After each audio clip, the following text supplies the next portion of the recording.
What is up, guys? We're back with another Genshin video, and today we are covering 6.2, which just dropped. I don't know if it was right like at 9 or because it's about to be 10, but it's already out, and let's go do an overview of what we got. Obviously, the Stellar Reunion is back again, so go do that. I already claimed I claimed Hu Tao, yeah. And like every other character here, I don't really use too much, but Mona seems like the best one to use. And we have the new Archon quest or whatever. We have Durin, of course. Oh man, you will need 5 calendar days for your quest experience. Please plan your time accordingly. What do you mean by that? You will need 5 calendar days for your quest.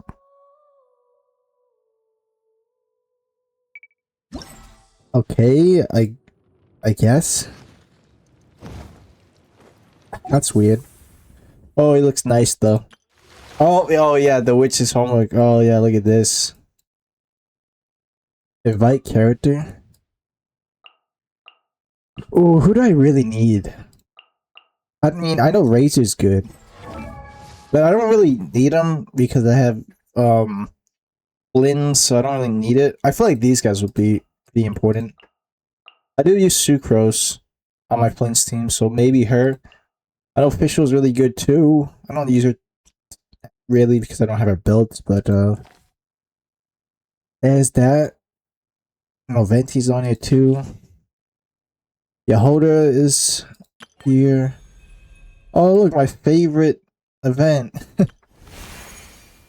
Oh, there's a new Transformer boss. Let's go. And yeah, that's that. Oh yeah. Ooh, 600? Say less. I'll take that. What's the achievement I have? Is that it? How much pulls do I have? I don't know if I'm gonna be pulling for them. I mean, ooh, that's new. That is new. I don't remember that. If I were to summon for one, damn it. I like both of their characters, but like, you know, with Columbina coming out next patch and with the leaks, she's like really good with, you know, lunar charge characters. I don't know. I don't know. I'm gonna do one pull. I'm gonna do 110 pull since I have some here. I don't know who I would pull for, honestly. I want both of them. Betty got a buff. He's good. Durin is just really good for like most characters. Fuck it. Let's do 110 pull for Durin. Imagine if we get him. Yeah, I kind of expected that. Okay, I kind of expected that. So, I'm not really too mad. Okay, Felonious Codex. I guess I'll take it. No Yahoda. Really? Damn. Why, game? Now, we do have this, which, we get. I don't have enough. We could do... I'll do one more pull. I'll do one more pull, guys. I mean, it won't hurt, right? It won't hurt to do another pull. Okay, yeah, we're not gonna get Sparking. Nah, that's fine. That is fine. Oh, there we go. Nice to meet you. If you've got a commission, spit it out. As long as the pay's right, I can help you with anything. Most things. I can help you with most things. God, bro, they knew what they were doing, bro, when they did that. Jokes aside, she's doing the Mesogaki pose, the no zombie one. Oh my god, finally! This is like my first Favonius Greatsword. Holy crap, I'm not even lying, guys. Finally! Oh my god, the fact that I'm happy about that says a lot. Oh my god. Oh man. I'm just happy I got that. Okay. Fucking hell, bro. Because this is what Aino's been using. She's been using this weapon, which is the craftable. Nothing wrong with this, honestly. I mean, I don't think the effect. No certain. I mean, it's not that too bad, but I mean, the fact that you just get, you know, 6 energy is just really good. Yeah, this is literally my first Favonius Greatsword. I can't believe it, bro. Oh, man. I'm just glad I got it. You have Yehoda! Yay! Sadly, I don't think I would use her. The reason why is because, like, I think she's only good C6. Not saying you can't use her, but your C6 is really good. Look at this C6. I mean, your party have the crit rate increased by 5% and crit damage increased by 40% like for 20 seconds. I mean, if that isn't crazy, I don't know what is, bro. I mean,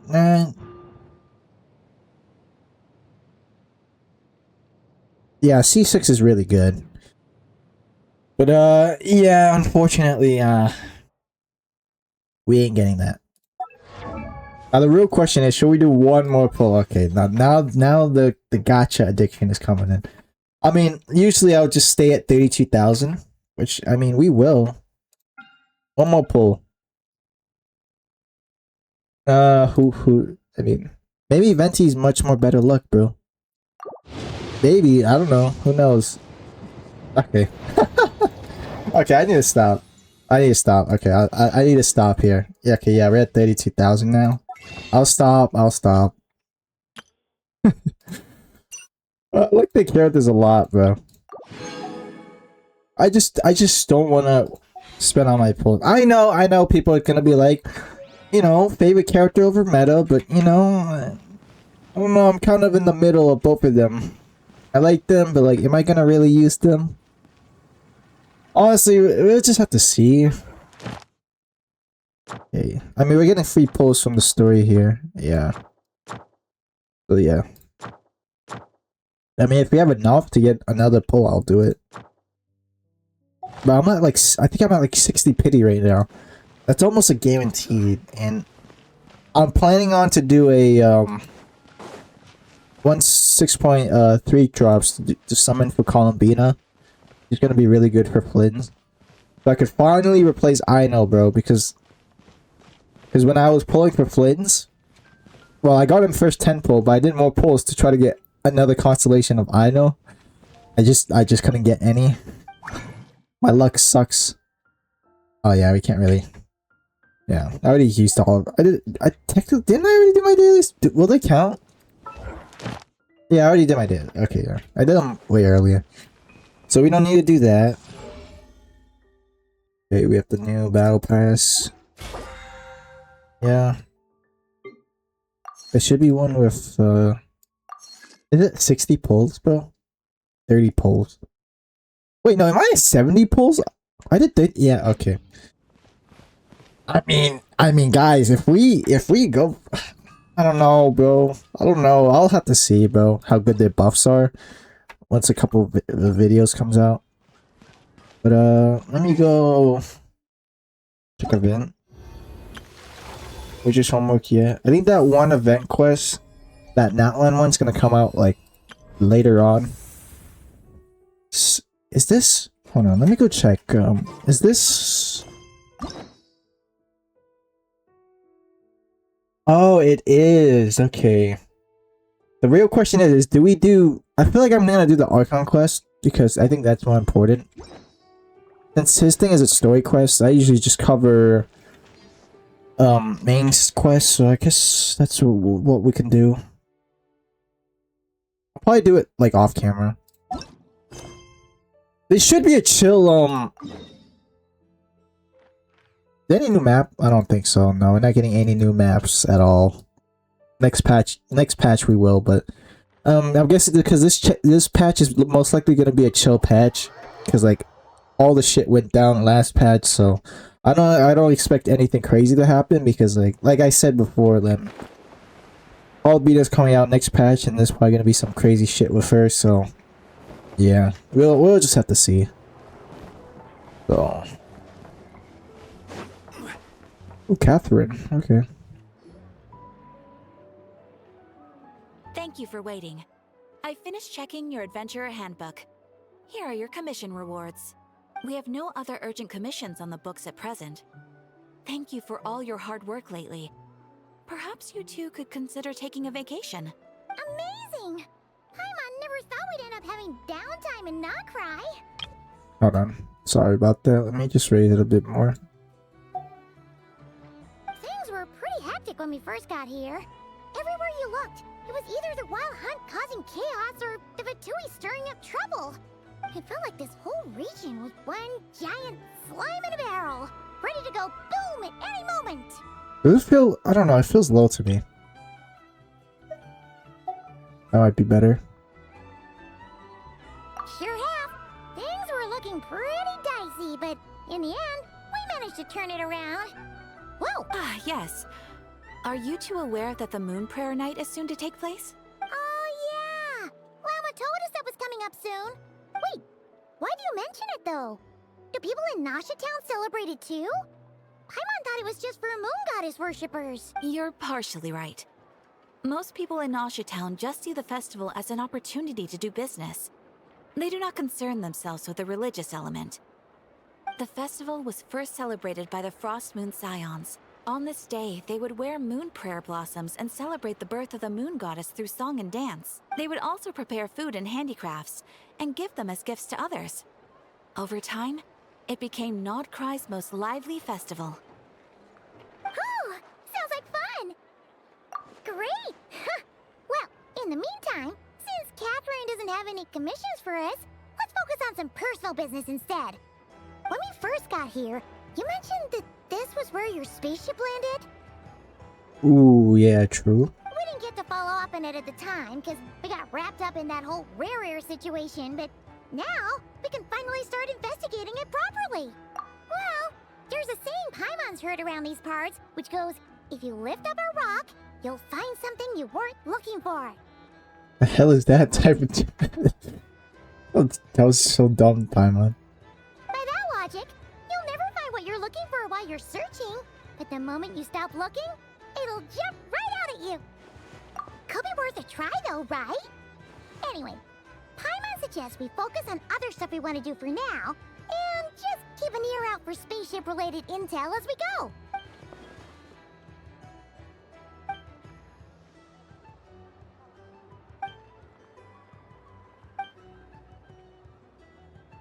Ooh, the doctor. I remember looking at leaks. Are we gonna fight him this patch? Maybe that's a stretch, but I know there was lore on the last patch's event. I didn't do it because honestly I couldn't care less, bro. I was just too lazy to do it. But I know there was some story related stuff to him. What's wrong?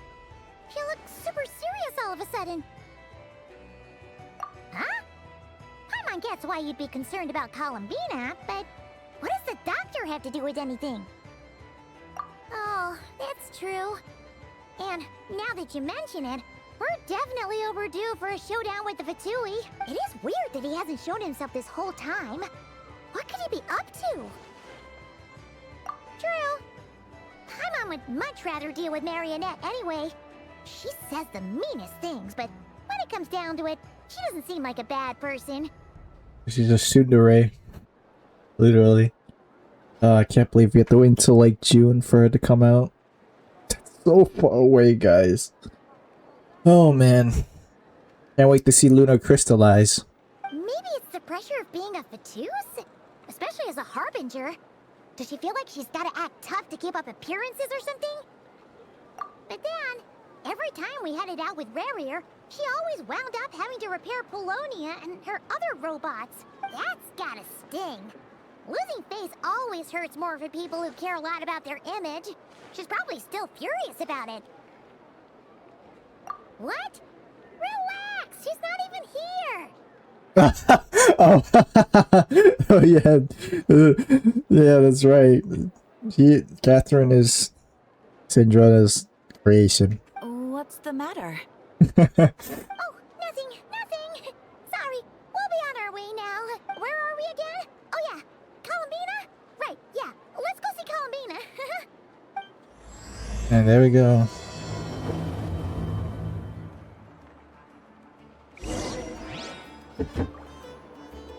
I gotta pre-film all of Calabina's stuff because there is, you know, a leaked stuff of her materials, though some of her materials aren't in game yet. So, like her artifact set and some other boss or something material we need. So we'll have to see then. What is this? Well, I mean, I'm doing Archon quest, so it doesn't really matter, really.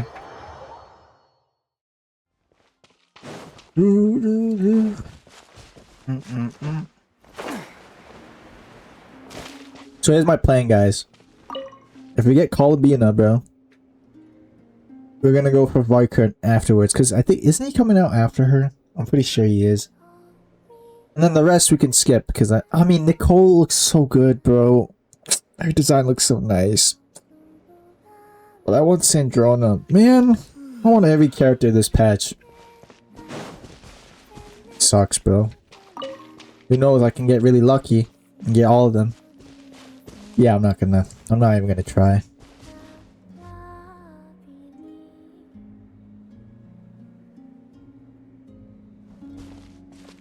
Hey, she's sitting up! Is me sitting here a rare sight? No, we just thought you'd be resting. Oh my god, he's talking, guys. Holy crap. No way. Perhaps I would have been, were it not for the sudden arrival of some unexpected guests. Not that I consider it a disturbance. After all, you are the only ones who are free to enter. Would it not be a little unfriendly of me to lie down while we speak? I didn't realize you put so much thought into little things like that.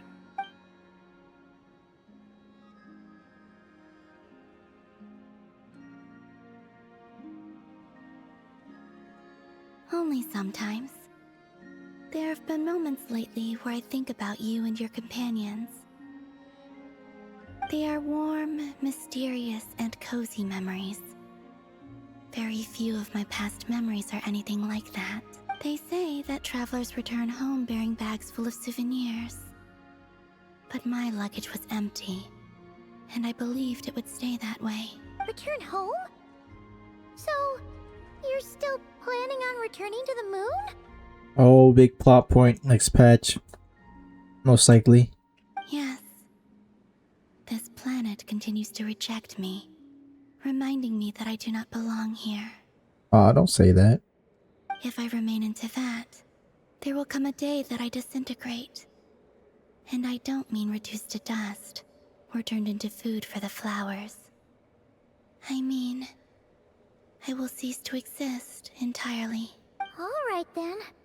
Well, we're sure gonna miss you. But it sounds like we'll have to say goodbye. How do you intend to return? The moon prayer night is soon to arrive. On that day, the moon will be closest to Teyvat. The Kuvaki in this land will reach its peak at that time. I merely need to grasp the tide, and with relatively little effort. Oh, Paimon gets it! It'll work like a slingshot! You make it sound like she's gonna get blasted up to the moon. If I did that, I suspect I would crash into the false sky.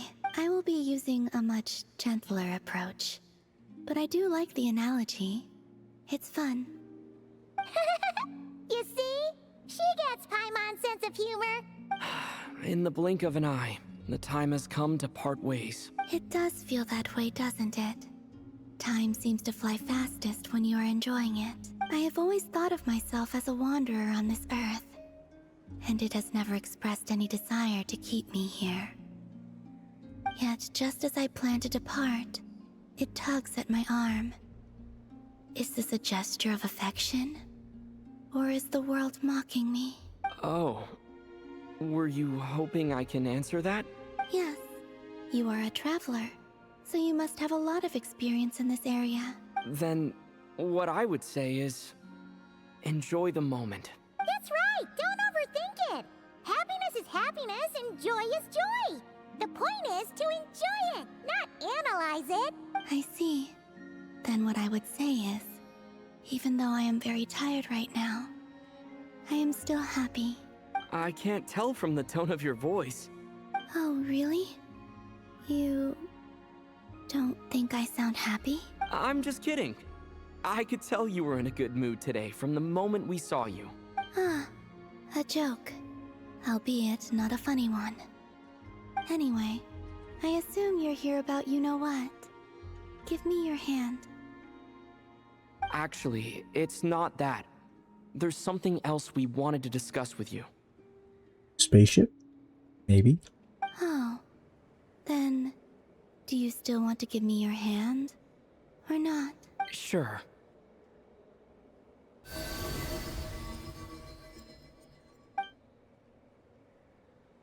Thank you. So, Never mind. I've I was heard wrong. that in the Moon Prayer Nights of the past, people here would hold celebrations in the Moon Goddess's honor. Since you helped so much in our fight against the Rehir of Solnari, I think you deserve a farewell party before you return home. I haven't asked everyone else for their opinions on this yet, but I'd like to invite you to join the upcoming Moon Prayer Night. I've never joined a moon prayer night before. I'm not sure what I would even do. Oh, don't worry about that. We take care of everything. All you need to do is show up. Of course, there's no need to force it if you're not feeling strong enough. It's just, this kind of felt like a golden opportunity. But they call me Kutar, and the Fatui have an arrest warrant out for me. I shouldn't appear in public right now. I'll make it work. You have my word. Yeah, we got your back. Well, he does. Paimon's actually not too sure what he's planning. All right, if you're sure. I will not refuse your invitation. I suppose it wouldn't hurt to pack a few more sights from this world into my suitcase before finally learning what my homeland looks like. Oh, if you see Lauma, please tell her that my answer to the question she asked me is neither yes nor no. Rather, it is, there is no need. That was kind of cryptic, but sure. Guess it's between the two of you. We'll pass along the message. Bye for now.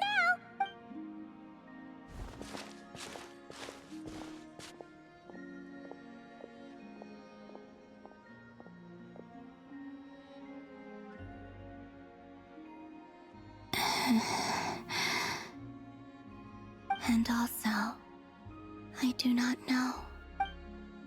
Okay. Since she's agreed to join the festival, let's go see who else wants to take part. Lauma's gotta be the person most familiar with the Moon Prayer Night. We should start with her. Also, what exactly is your plan to keep her safe?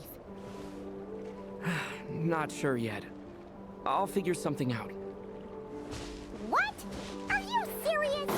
And Paimon Firefly can make it there before they stop talking. When did you become so sneaky? I was joking, imagine. Okay. I wonder if the doctor's gonna show up this patch. We'll see. I mean, I don't think there's any threats I can think of. I mean, we basically defeated Rehir, so the doctor's the only one I could think of.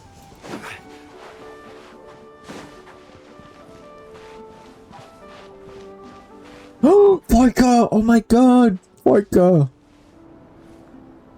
Hey, Lauma! It's us! Huh? Varka? What are you doing here? Beats me. I had a bit too much to drink last night, and when I woke up, I was on Hisi Island.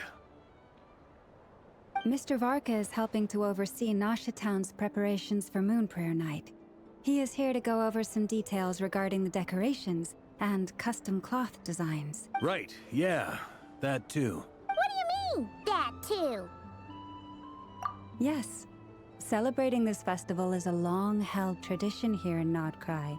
On this day, the crescent moon at the top branches of the verdant crest turns into a full moon, and the moon prayer blossoms bloom with a special radiance.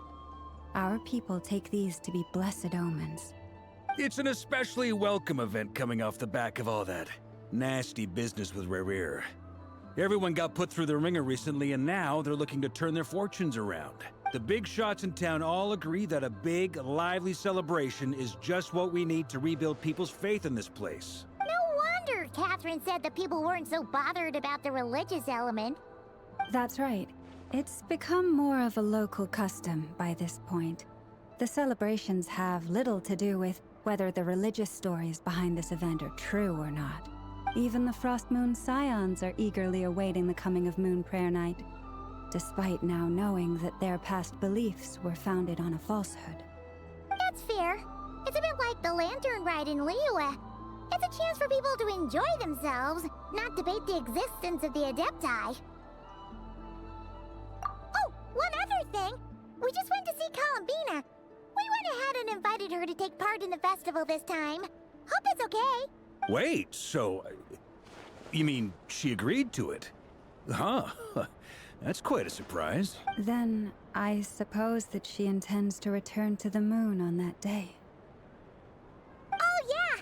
It's kind of a complicated process, but basically, it's like a slingshot.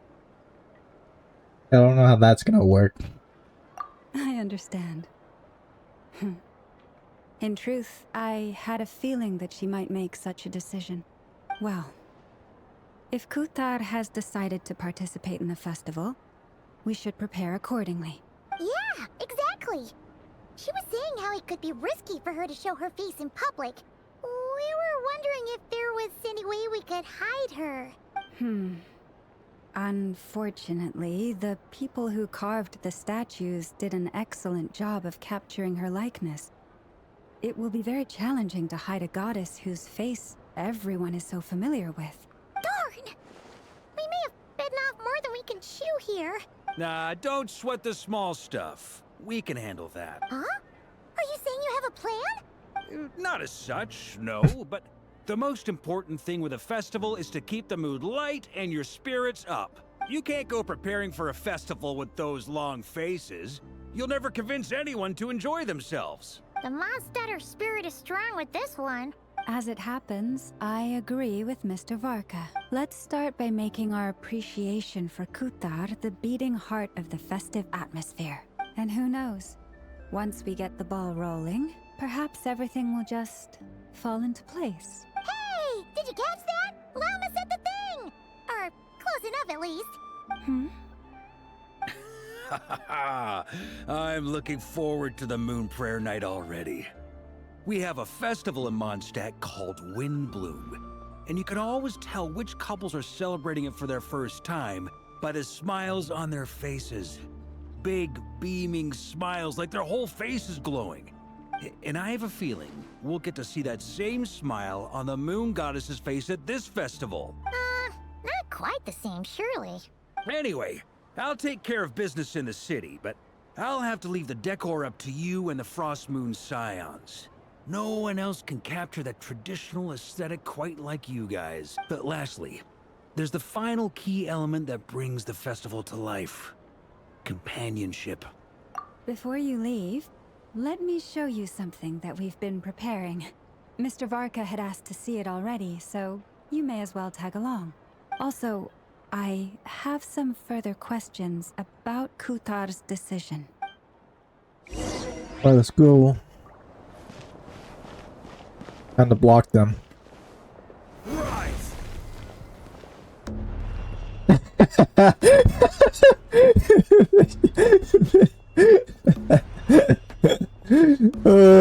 Mike, are you okay there? What? He teleported! That's not fair. Huh? What's this? They sure look like they're having fun. I believe so. Kuhenki seem very skilled at playing drums like these, although I'm not sure where they learned it from. And they slapping it. Maybe it's an innate talent? In their eyes, they're probably just playing with toys. Oh, it's the mem one. Monitor! You wanna play too? Hold on. Dude, their dialogue, yeah. Paimon coming in! Paimon coming in! Is this level Up, Paimon. Yeah. She looks more confused than anything. Maybe we can teach her next time if we get the chance. Hit the left side. Be smacking it.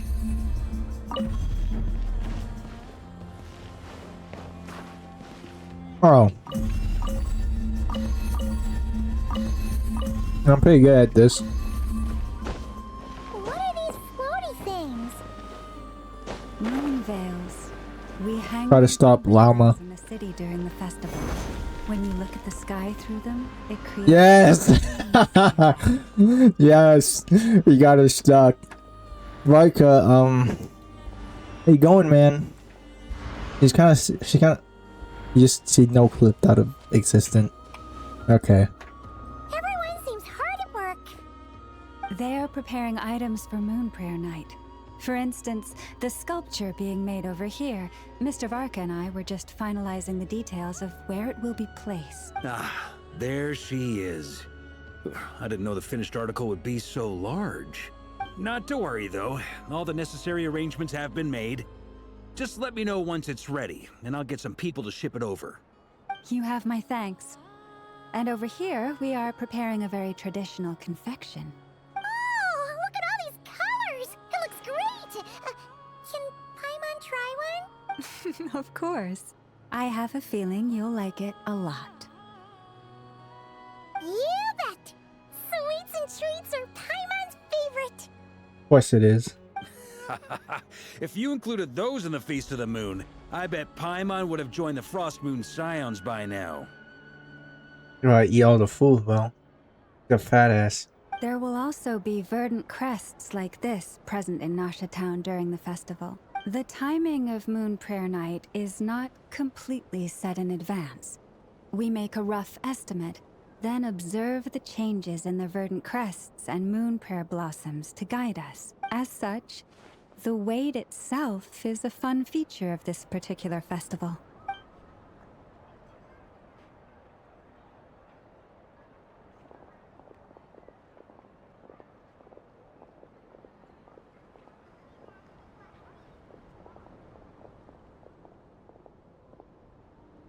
Let's talk here. To tell the truth, I am very surprised to hear that Kutar is willing to participate in the festival. I once asked her if she'd be willing to stay with the Frost Moon Scions. I could introduce her to everyone, and we could be a family to one another. She did not answer, but she has not appeared here since. I took this to mean her answer was no, but if that were the case, she would not have accepted this invitation. Ah, I see. Maybe she is right. Maybe the Frost Moon Scions of today no longer need a moon goddess. But my wish was not for her to come here and be worshipped as a deity. I simply wanted to offer her a place to stay. I'm sure she believes that showing herself here might invite Fatui intervention, and as such she does not wish to cause us trouble. But what really pains me about all this is that this is her birthplace. She ought to belong here, yet no one has been able to grant her shelter. I think I'm qualified to weigh in here. When someone's about to depart on a long trip, what they need is blessings, not burdens. We should wish her the best, not make the journey harder than it already is. Anyway, she's agreed to attend, hasn't she? All we need to do is simply respect her decision. I see your point. Yes, she will soon depart after all. Our job is to leave her with some happy memories. Besides, who's to say her journey to the moon is a one-way trip? It's not like she can't come back and visit if she wants, right? Paimon agrees wholeheartedly. Festivals are all about having fun, so let's keep it simple. All right, I'm gonna head back to Nasha Town soon. Want to come with? I'm guessing you have some other folks to visit there. Sure thing, let's go! Bye for now, Wilma! Thank you all. Goodbye.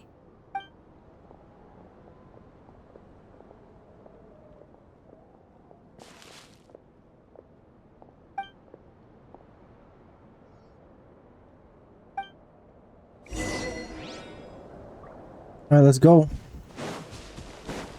We gotta attack this guy real quick. Okay. Enough messing around. Nasha Town.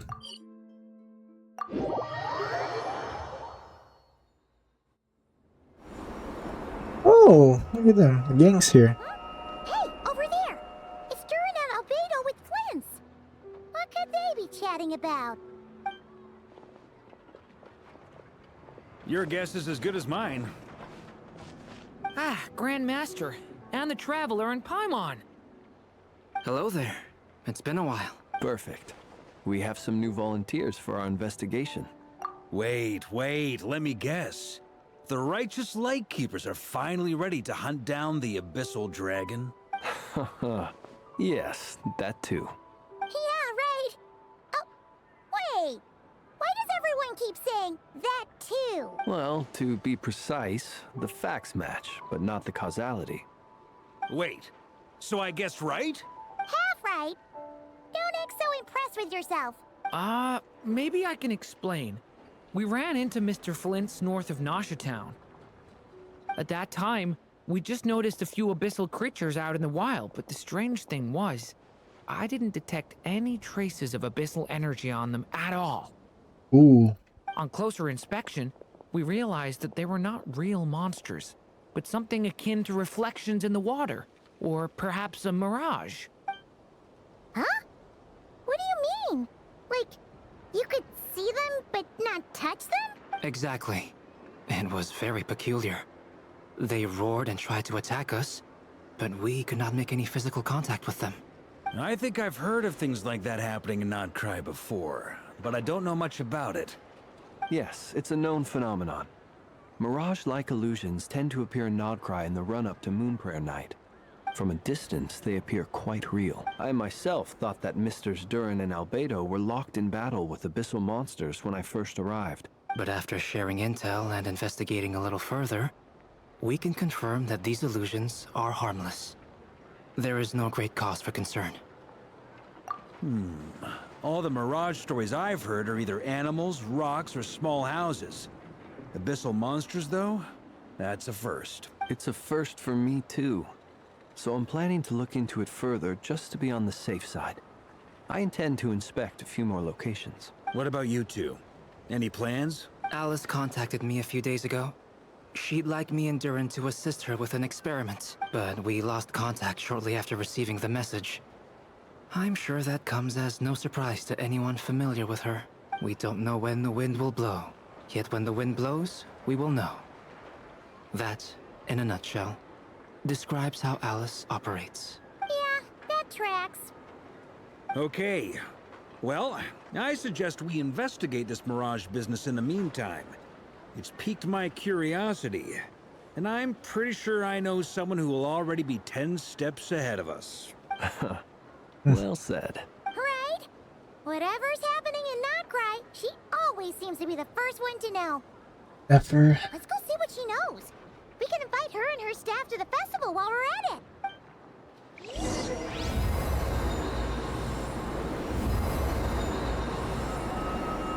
Why did it make that sound?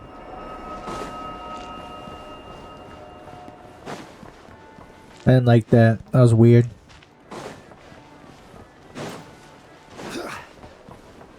Guessing we're gonna meet up with Inefa and Aino afterwards.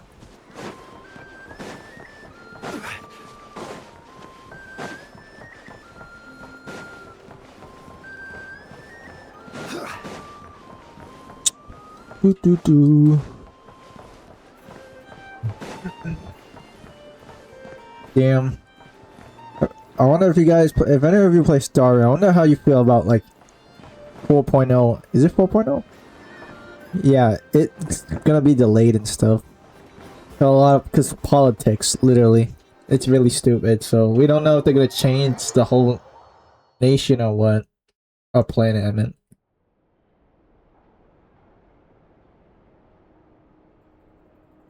You're right, I have noticed. There's certainly something a little fishy about this situation. Only a little, though. Records indicate that this phenomenon can occur in the days before and following Moonprayer Night. That said, it has always been a rare sight in the past. The odds of encountering these phantoms are similar to looking up in the night sky, happening to see a shooting star, and managing to make a wish before it disappears. But this time, either everyone's getting lucky, or they're appearing far more frequently than usual. Yehoda's out gathering intel as we speak. In the meantime, let me check off some points of interest. First, the Abyss. The ones we saw seem to be abyssal monsters. Indeed. But we have identified one location where many more of them have made an appearance. And not just monsters, but human phantoms too. Given the scale and nature of the phantoms, it's almost as if someone's last memories are coming to life. Or perhaps the memories of multiple people. Oh, So you mean the phantom monsters are hunting down the phantom humans? Exactly. The phantoms can interact with each other, but we have no means of intervening. In addition, some of the human phantoms would seem to be from the very distant past. This is clear both from the clothing they wear and the stories they tell. They claim to be from Hyperborea, a name which I've heard from Lauma before. If this is true, it means they must be from 6,000 years ago. did Paimon hear that right? 6,000 years? It sounds like this merits further exploration. That'd be a big help. I'll leave it with you, Albedo. My knowledge of ancient history is non-existent.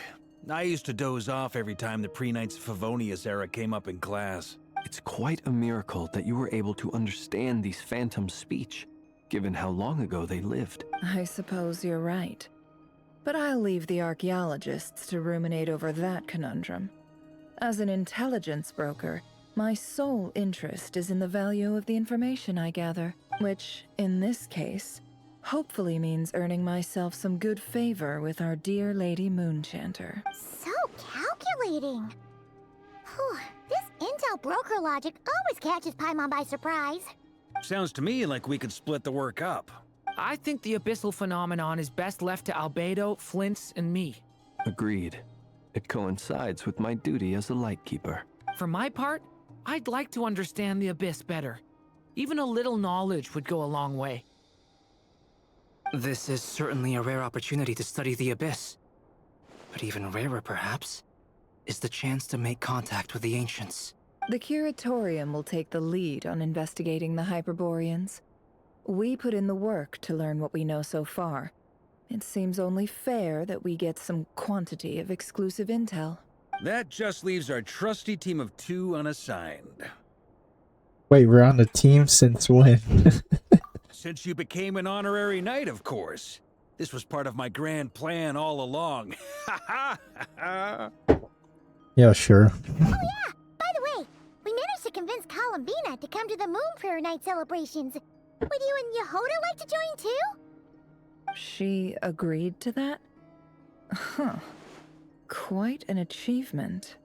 Never underestimate the traveler, I guess. I'd be happy to join. No point shutting myself inside when the streets are all decked out.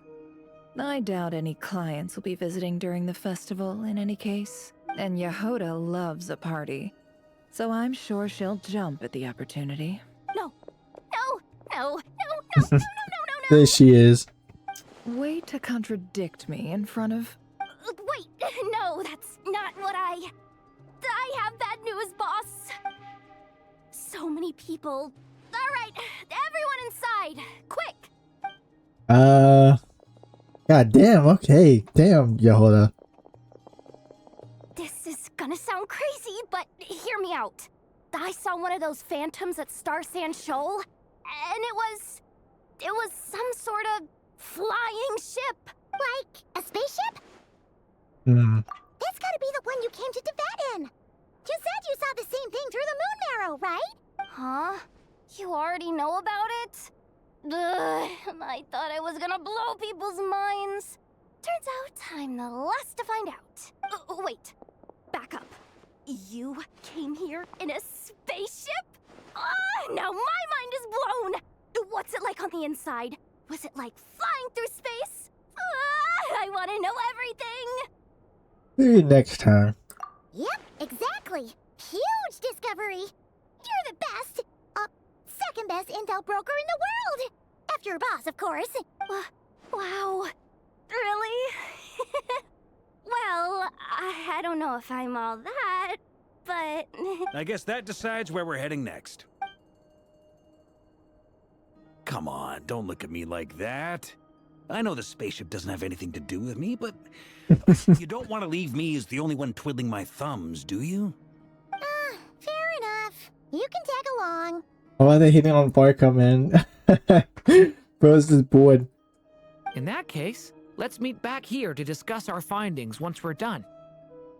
I wish everyone a productive investigation. You too. I hope he's not a standard character.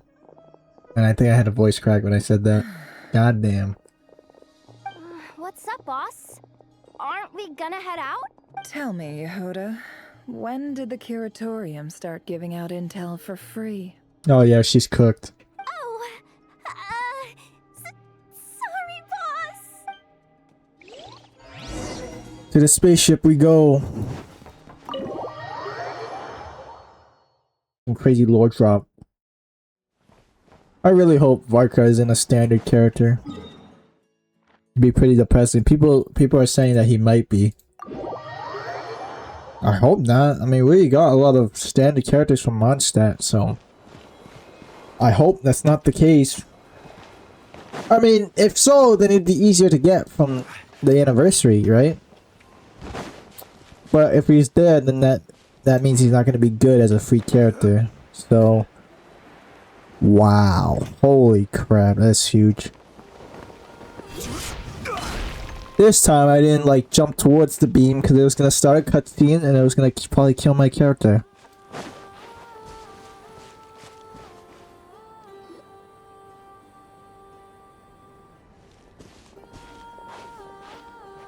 Well, what do you know? Yehuda was right on the money.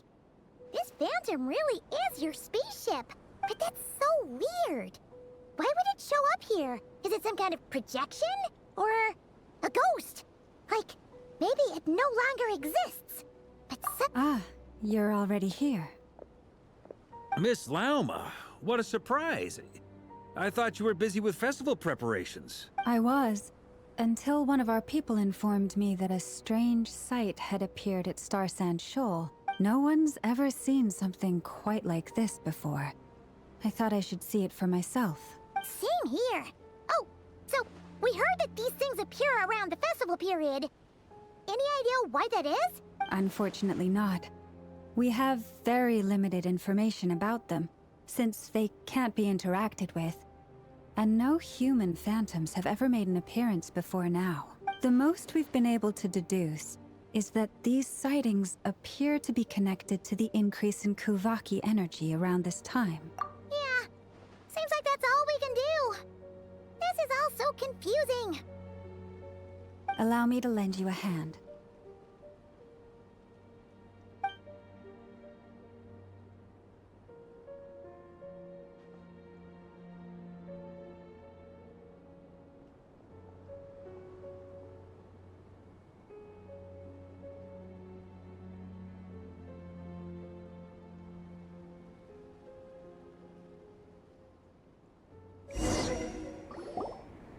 Everyone, our friend here should be able to provide us with some information. Is that a phantom Rhymehorn deer? I've heard about how the Frost Moon Scions live in harmony with the animals and can even communicate with them. That's coming in handy now, for sure. Okay. Yes, I understand. Then how about this?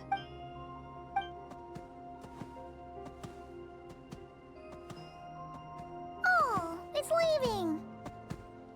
It appears to share our curiosity about this giant spaceship, so I asked it if it wouldn't mind investigating along with some friends. In return, I told it about some nearby spots where the wild fruit grows abundantly. We may live in a different era from these phantoms, but I trust that the terrain, climate, and ecology here are more resistant to the effects of time than some things are. Let's give them a moment and hope for the best.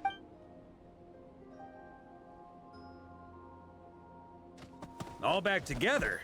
Must have been a lot of fruit. Indeed. Now let me ask them some questions.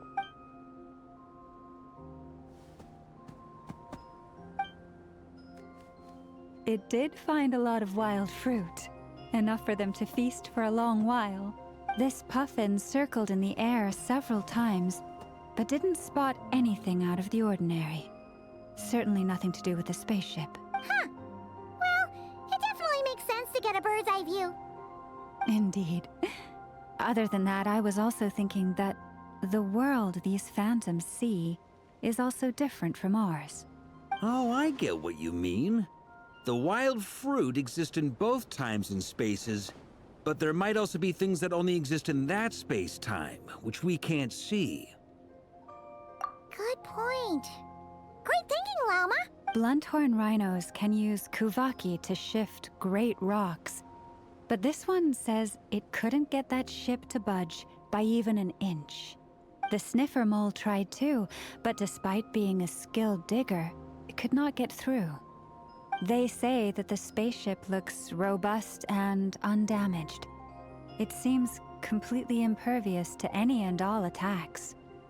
Whatever lies within is well defended from harm. So, just like us humans, there was nothing they could do about this spaceship either. Have a screenshot maybe? Hold on. That's a good screenshot. Sorry about this, guys. Oh, man. Varka got the most views on that one video. People love Varka. Yes. Still, they deserve our thanks. I mean, can you blame them? We are grateful for all your efforts, dear friends.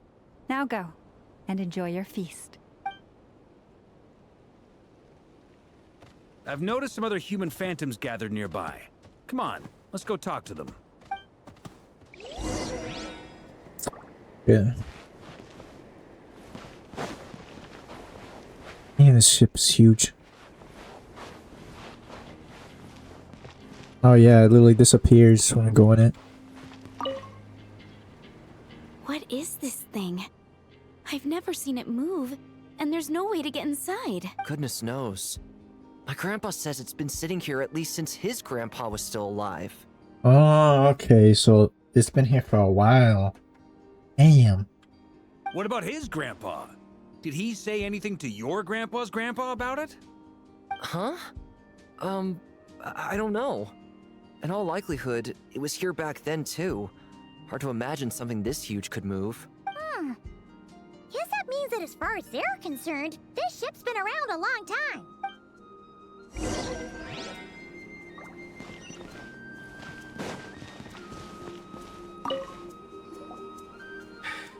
Come on, brothers.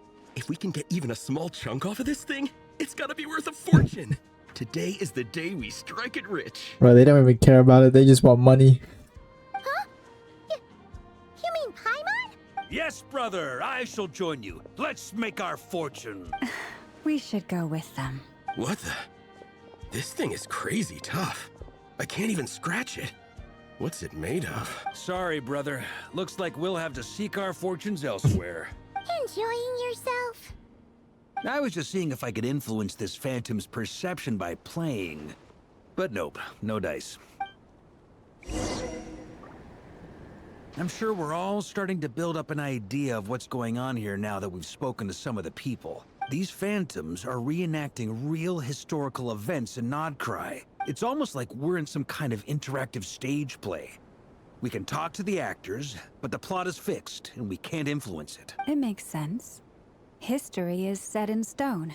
The objective facts of the past cannot be changed. Paimon totally thought you were just goofing around earlier. But actually, you were doing some serious investigating. Of course I was. Anyway, at this point, I think we're forced to conclude that although the Phantom spaceship is right there in front of us, we aren't going to learn much about it from these people.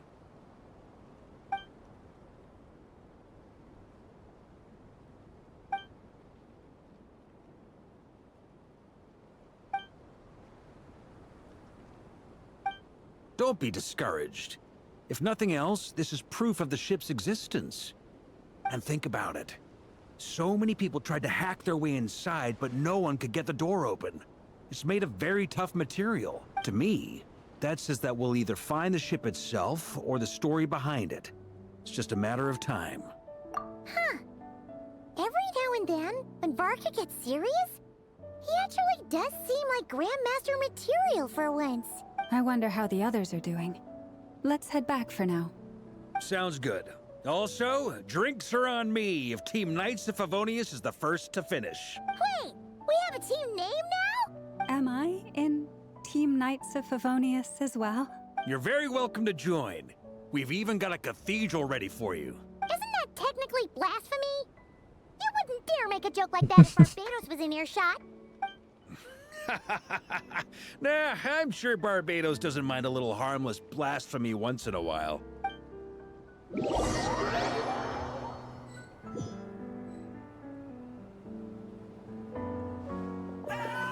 No, he's cooked. No.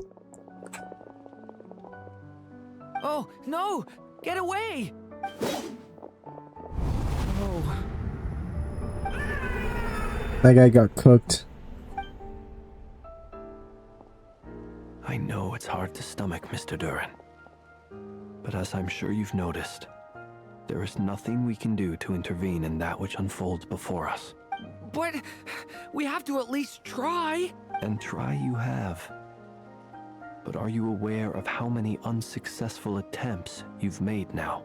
I wasn't keeping count. I'm afraid this is the 39th failure so far. Or the 5th if we're only counting this particular victim. There are no indications that these phantoms may be altered in any way. You seem to have calmed down a little. I'll make us a fire. You should rest and have some water. Feeling any better now, Mr. Duran? May I ask a few questions? Be my guest. What exactly are we witnessing here? My guess would be that we are seeing Nod-Krai during the Conrian Cataclysm. Conria. That is correct. As you know, once the Abyss senses even the tiniest crack, it floods in and spreads like wildfire. There was a time in the distant past when it permeated all of Nod-Krai, causing immeasurable harm.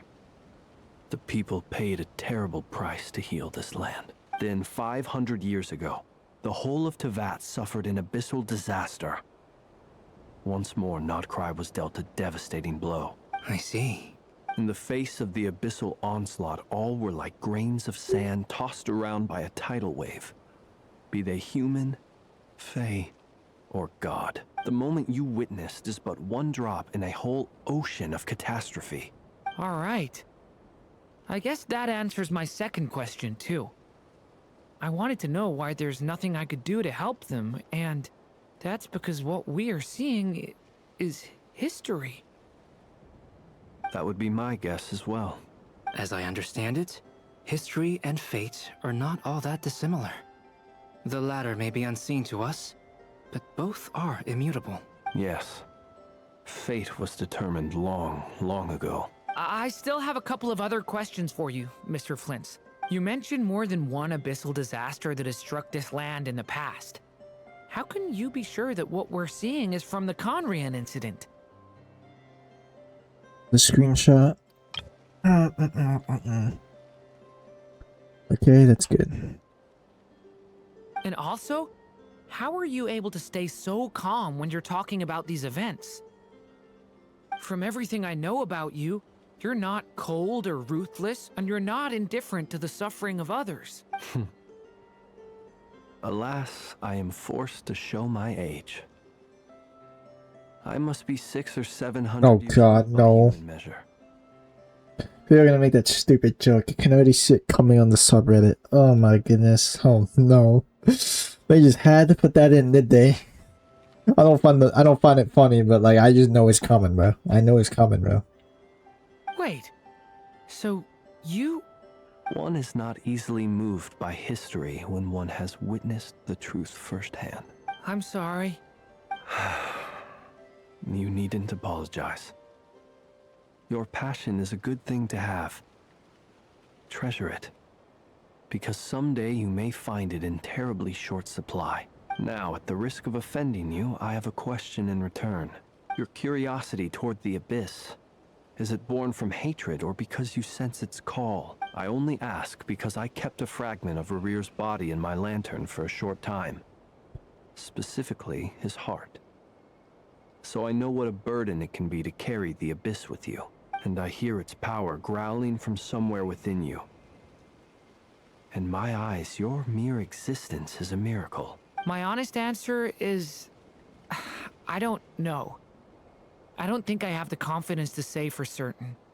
What I will say is the Abyss is not the only issue that haunts me. Even before I became who I am today, the question dogged me constantly. Should I even exist at all? My doubts remain unresolved. But when we fought Rarir, something became a little clearer to me. Sometimes it is the darkness within us that allows us to achieve the impossible. I certainly got the sense from your 39 attempts that you were trying to achieve the impossible. It sounds like you've resolved to see the truth for yourself. Absolutely. In that sense, he and I are quite similar. Then I wish you every success. I look forward to the day of your transcension. Well, if everyone's caught their breath, I suppose we should head back. Oh, and one last thing. I'd appreciate if you kept our discussion about history a secret. Okay. Incredibly, our separate investigations led us all to the same conclusion. Hooray! Yeah. Whoops, I skipped too far. My Barely bad. learned anything, though. I totally thought this would be the Damn right trigger moment. finger. Talking with the ancients? I mean, come on! But nope. All we got was useless snippets of conversation. And all this stuff about moons and hyperopia. What a load of baloney. Seems like people back then had a few screws loose. I understand your frustration. We found the same issue. Each phantom only showed a very brief moment in time. There isn't much value to be found in these miscellaneous fragments of a civilization's history, no matter how glorious it may have been. If there's a silver lining, it's that these phantoms are harmless to the present reality. They shouldn't get in the way of the festivities. Paimon agrees. And not just because it's the first thing she understood in this whole conversation. You look disappointed, Nefer. Is something the matter? What do you think? We all worked our tails off, but the only one to gain anything from it was you, Lady Moonjanter. Well, please do share the Hyperborean records with me. I will gladly inscribe them in our people's documents. Oh, duh! Yeah! That was it! Hyperborea!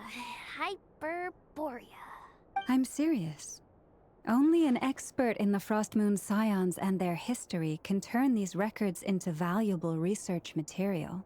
The alternative is to let them gather dust on the Curatorium's storage shelves until the pages turn yellow. Nefer, you're wise enough to know that cooperating and sharing the profits is the best course of action here. Well, that goes without saying. Sure, let's do that. Huh? But didn't you say we aren't supposed to give out intel for free? Sorry, shutting up. Now is not a good time to push Nefer's buttons. Anyway, back to Moon Prayer Night. I'm thinking that we should prepare something a little special, aside from the usual decorations and so on. You mean a parting gift? Can't go wrong with food. Although, does food go bad on the moon? Perhaps a lantern would be a better choice. It might be dark up there. It could prove difficult to light a lantern on the moon. Magical stones might serve that purpose better. What about a clockwork mecha model from Fontaine? I've got a whole bunch at home. I use them for fighting practice in my free time. I don't think she would want that, honestly. None of these sound like things she would be even remotely interested in. But we don't interact with her enough to know what she likes. Yeah. It would really save us the guesswork if someone could find out what she's into. They all just look to him. Hey, what the? Traveler? They're all looking at you. I pledge allegiance. Yeah, every time they do that pose, I pledge allegiance. Great! Haha, problem solved. Now, I need to stop by Dory's. Gonna need her help sourcing a bunch of stuff for the festival. Then let's leave it there for now. We all have our own business to attend to. Traveler, if you find out what Kutar likes, let us know right away.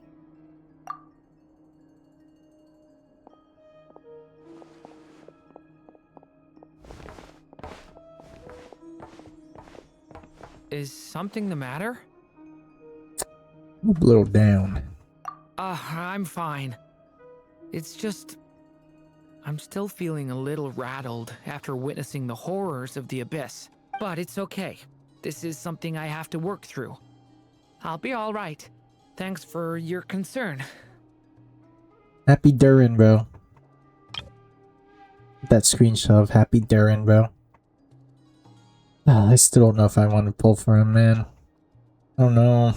I want Shalom in the second half of this patch. Well, don't put too much pressure on yourself. If you ever feel like something's wrong, physically or mentally, we're here to talk. Come on. Stop treating me like a kid.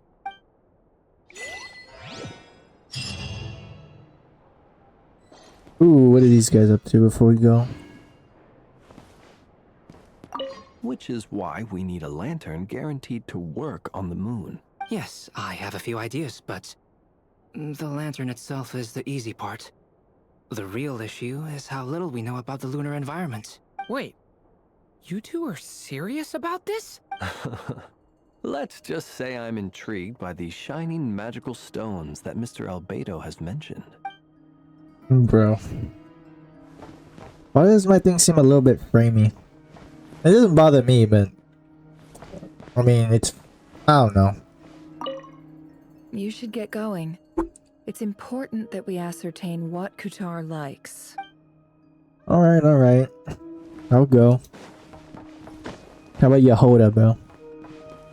Could you do me a solid and try to smooth things over with Boss Neff? Alright, let's go. That's pretty funny though, stopping the NPCs moving with Songlee's pillar. You got me dying. Alright, back to Columbina. Do you have any videos I'm gonna record? I don't know if I'll record Darren's story. Depends. Yeah, well, let's see. I just covered just like Archon quest, so probably not. Because you need like 5 days to do it? I don't know, it's weird, bro. Maybe it's only for the rewards, I don't know. Columbina, we're back! I might just record it just for and just see how it is. Because I'm gonna do it. Oh, yeah, I might. We'll see. If I don't, then I'm sorry. Huh? She's not here. Weren't there a few Kuhenki here last time too? Where did they all go? Walkies? For Kuhenki? You're not pets, you know. I don't know. Kinda do seem like pets, if I'm not gonna lie. Oh, well. Looks like we just came at a bad time. Let's try again tomorrow. What if something bad happens? There's still a few days until Moon Prayer Night, so we're in no rush. Besides, she needs time to rest anyway. Let's go.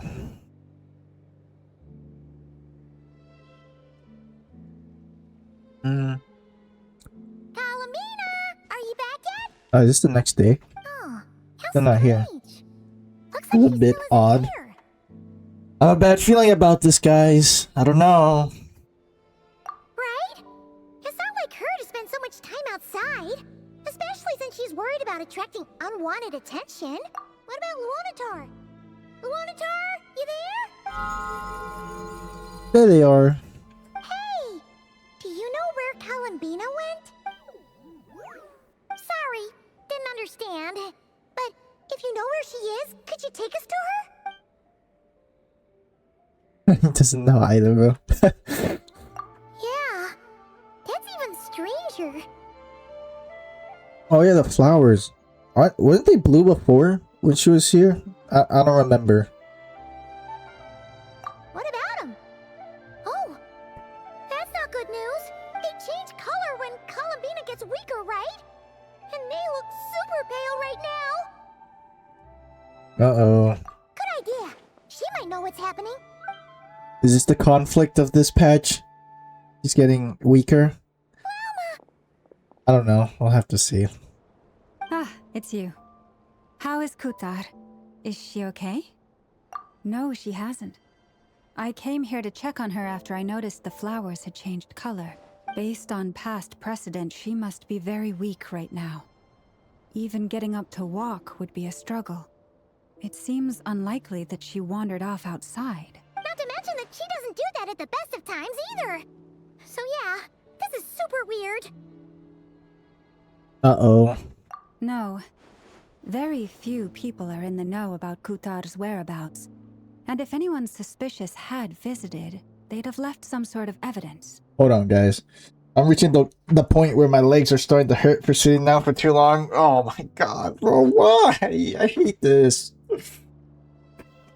And I can't do anything about that. That's what happens when you try to do everything in a sitting, bro. The leg's gonna die, bro. I do have a leg rest, but my space isn't really big enough to like stretch my legs out. Unless I'm like far away. Okay, well, that was good enough. I think. Damn, if the wires weren't here, I could have stretched my legs out. Okay. Okay, this is not comfortable at all. Sorry, guys. Sorry. I'll continue. Give me a second. Fuck, my leg. I ripped my leg off, bro. Ow. Ouchie. Okay, that's good enough. Let's lock back in. Gotta save Columbina, bro.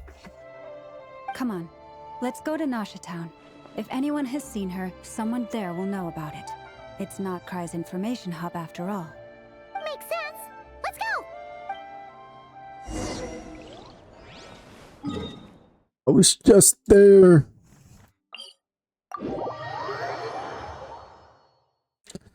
Oh yeah, I want to mention, guys. I know I'm getting a bit more off topic here, but I finished my Malvika build. I'm gonna show you guys this real quick. Sorry. Yeah, look at that. Pretty good. Is the 5% crit rate? Could have gone 100% crit rate. Yeah, probably. But you know, I'm done farming her relics, guys. Look at that. Pretty good.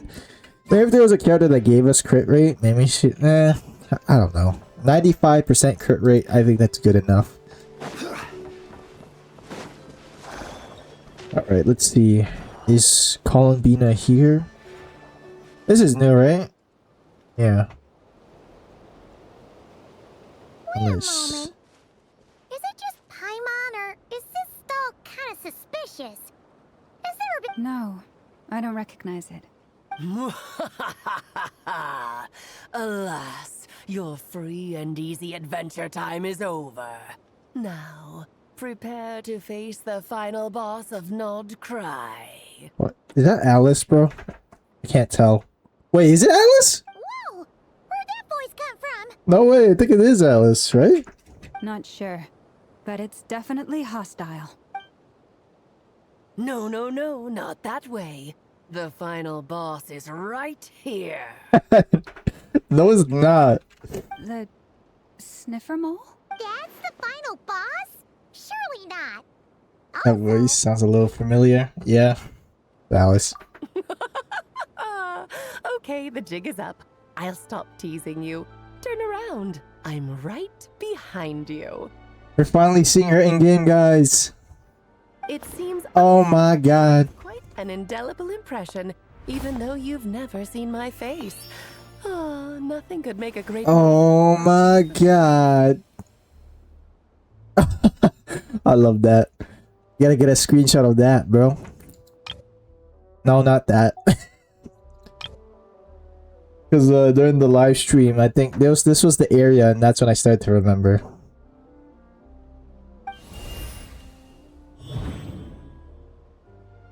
Damn, bro. He's such a baddie, guys. Holy crap, bro. What is going on? I've heard that all the big shots in Teyvat have long, wordy titles that stun people speechless when they make their entrance. It's a shame that she's not coming out at all this whole version, guys. Unfortunately. She's coming out next version, most likely. Yeah, I looked at the leaks. She's not coming out this version. Damn it. Unfortunately, none of them are affiliated with the Hexen Circle, and we ourselves keep a very low profile. The notorious name-dropping doesn't quite work for us. Still, I, for one, think I'm really quite amazing. Ah, bro, she really is just like the Herta. If she had a sense of humor, bro. So that didn't stop me from coming up with a title anyway. Alice? It's really you this time? Not a lantern or a dodo but Alice in the flesh? Oh, that's right. So, what do you think? How does it feel to finally meet me? You look like... Just like Klee. Oh, that's the first thing you thought. A little surprising, but that actually makes me very happy. People were saying that she didn't have any ring. What is this? What is this? I don't know why people are mad that she's married, bro. It's so goofy, bro. I can't believe people are getting mad that she's married, bro. Goofy ass motherfuckers, bro. Because that means that when Klee grows up, she'll be just as stunningly beautiful as her mother. There's so many good screenshots here, bro. I don't even know, bro. Might as well just have them just in case. I don't know. Durin and Alice in the thumbnail, maybe? So she's a friend of yours? Kind of. This is actually the first time we've seen her in person. I see. Madam Mage, that was, quite a powerful entrance. I certainly won't be forgetting it anytime soon. Madam Alice, bro. It's okay, Lauma, don't force it. Paimon will do the honors. This is Alice from the Hexen Circle. She's a friend of ours. And of Arcus, too. That's right. She's a good person, just kinda... unpredictable. Well, what is the human heart if not unpredictable? Hmm? If we could not do as we please, how would we differ from machines? I am Lauma, Moon Chanter of the Frost Moon Scions. It is a pleasure to meet you. Oh, I know. Before you got here, I spent a good, 15 minutes getting up to speed on Nod-Krai's present situation. In other words, I've read the whole in the last episode part, so we can skip the pleasantries. Fair enough. Well, Miss Alice, I can already tell that you have quite a unique personality. You'll get used to it. Paimon sure is. So anyway, what are you doing in Nod-Krai, Alice? Oh, I thought I told you already. This time, I'm the final boss. And what a formidable foe I shall be. Powerful, No way. confident, decisive, and good luck finding my weak spot. You will never succeed. I'm gonna send a formal request for Jean to put you in solitary. No, not just like Klee, bro. Oh, drat! My one weakness, and you found it in an instant. Fate has been dealt a devastating blow. Thus falls the great Dodo King. Why are you playing along with this nonsense? For funsies, of course. What's wrong, Paimon? Are you disappointed in me? Am I a gigantic letdown? No, it's just... you seem like a busy lady. And this is the one time you've shown up in person. Paimon figured it would be for something more high stakes than just goofing around. You're quite right. I'm here in Nod-Krai because something big happened. Something big enough it caught the attention of the Hexen Circle. It concerns the 3 moons, Teyvat's borders, and of course, the moon goddess you are currently searching for. Kind of. Why don't we discuss this over a pot of tea? My main reason for coming on this trip to Teyvat was, of course, to have some fun. But I do technically have a job to do as well, namely, maintaining the stability of Teyvat's borders. I'll skip over the complicated parts, but to sum it up, abyssal energies are all that lie beyond Teyvat's border. We'd find ourselves in a real pickle if they ever made it through. And the phantoms you've been seeing are a sign that the border has been disturbed. Ah, no wonder they tend to show up around Moon Prayer Night. Is it because the real moon is now so close to us that its power can cross the border? In part, but only a negligible amount passes through. Just enough to influence the verdant crests and so on. And as you've noticed, there has been an unprecedented number of phantoms appearing this year. The influence of the moon beyond the border cannot explain this. No. There is another far greater factor at play. The trilunar syzygy. What is that? A trilunar syzygy. Eons ago, before the heavenly principles came to Teyvat, it was the then 3 moon goddesses who controlled the laws of this world. Oh, that's exactly it! The 3 goddesses split these powers amongst themselves, promising never to consolidate them into one singular body. This was meant to keep the world stable. Damn, bro, the Denju slime kind of thick. Not gonna lie. But fast forwarding to the present, the eternal moon's marrow is with you, while the iridescent moon's marrow, which should never have appeared in this world, has been retrieved. Add that to the presence of a moon goddess in the flesh and... the power of all 3 moons is gathered here in Nod-Krai. There hasn't been an event like this since the War of Funerary Flame, and it's having a noticeable effect on Teyvat's borders. Because I wish to give my darling daughter a peaceful, sunny environment to grow up in. Is that a good enough reason? Kinda sounds like you're dodging the question, but it does make sense. Well, that's one reason anyway, and the most important one. The others are a little complicated to explain. For instance, cleaning up after dearest Miss R. Albedo could tell you more about that if you're curious, but right now, I have a more important question to ask you. Why are you collecting the moon marrows?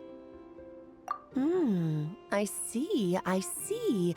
Nicole told me about that legend once. Nicole? You mean meet Anne? Oh, so you remember. Yes, of course. That was a story about fate, her area of expertise. But back to the story of our dear moon goddess. I'm afraid her intended method of returning to the moon is unlikely to work anymore. What does that mean? She may be missing, but she hasn't gone anywhere. She has disappeared. Wow, just say it nonchalantly like that.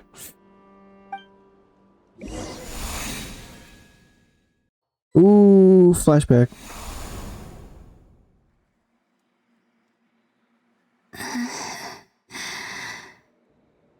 My body is so heavy. Wait, no. It's my mind that's heavy. My arms and legs are as light as a feather. What's happening to me? I feel drowsy, like I've been asleep for too long. Is it daytime or nighttime?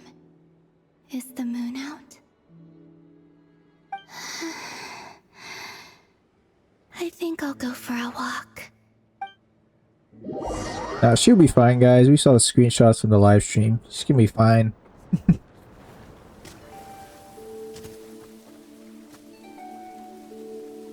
Are you out for a walk too? Oh, shoot. She is disappearing, bro.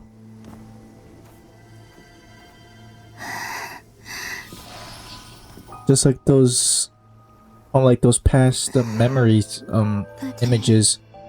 Has come at last.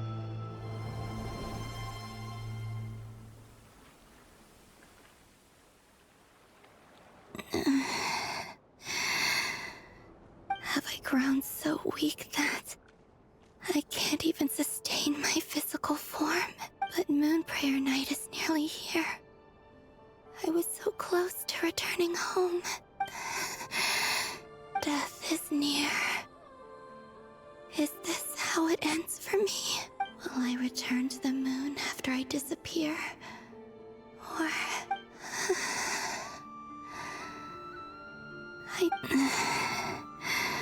So far, at least, I still exist.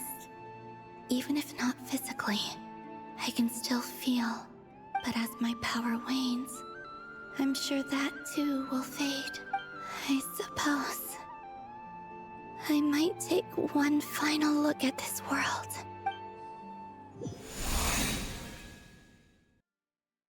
Don't let it slip away. Okay. Come on, come on! Wait for me! The Frost Moon Enclave. How much it has changed since I was born. These decorations, they're so heavy.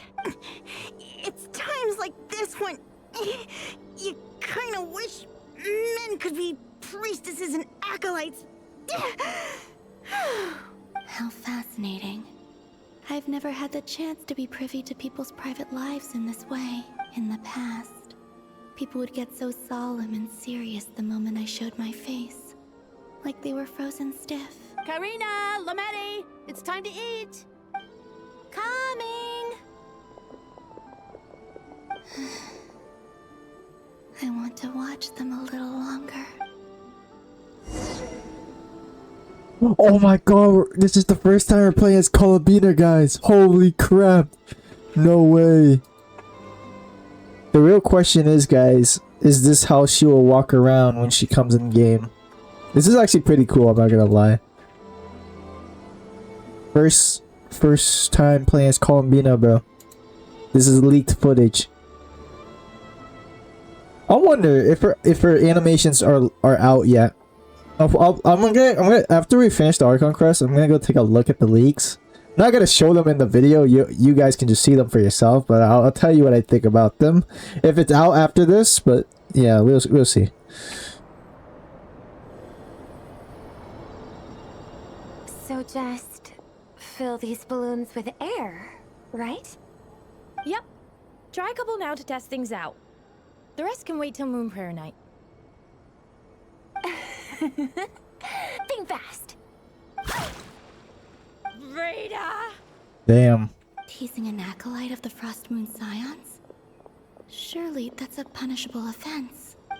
Take this! Huh? Alright, enough horsing around. Lady Lauma gave us a task. We should get back to it. The task is just to check that the balloons don't leak, right? Doesn't matter if we fill them with air or water. Yeah. Okay, you got me there. And you got me there. But still, we can't use all the balloons before the festival even starts. We won't use all of them.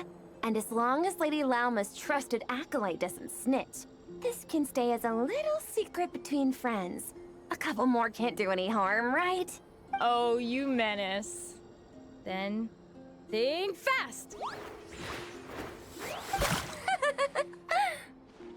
Is pumping a balloon full of water really so much fun?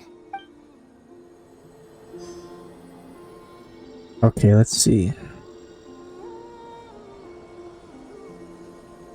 Yeah, yeah, she's gonna come back to the festival.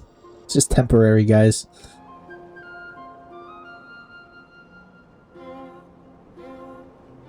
I'm sure you're both tired from playing all day. Come on, eat up.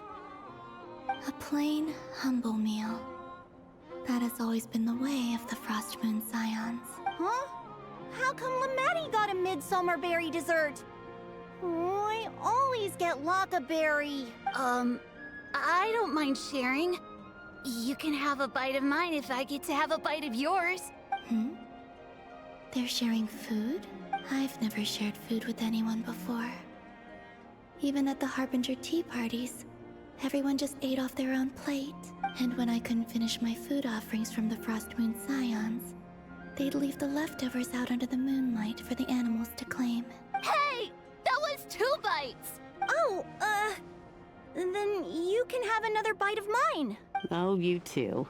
Oh, don't fret now. Here, have some of Granny's too. So this is what it means to be family.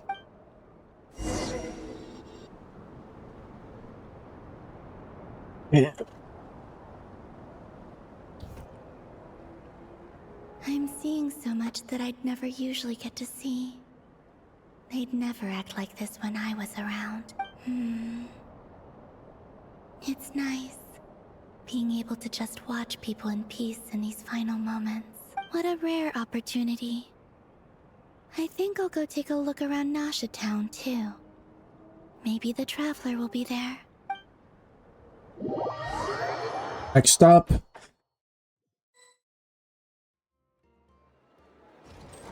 Oh, we're back to the present. Okay. After the War of Funerary Flame, the moon goddesses were no longer recognized by Teyvat. They lost the whole foundation for their existence. That's why the moon goddess's strength is fading. She cannot withstand the world's rejection of her. To be more pedantic about it, the moon goddesses did something to offend the heavenly principles, and that's why they were ousted. Something of a recurring theme in Teyvat's history. Theoretically, speaking so candidly should put me in their crosshairs too, but they can't tell me what to do. I'll say whatever I want. So real. Anywho, the Moon Marrow energies were but a drop in the bucket for her, and that battle against the Ray Hair of Solnari only weakened her further. Fortunately, it happened close enough to Moon Prayer Night when the Kuvaki concentration here is high. That's the only reason she managed to survive this long. What do you mean, fortunately? You said she disappeared. We're too late. Ugh, what a headache. I thought this was all common knowledge. I guess I have some more explaining to do. Okay, buckle up. It's time for another lecture.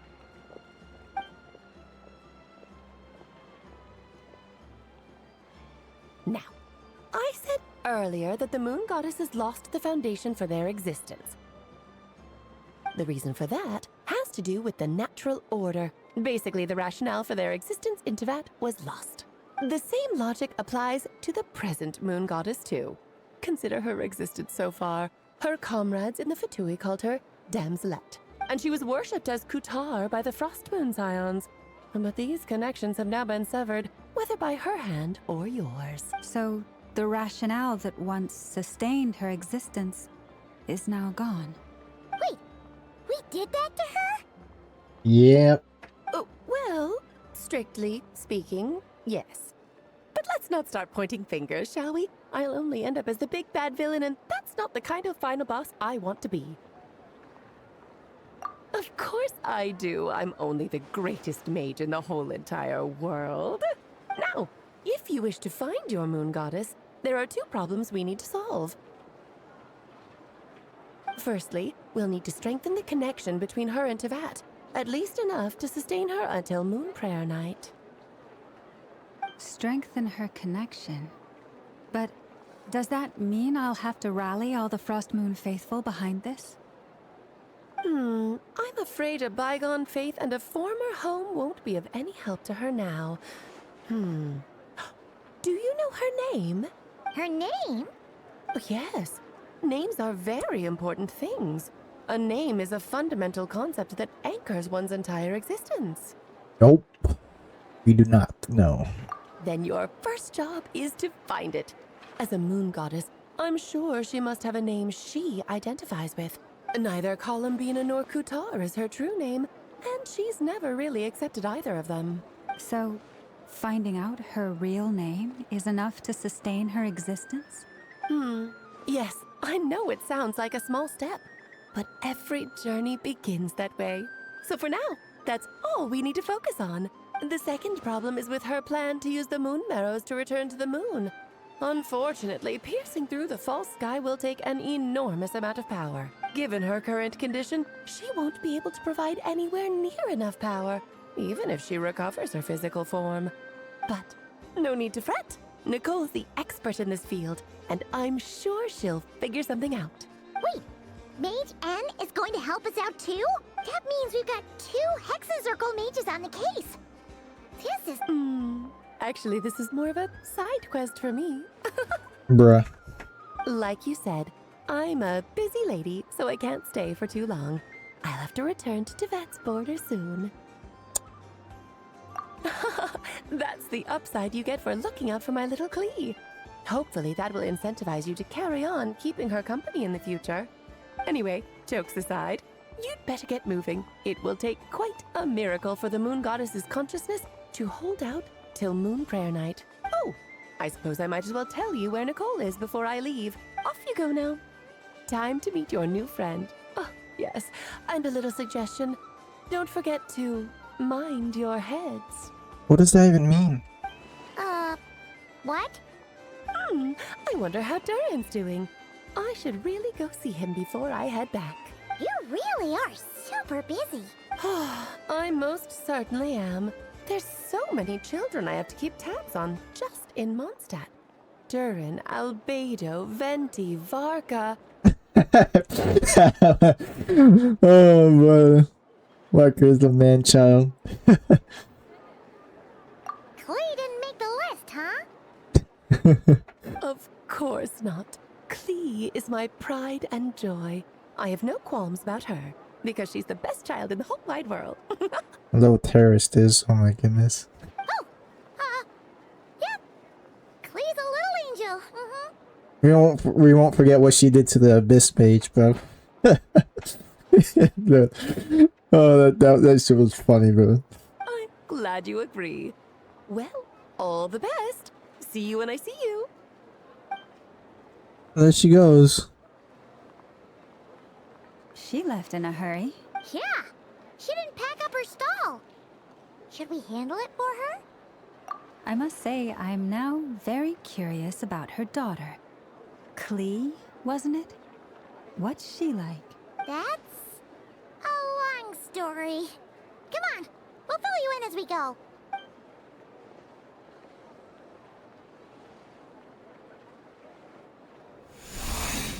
Ooh. Previously.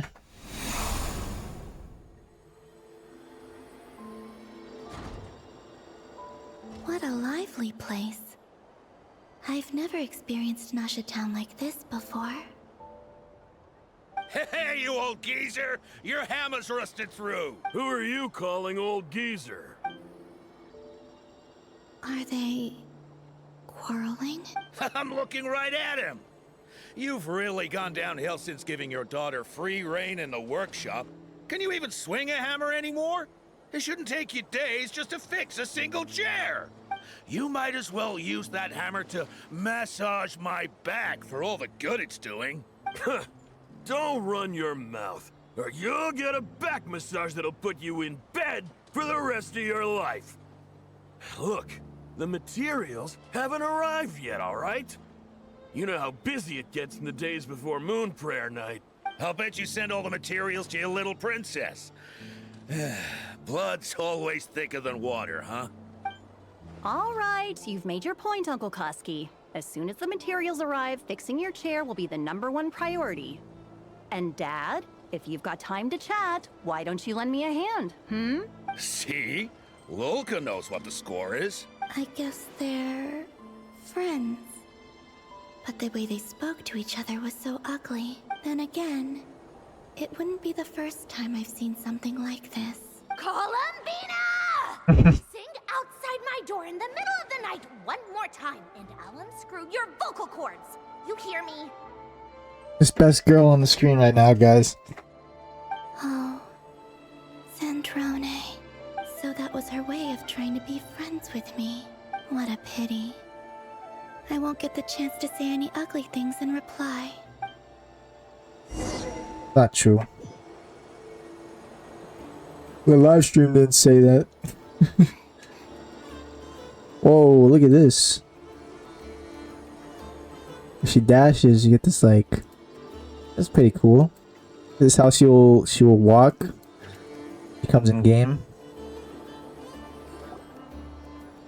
Hey, have you decided what to give her for Moon Prayer Night? I sure have. She's gonna get the surprise of her life when she's least expecting it. Then I'll whip out the ring and pop the question.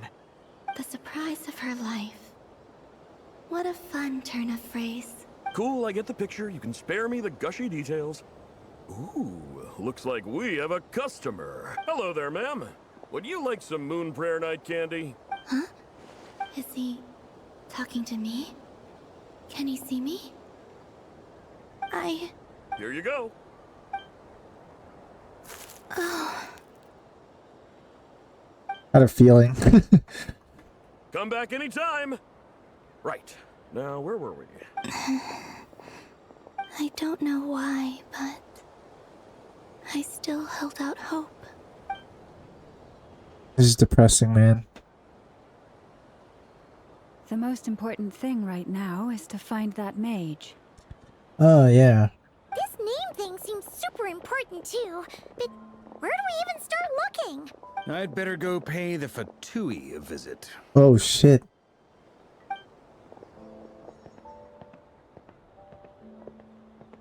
No.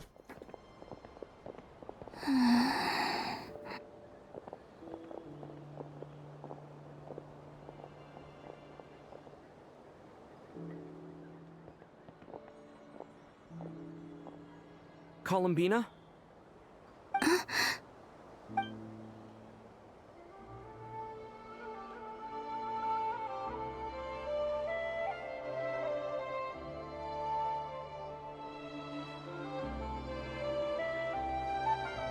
Oh, he sensed her presence. Traveler? Let's go! This is no time to be spacing out!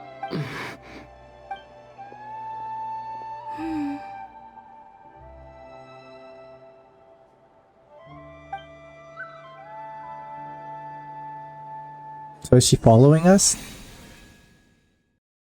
Oh, that's cool. And we're back. Oh, we're gonna meet Nicole. Let's go. Damn, 2 characters. First Alice, now Nicole. I got a lot of thumbnails to think of. Where are they going? They mentioned a mage and a name? So, Mr. Varka, are you acquainted with this Nicole? Or should I call her Mage N? Not really. We've never met, though she has come up in conversation. From what I've gathered, Alice kinda took Nicole under her wing. Taught her how to speak in a more ladylike fashion, that kind of thing. Huh. Hard to imagine Alice as an etiquette coach. Yeah, Alice is a larger-than-life personality, I'll give you that. But then again, that's why she's able to draw such an eclectic mix of people into her inner circle. If I remember correctly, being an interesting person is actually one of her main entry requirements. So, if you ever wanted to join the Hexenzirkel, I'm sure you'd both be eligible to apply. Hey! Don't go around making promises on Alice's behalf! I wouldn't dare. I'm just trying to paint a picture of the Hexenzirkel for you. Okay, sure. Anyway, since none of us have ever met Nicole, Speak of the devil. find her? We can't just go up to every woman in sight and ask, "Hey, are you Nicole?" Well, it might work. Maybe something she's wearing will give it away? Like, a windbloom pinned to her chest or something. Wait a minute. Alice never said Nicole was from Mondstadt. Oh, true. That would be this young lady, then? There she is. Oh my god.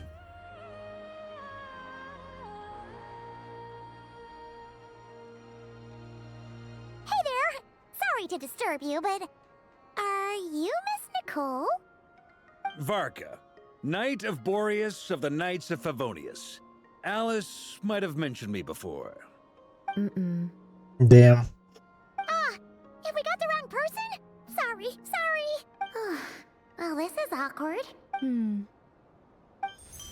When I shook my head, I meant, no, Alice hasn't mentioned you before. Oh, yeah, that's right. She communicates like this. It's kind of weird. Huh? Where is this voice coming from? My apologies. For certain reasons, I am unable to speak. This is the only way I can communicate with you. Better than it being mute, like some story, some part of the story. That's good, at least. It might take some getting used to, but I hope you can understand. Hey, it's fine. I'm more shocked by the fact that Alice never speaks about me. I mean, As for you two, we have crossed paths twice before, but it is nonetheless a pleasure to finally meet you. It's really you! Thanks for all your guidance in the past! You're quite welcome. This time, things are different. We have reached the unwritten pages of the story. You might say that we stand at the crossroads of fate. I also want to say this before we continue. Is that thing we saw on her back, that's not a pyrovision. People were saying that's a pyrovision, but I don't see anything there. It was just more of like a triangle on the back of her. Maybe it might be pyro. I didn't see anything on there. I could be wrong and blind, but I don't know. I didn't see any vision on her back of her back, so I don't know. Now then, allow me to formally introduce myself. My name is... Oh, there she is. Oh, she's so beautiful. She's so beautiful, guys. That's why I hate this whole version, bro. There's so many good-looking characters, but I don't know if I'm gonna be able to get all of them. Ugh, this game, bro. I hate it. Why they do this to me? No, stop! Alice! I can't believe it!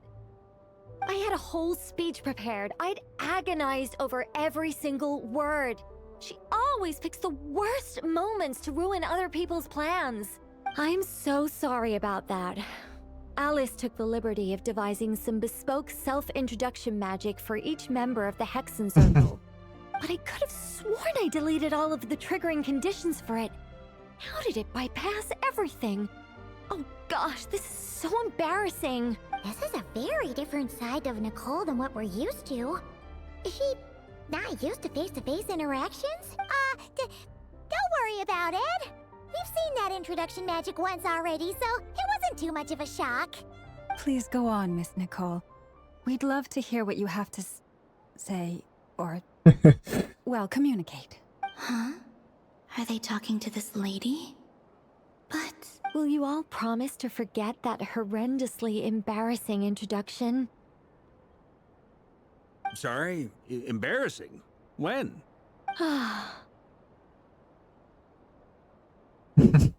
Yes, my name is Nicole, and I am one of a very few angels who have retained both their preferred form and their power. The Traveler and Paimon should be no strangers to this concept. There is another of our kind in Natlan. They call her the Lord of the Night. Right! Paimon remembers her. Yes. Well, I have retained more of my power than she. It's because I don't have a long-term duty to fulfill. To be more specific, no. We'll be here all day if I get into the specifics. Moving on. If I'm not mistaken, you are here because you wish to learn how one might reach the moon beyond the sky. That's right. Is that something you can give us any guidance on? Yes, I do know a way. It began with the Hyperboreans, who lived after the War of Funerary Flame. Blank looks. Maybe I should start with the background of the war. Or maybe not. It shouldn't be an issue. I'll fill in the gaps for you when we have more time. Anyway, after that war ended, the three moons retreated to beyond the false sky. The Hyperboreans were humans I once aided. They accepted the civilization and creations bestowed upon them by the angels. But despite accepting many blessings of the angels, many among them still held on to their faith in the moons. They were reluctant to accept the new order, even after the War of Funerary Flame. They sought to contact the moon goddesses beyond the sky and receive their guidance. But all three had passed away by that point. This mage has a unique method of communicating. Is she talking about the moons? Yes, but they did not know. And so, still they prayed for the moon goddess's mercy. After building titanic structures that consumed vast amounts of Kuvaki, at last they glimpsed the moons and heard their voices. But of course, they were gravely disappointed, for it was then that they realized the 3 moon goddesses were dead. Oh, that's such a sad story. It is. Humanity was in a very sorry state at that time. The angels who had once aided them were gone, and the war of funerary flames had left them homeless and destitute. Just a second, I gotta ask. How relevant is all this history to the task at hand? Well, I mean, it's... Okay, it seems we've drifted into irrelevant narrative waters. It's been a while since I've had the chance to speak inside someone's head. As soon as I got started, I lost control and the words just flowed out like a waterfall. What I'm trying to say is... Oh my god, bro, she's blushing. The relevant part is the ritual created by the Hyperboreans. Yo, this is... Dude, there's so many good screenshots for a thumbnail, guys. How to get more clicks on a video, bro. Blushing Nicole, bro. Perfect, bro. The fact that they bypassed the false sky and saw the true moons implies that they successfully built a connection between Tevat and the outside world. Which means, with enough Kuvaki and a sufficiently stable connection, it should be feasible to send one person over the border. Okay, so they built some kind of portal? Oh, yes. A portal. Is something wrong? You sound disappointed. I just didn't expect you to summarize it so well. It turns out I could have said all that in one word, if only I'd managed to think of it. No, please, it's fine. This is invaluable knowledge. I'll be sure to record and preserve everything in writing. Oh, really? Well, in that case, I suppose I could backtrack and add some more detail. I did gloss over a few things so far. Whoa, whoa, whoa, time out. Let's summarize what we've got first. The Hyperboreans were the last ones to use this method, right?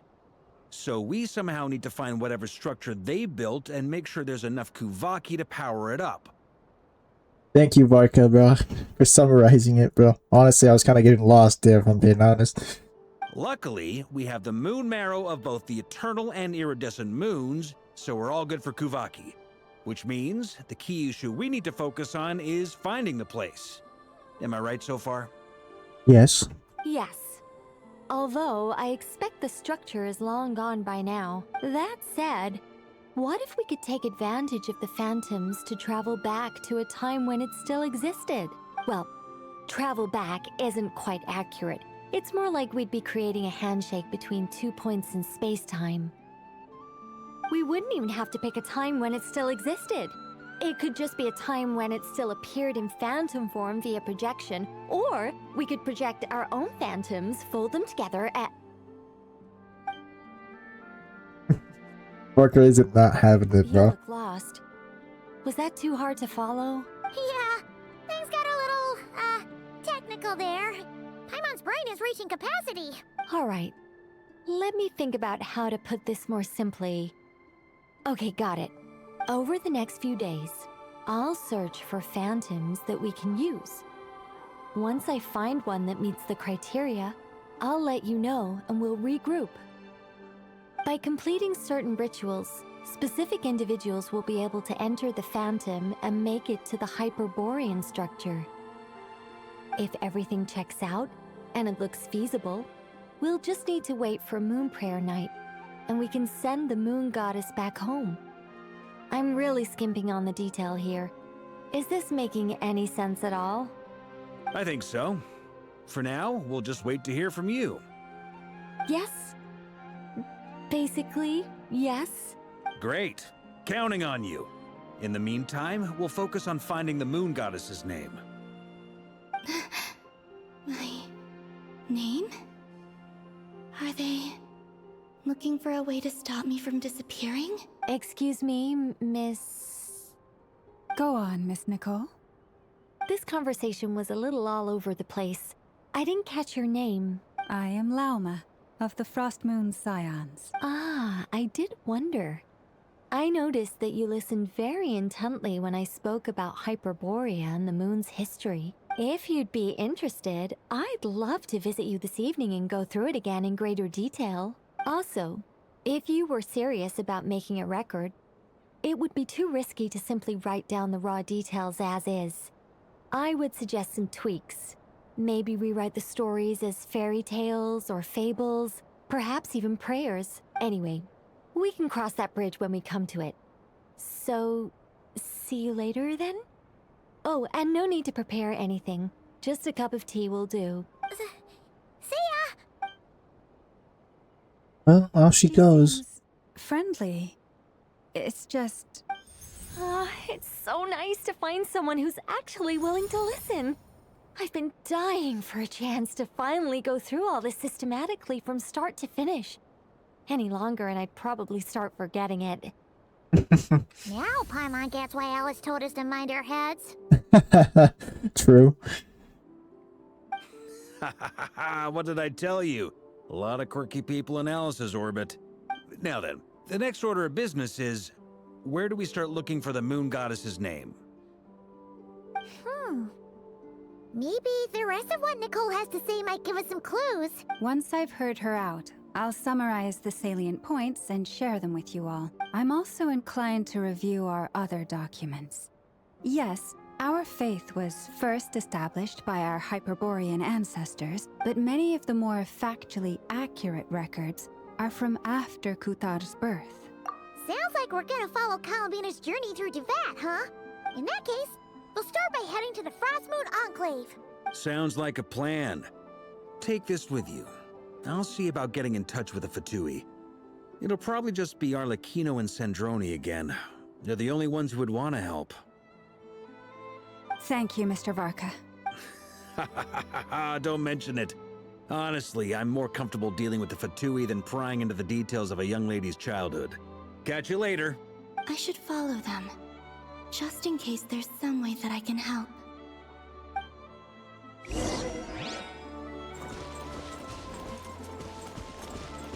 Okay, let's go. I'm trying to forget how long these are gonna be, bro. It's only been, how long has it been, bro? Oh, I started at 10. It's been almost 12, so almost 3 hours. It's not bad. Keep going.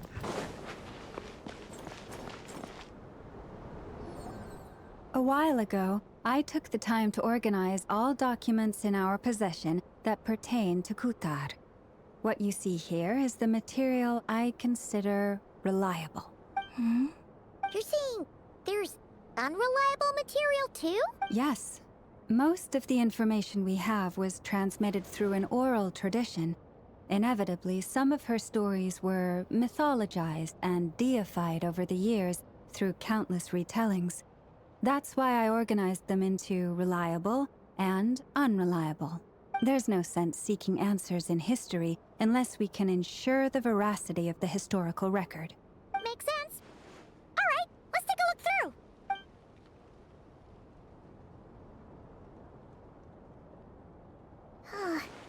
Almost all these records refer to Kutar instead of Columbina. Although neither of those is her real name. Paimon's not sure what point she's trying to make. What we can gather from these records is that the Frost Moon Scions worshipped her as a god, placing impossible expectations upon her. I cannot fault them for their earnest faith, but for all their devotion, worshipping her day in, day out changed nothing. I imagine that none of it resonated with Columbina. It wouldn't surprise me if, even back then, she had already begun to reject the name Kutar and everything it represented. Lauma speaks the truth. When I heard them call upon Kutar with hope and expectation in their voices, they may as well have been calling upon somebody else. Well, that's a bit complicated. I looked at the level of detail, perceived authenticity, prose style, and how realistic their portrayal of Kutar seemed to be. Amongst the Frostmoon Scions of today, only I know of her existence, and I alone have spoken to her face to face. As such, I know that there are certain things she simply would never do. That being said, I have sensed some changes in her lately. Changes? Me? Oh, seems like this is getting us nowhere. Oh, for what it's worth, why don't we check the unreliable sources too? Sure. Give me a moment.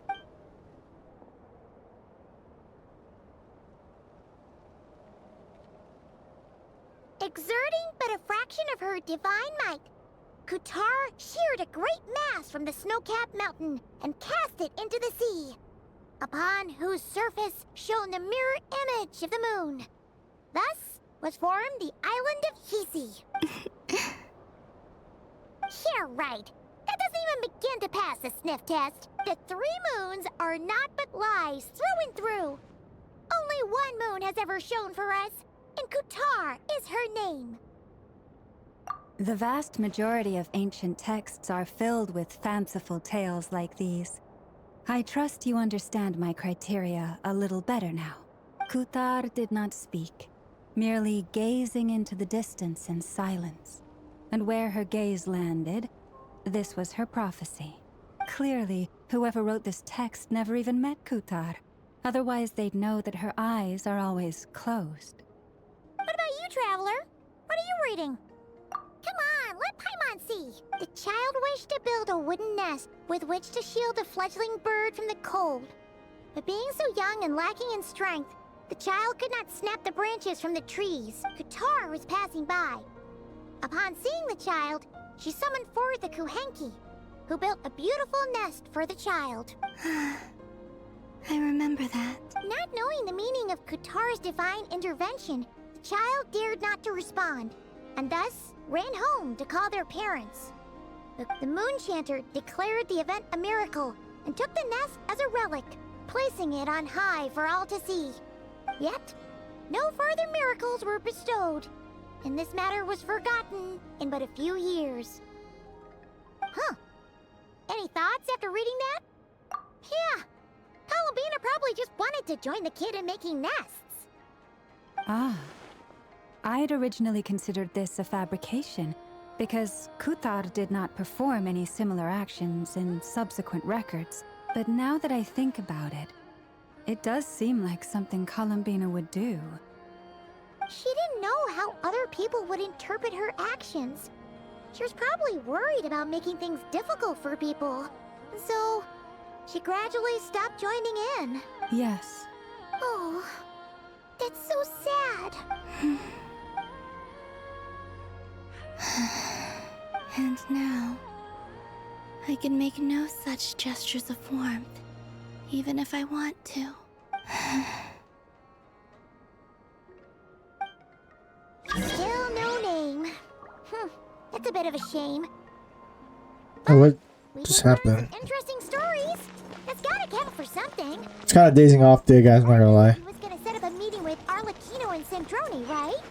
Let's go back to Nashi Town and see how he's doing. That was a new piece of mail, bro. Huh?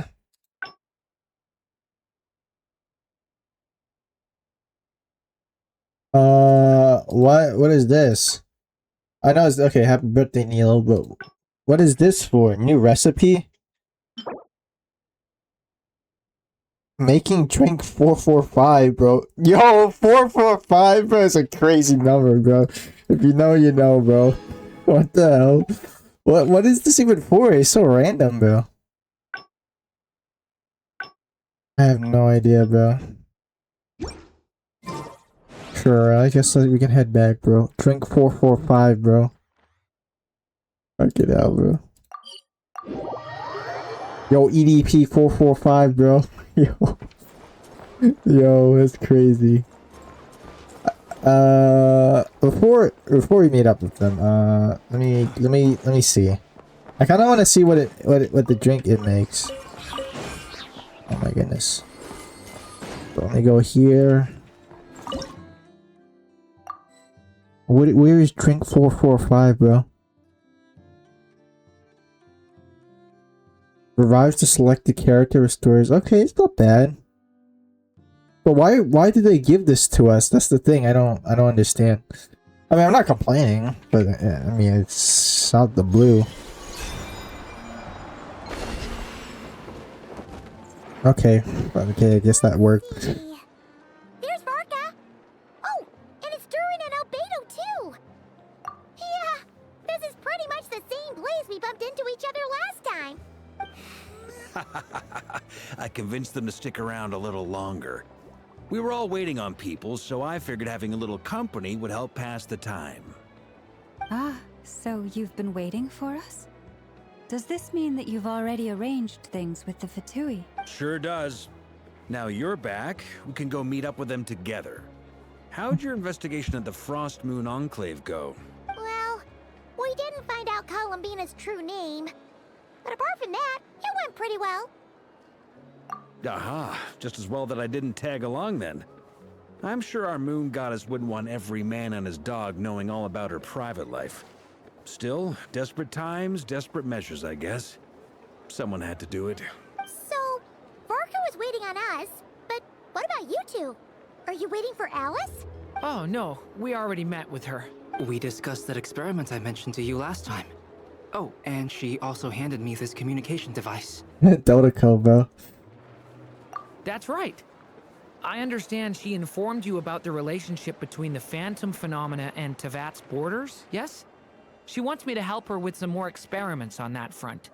She said that she'll contact me through this device with more information. Ah, I see. Following instructions and making observations. Pretty common research method. Takes me right back to Albedo's lab. Wait, then who exactly are you meeting? Someone you know. Albedo's met him too. But I don't think Miss Lauma or the Grand Master have been introduced. Introductions are overrated. Especially in cases. Oh my god, it's Scaramouche, bro. It's you. Did I ever name him? I don't think I did, right? So, it's not like the academia. His name is just Pacifist. Also, I applied for leave. I've been writing to Hat Guy since obtaining a human form. Ah, yes, Hat Guy. I've already brought him up to speed on everything that's been going on in Nod-Krai. Hat Guy? Turns out, I actually have heard that name before. Oh? Then why did you react the same way I did? I only knew the name, not the fella. But since we're all here, let's do some introductions for what it's worth. I'm Varka, Grand Master of the Knights of Favonius. Lauma, Moon Chanter of the Frost Moon Scions. And I'm a Driosh from the Vahumana Darshan of the Sumero Academia. Hat Guy. Good to see you again, Mr. Guy. I believe we last saw each other. Mr. Guy, bro. This kinda killing me, bro. How they just call him that. Mind you, the only reason I came here is because there's someone I want to look into. Who's that? The doctor. Ooh. Torre. From the tone of your voice, it sounds like there's bad blood between you. I was reviewing our archives and noticed that a lot of information about him was missing. Left a bad taste in my mouth. That's all there is to it. De Torre, or Zondique, as he was then known, once studied at the Academia, but he got kicked out before he could graduate. So the Harbinger's #2 man is a college dropout? How embarrassing for them. Last we heard, he was planning something. We actually heard that a few times before, even coming to Nod-Krai, but we haven't seen a trace of him since we got here. You think he's gonna be the next weekly boss, guys? What y'all think? You think so? I feel like it. He only appears when something interests him. For all we know, he might have left already. But the fact he did something here at all is worth noting. It'll fill a couple extra lines in his file. Why does it sound less like a file you're writing and more like a criminal record? Anyway, we were just about to meet 2 of the other Harbingers. Want to come along? You might learn a thing or two about him there. Sure. No way. Well, they're old acquaintances of ours, so, you know, when you talk to them, Try to be... I got it. Do they recognize him? The Frost Moon Scion's relations with the Fatui remain tense. Forgive me if I do not attend. In that case, we'll continue assisting Miss Alice with her experiments. Good stuff. Everyone's having a fruitful time. All right, we better get going. I'll lead the way.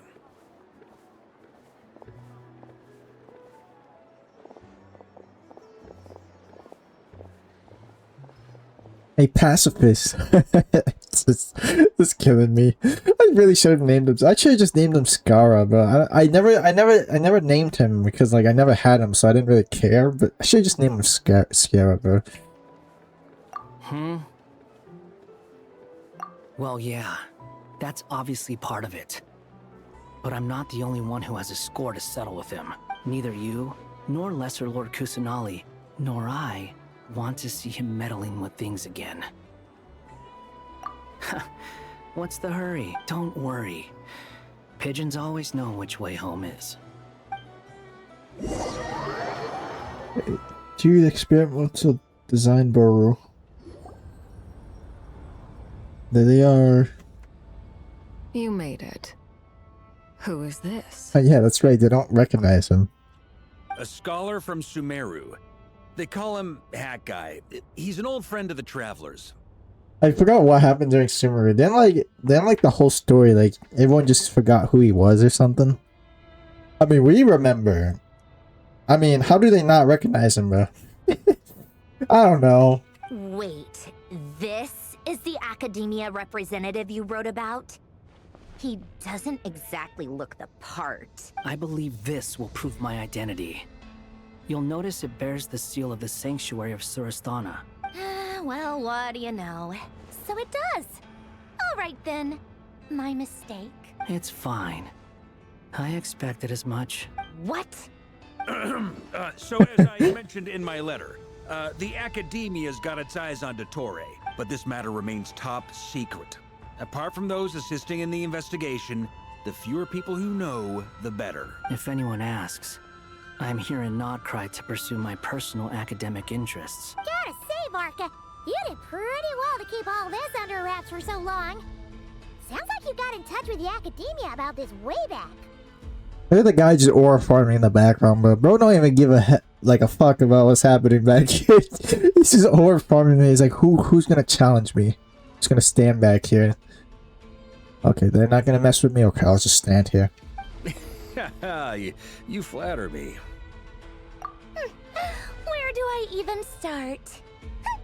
Remember that time we fought Rerir at Star Sand Shoal? He sure let me have it then, didn't he? I'll bet Dottore had that all sketched out, with me as his convenient little pawn. He could not care less about us if he tried, but hey! The feeling's mutual. Does Dottore really strike you as the sort who values his relationships with his colleagues? Nope. Fair point. Definitely not. Which is why I always keep my guard up whenever he starts making suspicious moves. To that extent, our motivations align. Now, back on topic. In the wake of the Reikir of Solnari episode, Sandrone and I grew suspicious about Dottore's complete inaction during the entire affair. So we tried to find out what he'd been up to, but unfortunately to no avail. He never lets anyone in on his plans. The more he cares about something, the more secretive he gets. Indeed. Perhaps he believes that by keeping a low profile, he can avoid trouble. But that trick isn't going to work on his colleagues. Yeah, I mean, he's been researching the ancient moon's remnants. And he's been trying to get his paws on the moon marrows. Only an idiot would believe he doesn't have something more planned.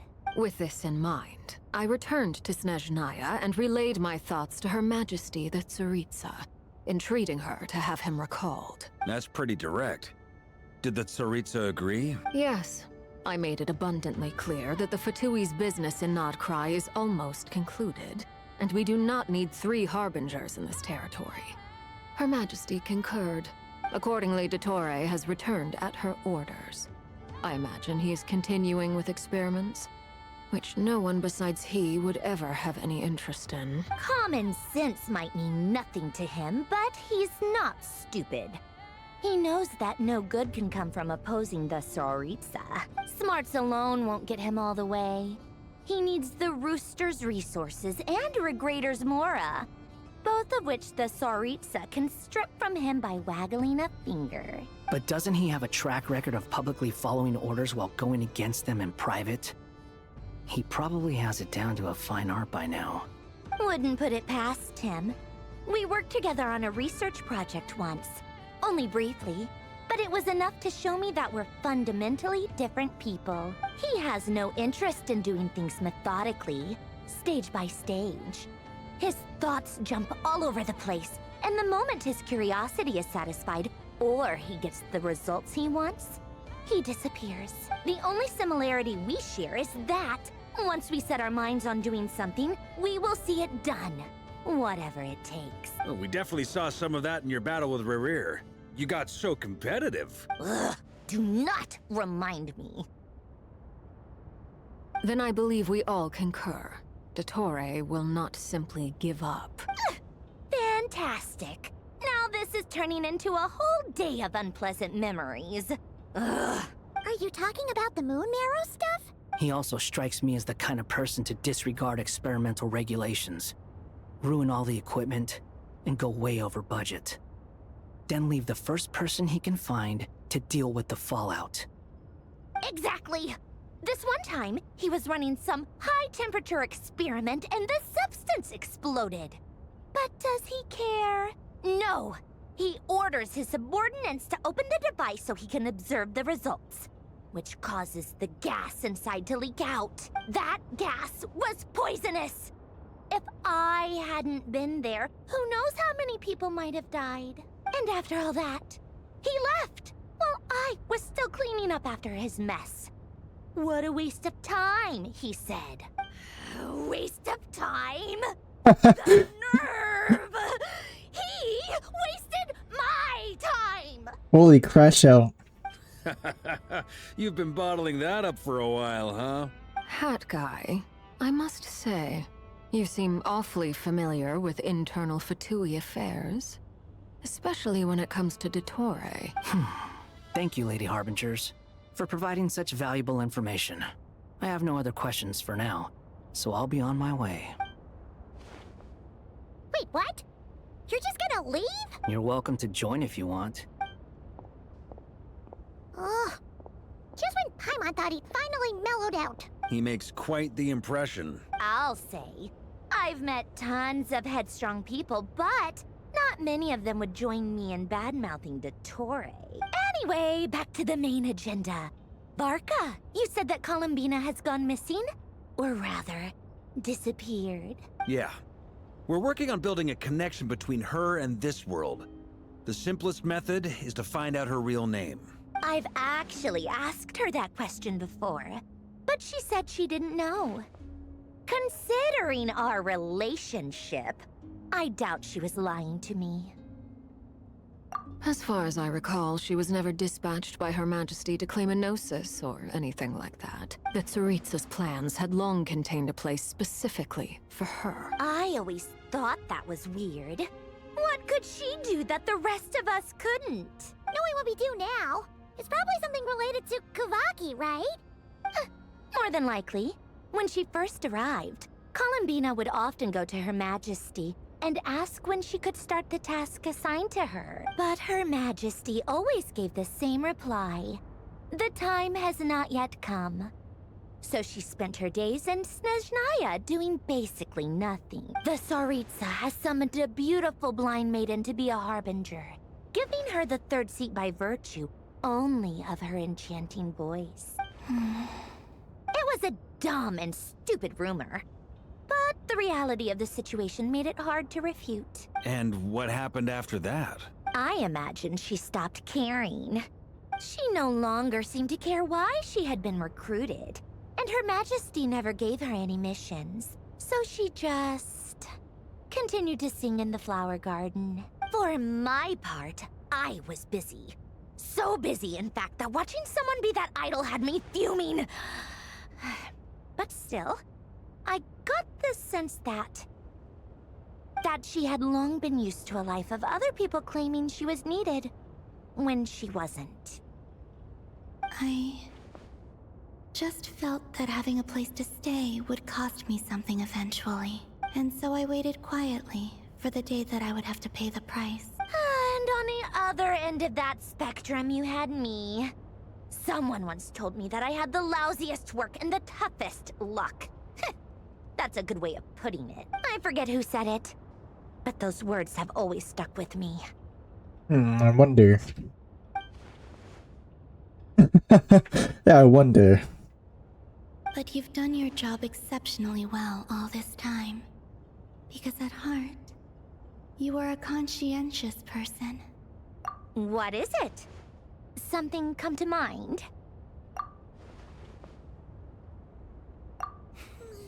That makes sense. Nothing screams you are needed like your name shouted from across the town. Well, good luck with it. But if you ask me, Colambina is still the most shoutable name. I'm just so used to it now. After all the arguments we've had, I can't be bothered trying to remember another name for her. Nor I. Sandrone. Harlequino.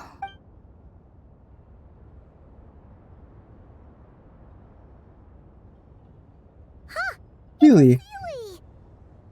Does that mean Nicole has news for us? Ladies, I thank you for your hospitality. If the chance ever comes up, I definitely owe you both a drink sometime. I'm sure it will. You can make your own way out. Heck, you've been here enough times, you probably know your way around better than I do. Okay, time to do what adventurers do best. Follow that Sealy! Ooh, Durin POV. I really like Nod-Krai. Ooh. Here you are. Look at that.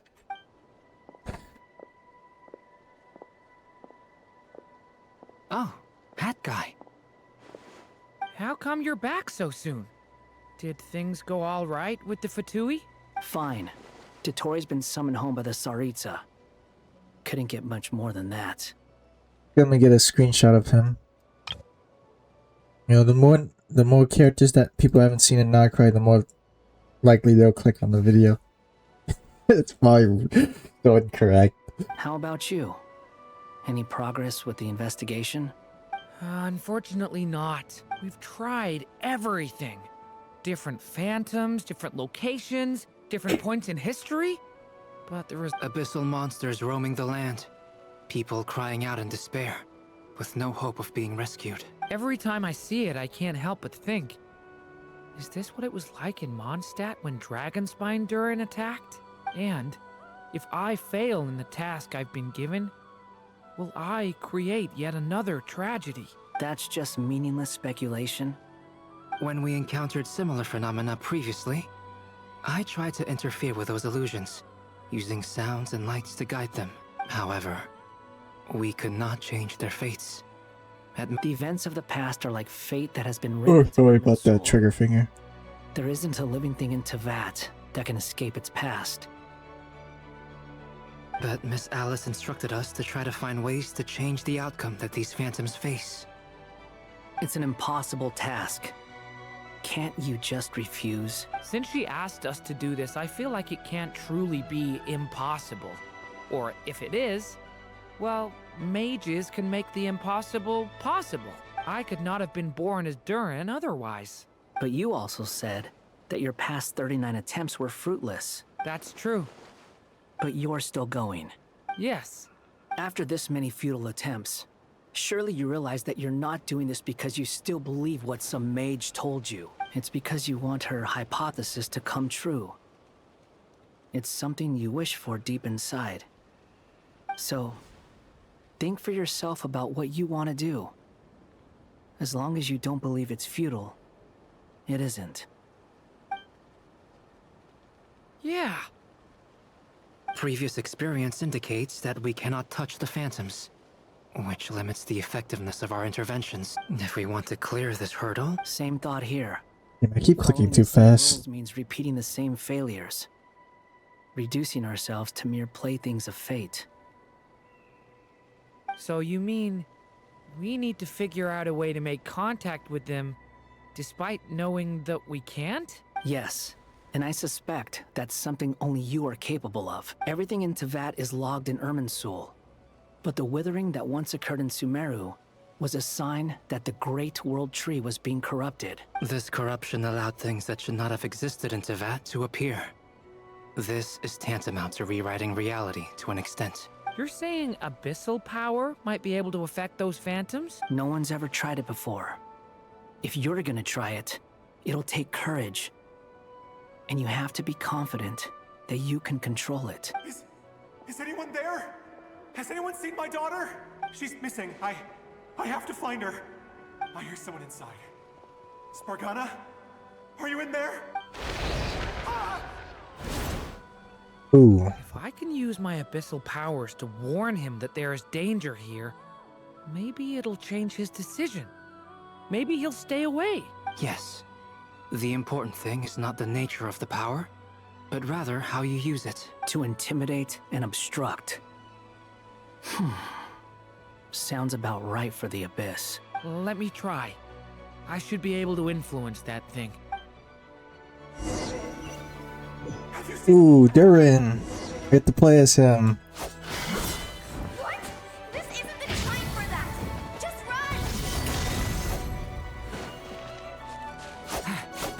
run! Kill him. Kill him. I hear someone inside. Spargana? Are you in there? Okay. What is this? Looks dangerous. I should get out of here.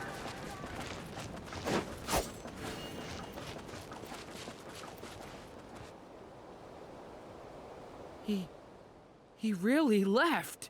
Ha! We did it! Don't celebrate too soon. Follow him. See what he does next. Uh-oh. Monsters approaching from the front. You need to stop them and create an opportunity for him to hide.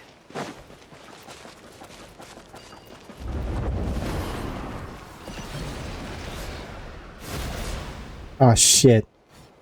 Did I fuck up? I fucked up. Monsters approaching from the front. What was the point of that?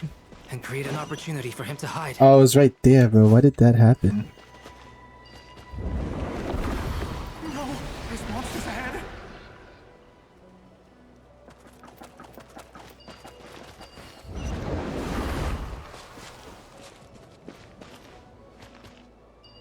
You leave him in there. Oh, now we let this go.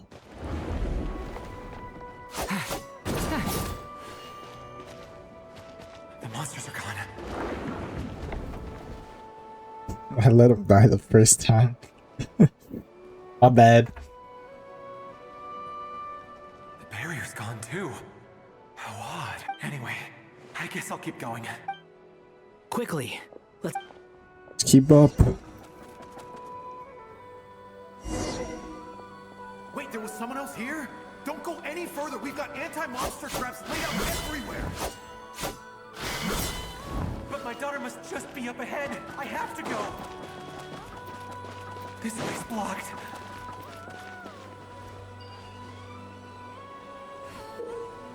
Yeah, I know. Wait, I killed him? Fuck. My bad. Why was he just standing there? Don't go any further. We've got anti-monster traps laid out everywhere. But my daughter must just be up ahead. I have to go. This way's blocked. Should I blow him up? We might be able to use the explosives over there, but we need to take care not to hurt him. I wish I knew that before I fucking blew him up. Safe distance. I wish I knew that before, bro. I just blew him up the first time. Oh, fucking hell. Wake up! Well, she dead.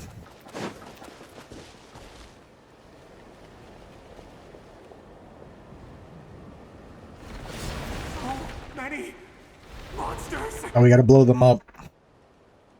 There's still a chance, Durin. Use the traps.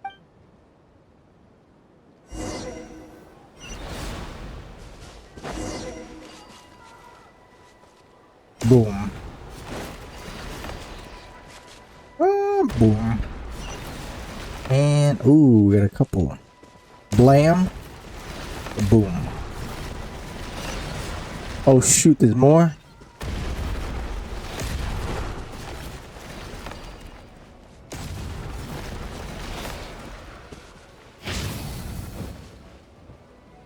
This is a new development. I've never seen this happen before. We might just be able to save this person.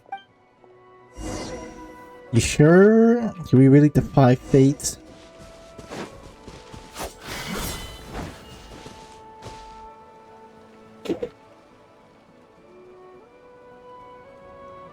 Hello there. Have you seen my daughter? Spargana is her name. She's carrying a large backpack. Paimon coming in! Get out while you still can, you fool. You won't find any survivors here. But I can't just leave her here. She must be so scared right now. Sorry. Wish I could help, but I haven't seen her.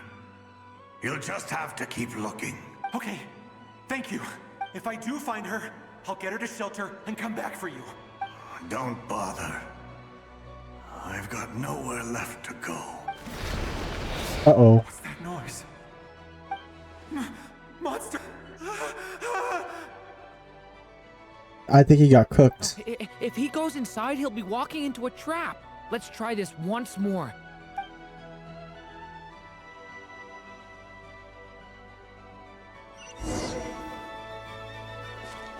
Oh, God. Why? How will I know where Spargana's gone like this? Well, you don't. You know what? I'll trust this strange barrier. It's gotten me this far after all.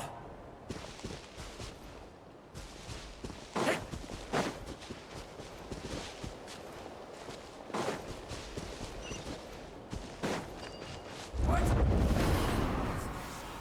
Spargana, are you there? This will help. I think they're dead, man.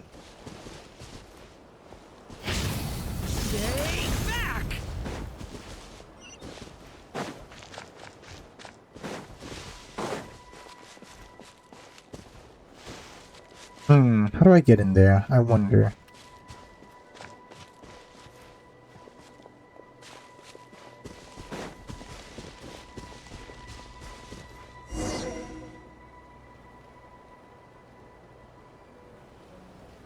Huh? That looks like one of my daughter's books. Oh, thank you. Yes, it's one of hers for sure. That's her name on it right there. She left her backpack here. No! Durin, just like last time. Use the explosives.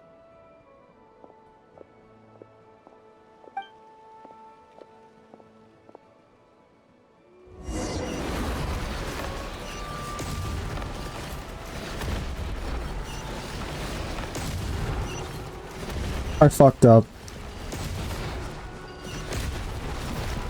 I fucked up. No! No! It won't work. There's not enough left. If he makes it in, he'll die. But then, this clue could be the key to him finding his daughter. It might not be the only one. Better he misses that clue than loses his life. I guess so.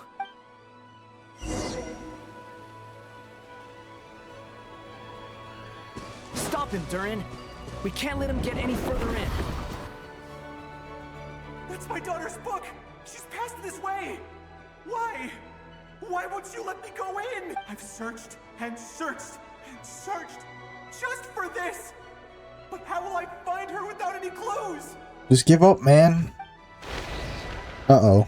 I no longer have anywhere else to go.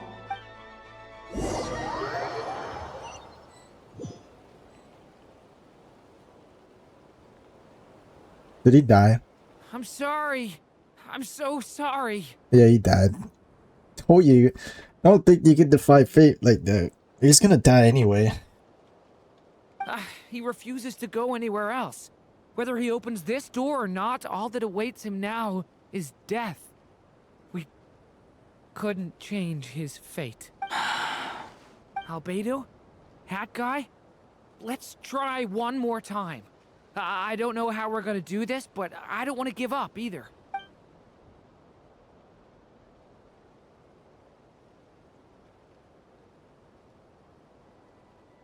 Why am I here? What's going on? All these scenes running through my head. Where are they from? Huh? What's going on? His reactions have changed. How many times have I... What's happening to me?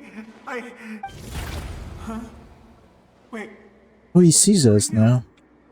You can see us? I feel like I always could, but that I only just realized you were there. I'm sorry, I don't know how to describe what I'm feeling, but you were the ones guiding me using that marked barrier, right? I haven't done anything yet, but those monsters, those deaths, they feel like memories. Like things I really did experience. I won't find my daughter. In fact, I'll ultimately die trying to find her. Isn't that right? Well, no, it isn't. Yes, it is. Even so, we're trying to find a way out of this. You've not seen my daughter either, have you? It seems she really isn't here. I'm sorry we couldn't help you. I'm just... tired. Maybe this is destiny. Maybe it doesn't matter how hard I search. How long do I have left? Experience says 15 to 20 minutes. 15 to 20. Thank you for all your help. Let's rest a while. Now's not the time for you to... It's not pity. I'm just realizing that I've only got 10 or so minutes left. You know?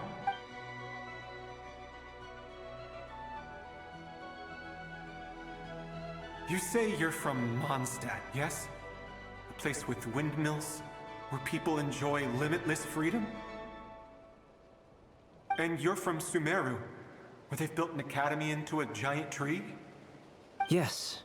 It seems you've never heard of either place. Those names are unknown to me, I'm afraid. Yes. Have you heard of Hyperborea? I have, but I heard that it was destroyed in the distant past. I see. That was where my ancestors once lived. What about Delphi Pytho? Was it later rebuilt? I've never heard that name. Then what about Sal Vindagnir? I have seen that name on stone tablets on Dragonspine. But I'm afraid the only things left of that place are its ruins. I see. Sure enough, there was no way to turn this around, huh? I'm sorry. I was the one who asked to chat, but it seems like we're too many ages apart. There's barely any common ground to start from. It's all right. We did hear something new, at least. From how you speak of your lives, things must be going all right for you, I guess. They are. Mondstadt is a place of freedom and happiness. There's a lot of good people in the church and the Knights of Favonius, and even outsiders find that it's an easy place to feel at home. We have festivals a few times a year. Everyone gets together to drink, sing, and be merry. Sumeru is a lot more uptight. Not really the kind of place where you can relax. It's a nation fraught with problems wherever you look. But if all you want in life is to seek knowledge, I guess it's pretty much paradise. That's wonderful. In other words, after this all-devouring black tide passed, humanity did not merely avoid extinction, but rose to build prosperous civilizations anew. I mean, I can see you all right now. That must mean the future isn't a total mess, right? That's true. Well, time's almost up. Let's part ways, I think. Might be best if you don't waste too much time on me. The chances are slim, I know, but I'd like to spend these last few minutes looking for Spargana. If things work out, I'd love to tell her about what I've heard. May we meet again. Well, or not, most probably. In that case, may your wishes come true.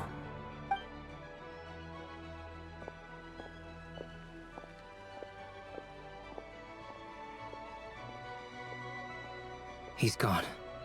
In a few minutes, he will meet the end that was his to begin with. The ending of this tale did not change, but I believe that we've just made the most progress we have yet. May your wishes come true. If only it were so simple. Hat guy, could I ask you a question? You've never talked about your past. It seems complicated, and it weighs heavily on you, too. Would you be willing to tell me about it? I mean, sometimes it's better to get things out in the open. Take that guy we try to help, for instance. At least he said goodbye with a smile, right? I know about Albedo's past. Our experiences are very similar, and he created me. As for you, you're my first friend, and you've witnessed every step I've taken. But by comparison, I know nothing about you. Either way, I mean, we're still best friends. But if I knew more about you, I might understand your thoughts a bit better. I've told you about myself. I'm a student at the academia. And what did you do before that? Prepared for the entrance exam? All right. If you really don't want to talk about it, I won't press you any further. I was a puppet built from the branches of a white tree, using technology left behind by the Conrian schools of mechanical engineering. A white tree? You mean an Irminsul tree? Yes. A branch of Irminsul that was once connected to the main tree. So you had a human creator too? Yeah. But my creator abandoned me after deciding that I was a failure. After that,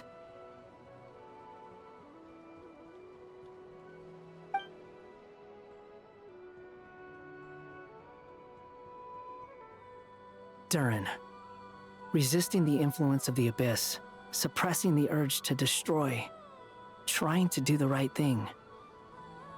None of these things are easy. But no matter how hard they are, trying to rewrite past wrongs is far harder. You asked me if you would create a new tragedy if you failed. I told you there was no point speculating about that, but the real answer is, yes, you absolutely will. That guy. But at least you've got people here to help steer you away from the wrong path. So, just keep aiming towards the light. I will. I promise. All right, break time's over. Hello? Durin speaking. Hello, friends, it's me. What have you been up to, I'm detecting some unmistakable fluctuations here at the border. The amplitude isn't particularly high, but they're completely different signals from the ones before, and the scale is comparable to those I've detected previously. Alice, we were unable to save that person. However, he appears to have retained a portion of the memories gained through that cycle, and was able to hold a conversation with us. I see. Well, that is rather odd indeed. It definitely merits further attention. Could I trouble you to keep trying the same approach? I need to gather some more data. Counting on you. I should probably have Nicole come and check this out as well. Okay, so that's that. Whew. Ooh, that was long. Oh, back. Okay, next chapter. I was worried you might stop to collect treasure chests opened by the Seelie along the way. It would have taken you so much longer to get here. It would be nice, though, get those sweet primo gems. Another conversation I cannot hear. I am delighted to see that you understand what takes priority, and that your adventurer's instinct has not swayed your resolve. Really, I must applaud you for it. You should know. Paimon's head. Okay, I'll try and keep it short. My senses are telling me that this is where we shall find the entrance to the ruins. Oh, cool! Well, what are we waiting for? Let's open it up and see! Patience. This was a sanctuary of great importance to the Hyperboreans. A special process is required to open the gate. Oh!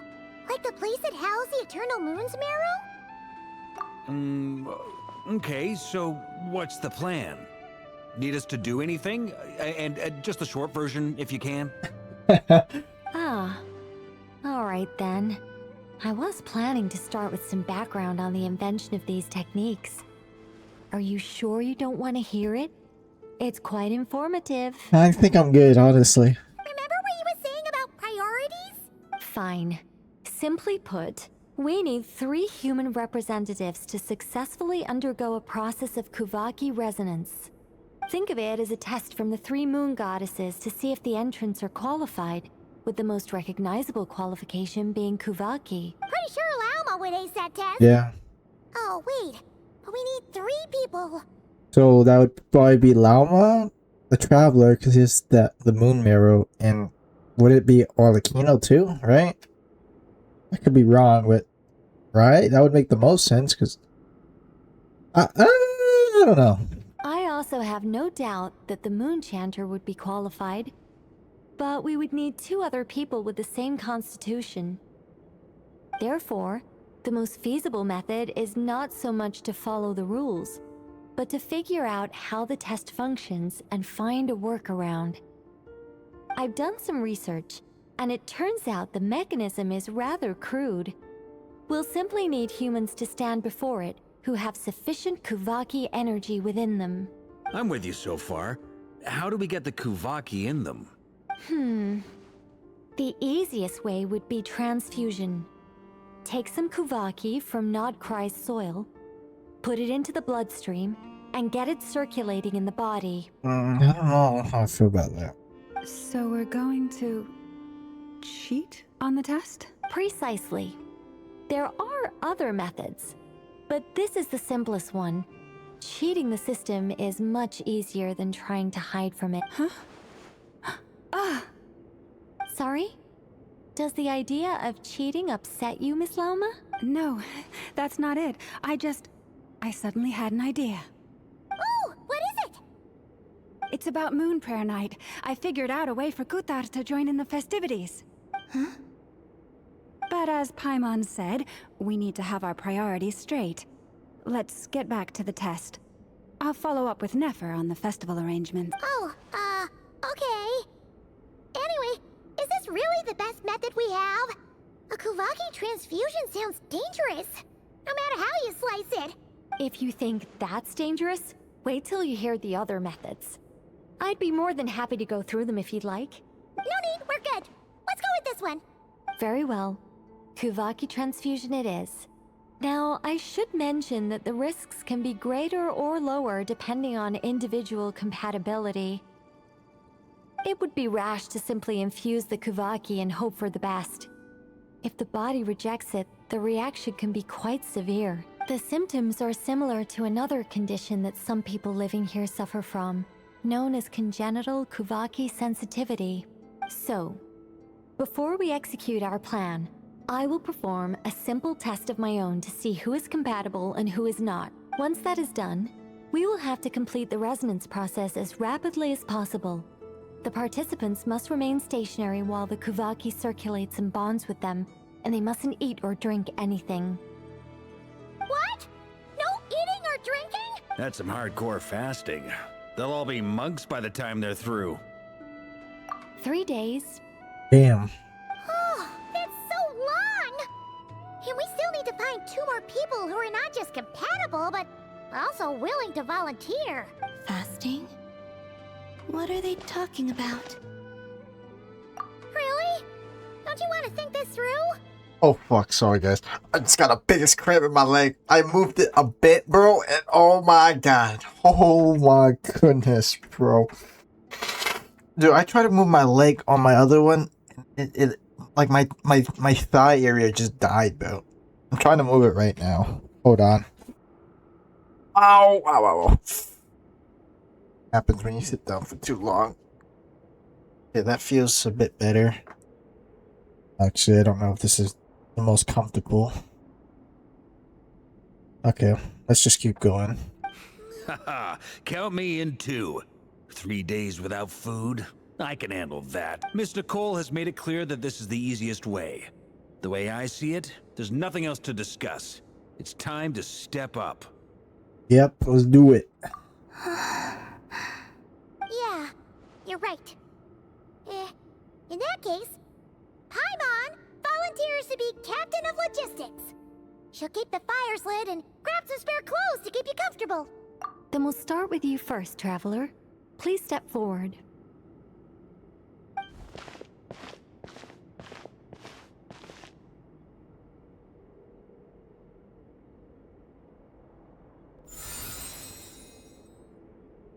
How's it going?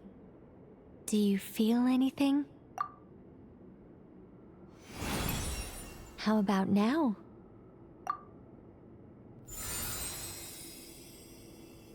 And now?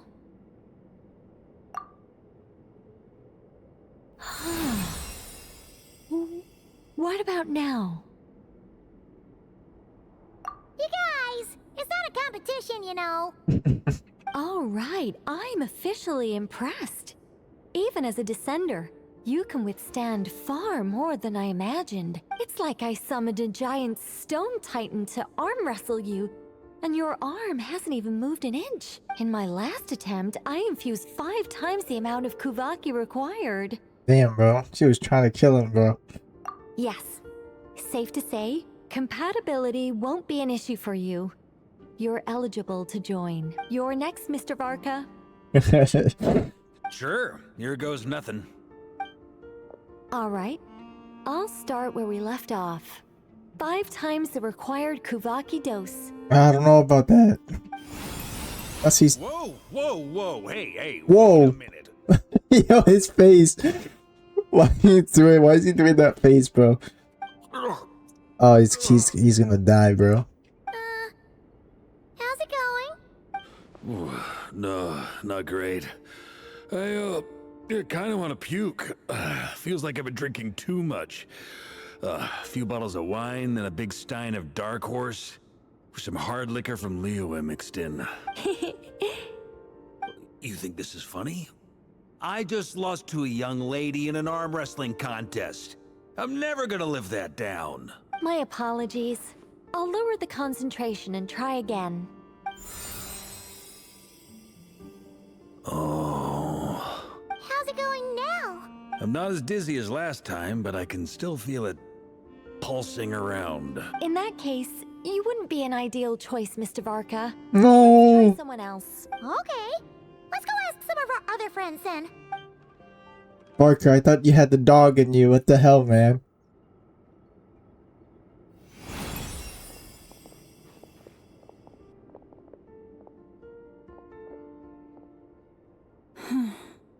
No surprises here, Miss Moonchanter.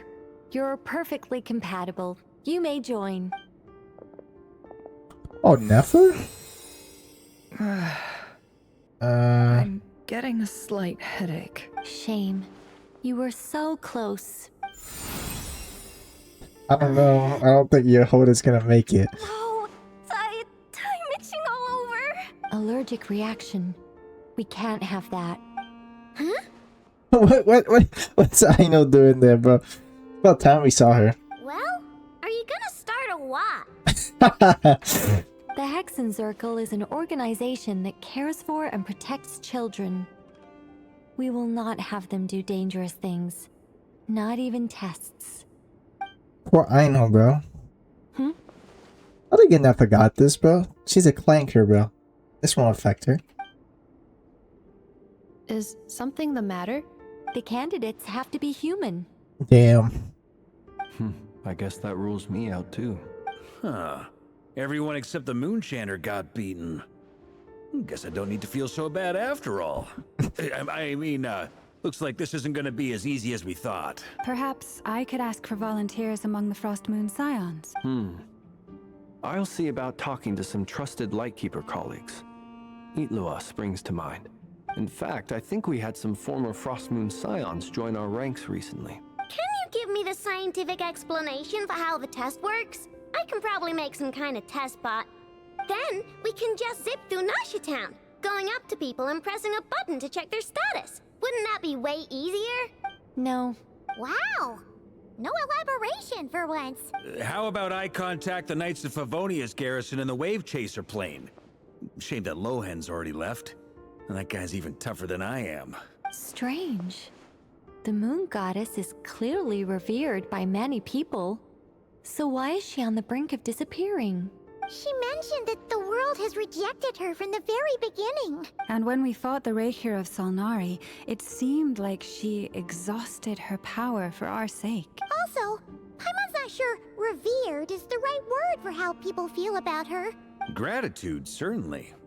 For my part, anyway. It's basic reciprocity. She helped us, so she deserves our help in return. Yeah, even though she looked like she didn't care, she still saved a ton of people, including me. A review of the relevant data leads me to conclude that Miss Columbina is a good person. Yep, you bet! They really think so? I'm super surprised that Columbina isn't her actual name, though. I think it really suits her. It's light and graceful and... yeah, just a really pretty name. I know, right? Unfortunately, that's not our decision to make. Columbina. That was the code name the Fatui gave me. But it also came up in the song I heard when I was born. What? Is that really all there is to it? What do I truly think of my own name? Is there anyone left who will still call me by that name?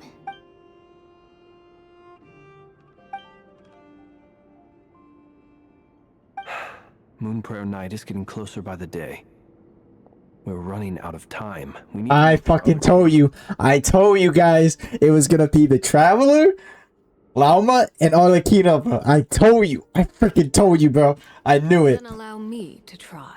I knew it, bro. I'm big brain, bro. Holy crap. Huh? What are you doing here? You contacted your friends via the Adventurers Guild. Sandrone has been keeping an eye out for something like that, so she informed me. Since I have the ability to accommodate a moon marrow, I should prove to be a suitable candidate. Arlecchino. When can we begin? I see. We can begin right away.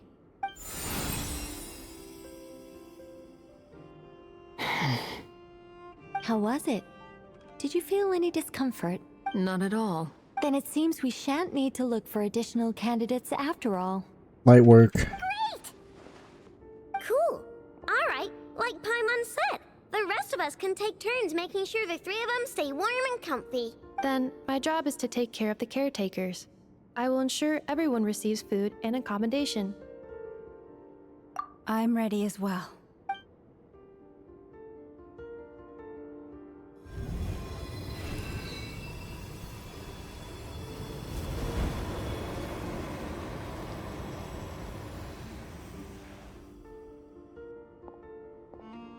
You have to do this for 3 days straight, standing like that?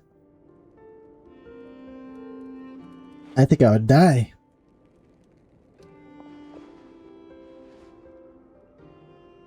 There she goes. She's sleeping, bro.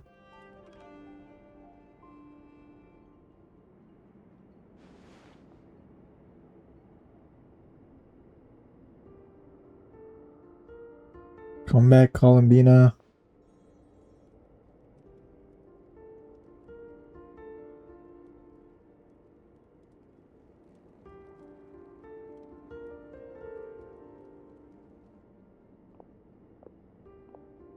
The work is done. The sacred scroll shut. The stars grow dim, the people silent. The white sun sets, the silver moon rises. O path to the temple, appear now before us.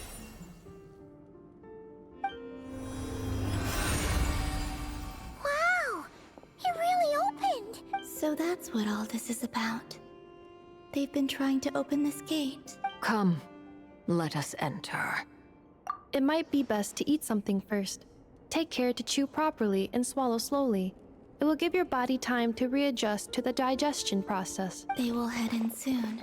They will need to enter this gate.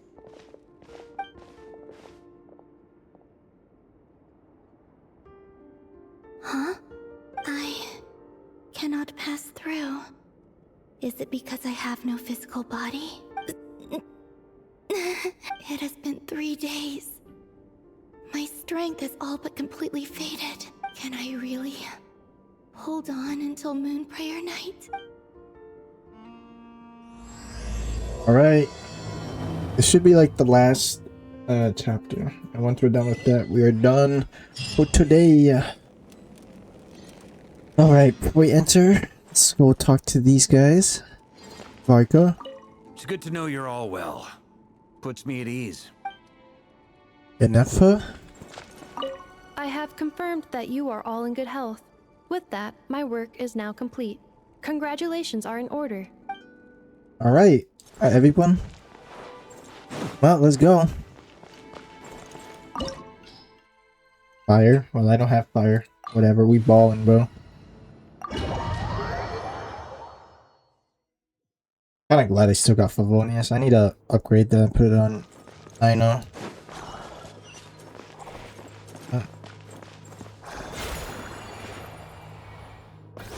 That was quite unnecessary, but sure. Are these people... Judging by their clothes, they appear to be phantom Hyperboreans from the distant past. That could mean they have some clues about the Moon Goddess's name, right?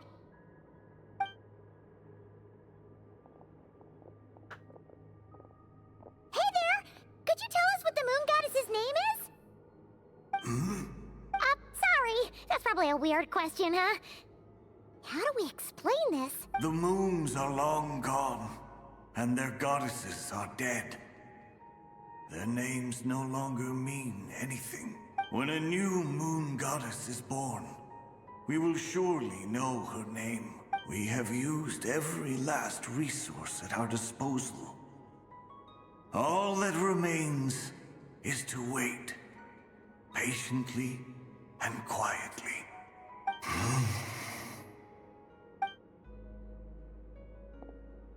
Were the people of the past all this devout?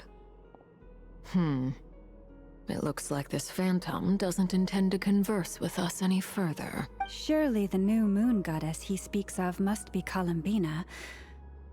Alas, Kuthar's birth came long after the age in which he lived.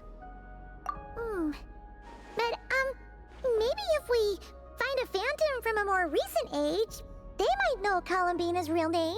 True. Keep an eye out. We should be able to tell which era they're from by the clothes they wear. Yeah!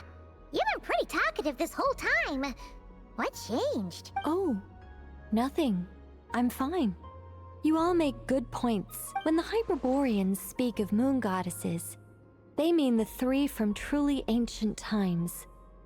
I can't imagine they would know anything about our current moon goddess. There once was a time when the moon goddesses blessed them greatly and protected them from harm. So, when the war between the gods and dragons plunged the world into chaos, it seems they looked once more to the moons for help, praying for a new goddess to be born. Yeah, that checks out. Let's continue on. Who knows what else we may discover?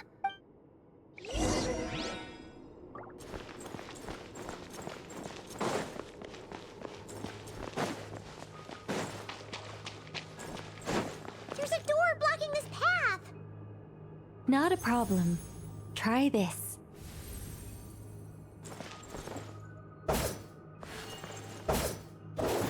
What? What happened? Why can I use this? Am I stupid? Oh. I'm stupid. Yeah, I am. I was so confused. This device was maintaining the doors intact. Is this our destination? Oh wow. Look at that. Looks like a big peepee. Precisely. This is a device that will help us reach our destination. Let's go. We still have a long distance to cover.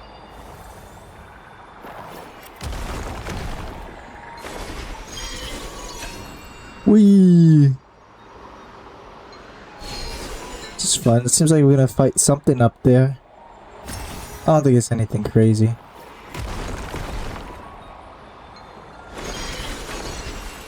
No, what the hell? Why did it do that?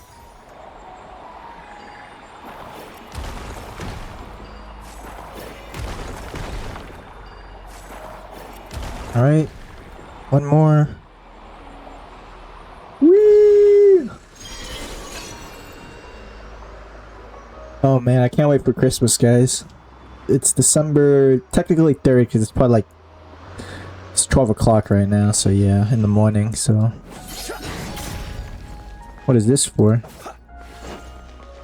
Oh, okay, can't wait for that. That's why we need this.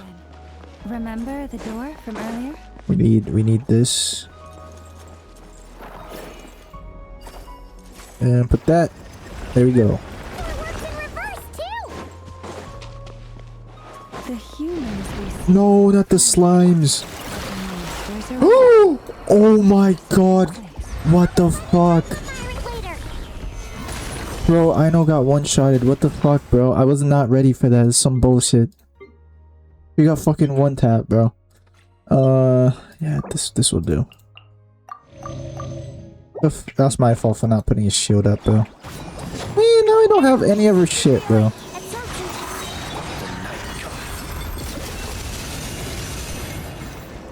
You dumb bird. Close your eyes.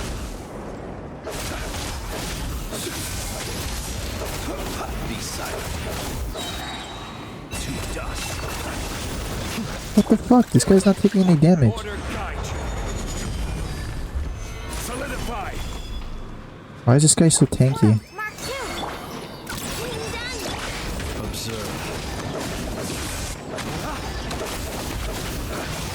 Am I stupid? Be silent. Standing here, I realized. Okay, clearly we're doing something wrong. We need something.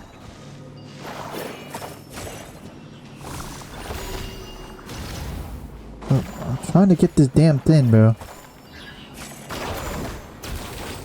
What the fuck, bro? How do I beat this dumb bitch, bro? Solidify.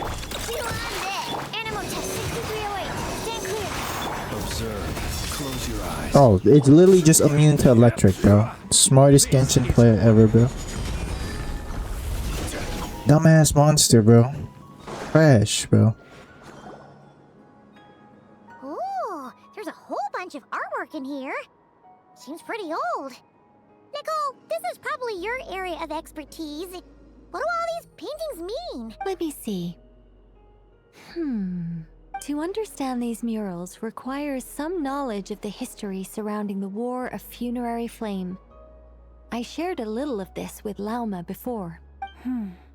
Yes, I think I follow. The dispute between the Moon Sisters, the transformation by Nibelung. Maybe it's one to say when we get back. Oh no, it's no trouble. I'd be delighted to share the tale. No! Alright then. I'm gonna be here all day. Tevat's 3 moons and their goddesses were brought into being by the will of Nibelung, the then ruler of Tevat. But when the heavenly principles came, they changed the world completely, down to its very foundations. The moon goddesses were nowhere near strong enough to challenge this entity. But the heavenly principles did not view them as heretical entities that had to be removed. Essentially, the 3 moons existed to keep this planet alive and operational, which did not directly conflict with the heavenly principles' aims. Nevertheless, the inherent precariousness of this arrangement would soon be revealed. Nibelung returned. Yes. He did, and thus began the War of Funerary Flame, a battle for dominance between Nibelung and the heavenly principles. Discord would soon emerge between the 3 Moon Sisters. One would voice the opinion that they should follow Nibelung, for it was he who first hung the moons in the sky. Another would argue that taking sides in the conflict would only bring the world closer to ruin. There was no telling where it would lead, especially since their creator had returned, bearing the perilous power of the Abyss. Nibelung would eventually discover their disloyalty. He had all 3 imprisoned before transforming the moons into weapons with which to fight against the heavenly principles. What? Weapons? Damn. Yes. The very moons that had once defended the planet became instruments of death and destruction, striking terror into the hearts of all living things. And although the heavenly principles and the three moon sisters had once been at peace, it now seemed that the moons posed an unacceptable threat to Teyvat. It is possible that the heavenly principles did not know of the goddess's imprisonment. If so, the weaponization of the moons would surely have been viewed as an intentional breach of the peace agreement. Regardless of who knew what, when, the heavenly principles shattered two moons and flung the other beyond the skies. Whether the goddesses managed to escape Nibelung's captivity after his fall, nobody knows. But this much is certain. From that day on, the moons no longer belonged to Teyvat. The rejections slowly drained their power until eventually they passed away. So that's the full story. You say the moons ceased belonging to Teyvat from then on. Why then would Columbina be born here? That is perhaps due to the lingering connection between the Frost Moon, which was not shattered, and this world. You could see it as the three sisters' dying wish. They never desired war. All they ever wished for was to protect this land. I see. If the final fate of the three goddesses is as you say, then Columbina faces the same grave danger. Our investigation has yet to bear fruit. We must hurry. Yeah, you're right. Let's keep going. Let's go. Thank you. Damn it, we have to transform into this. Do we need that? No, we don't. Okay, we're good. Yeah, we do need it. Why else would these little statue things be here?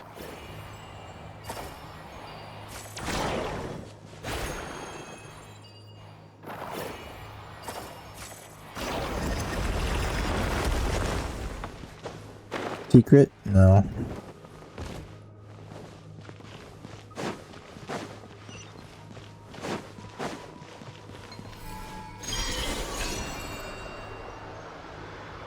Whoa. Whee. This is fun. Was I supposed to grab something? I wasn't paying attention. Okay, I don't think I did.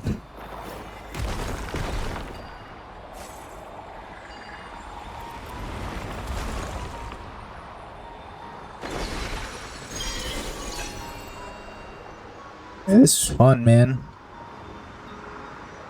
Oh, this is it, the big thing.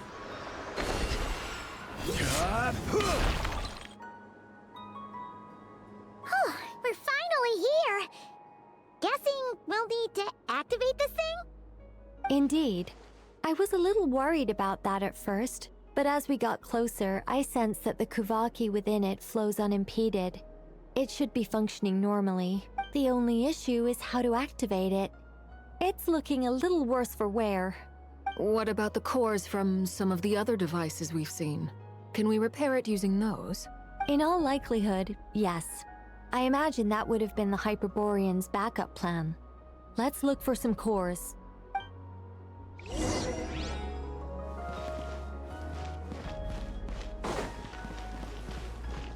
Oh, okay, we have to look now.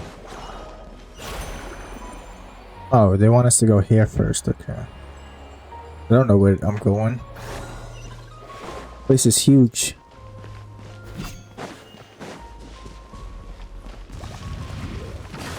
Are you fucking kidding me, bro? Why is it always the electric ones, bro? Be silent.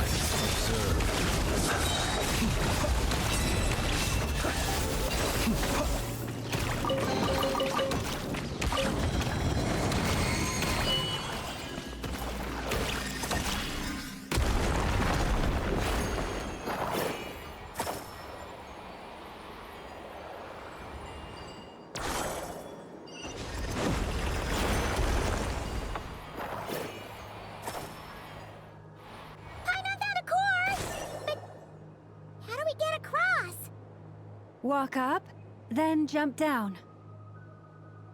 What is even happening, bro? Are we locked out because I took this out? Oh shit. We cooked? Yeah, we might be cooked for doing that. Or you put it back? I'm not so sure.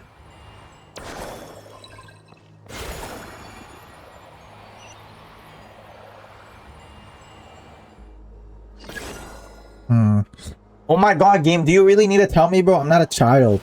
I know what I'm doing, bro. I actually have brain cells unlike most people who play this game, bro. Holy shit. That should be enough cores. Let's hit that.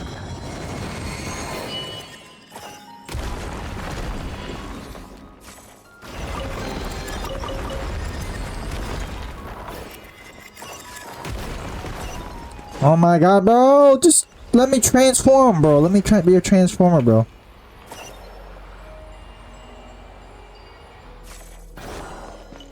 Let me go grab the other one.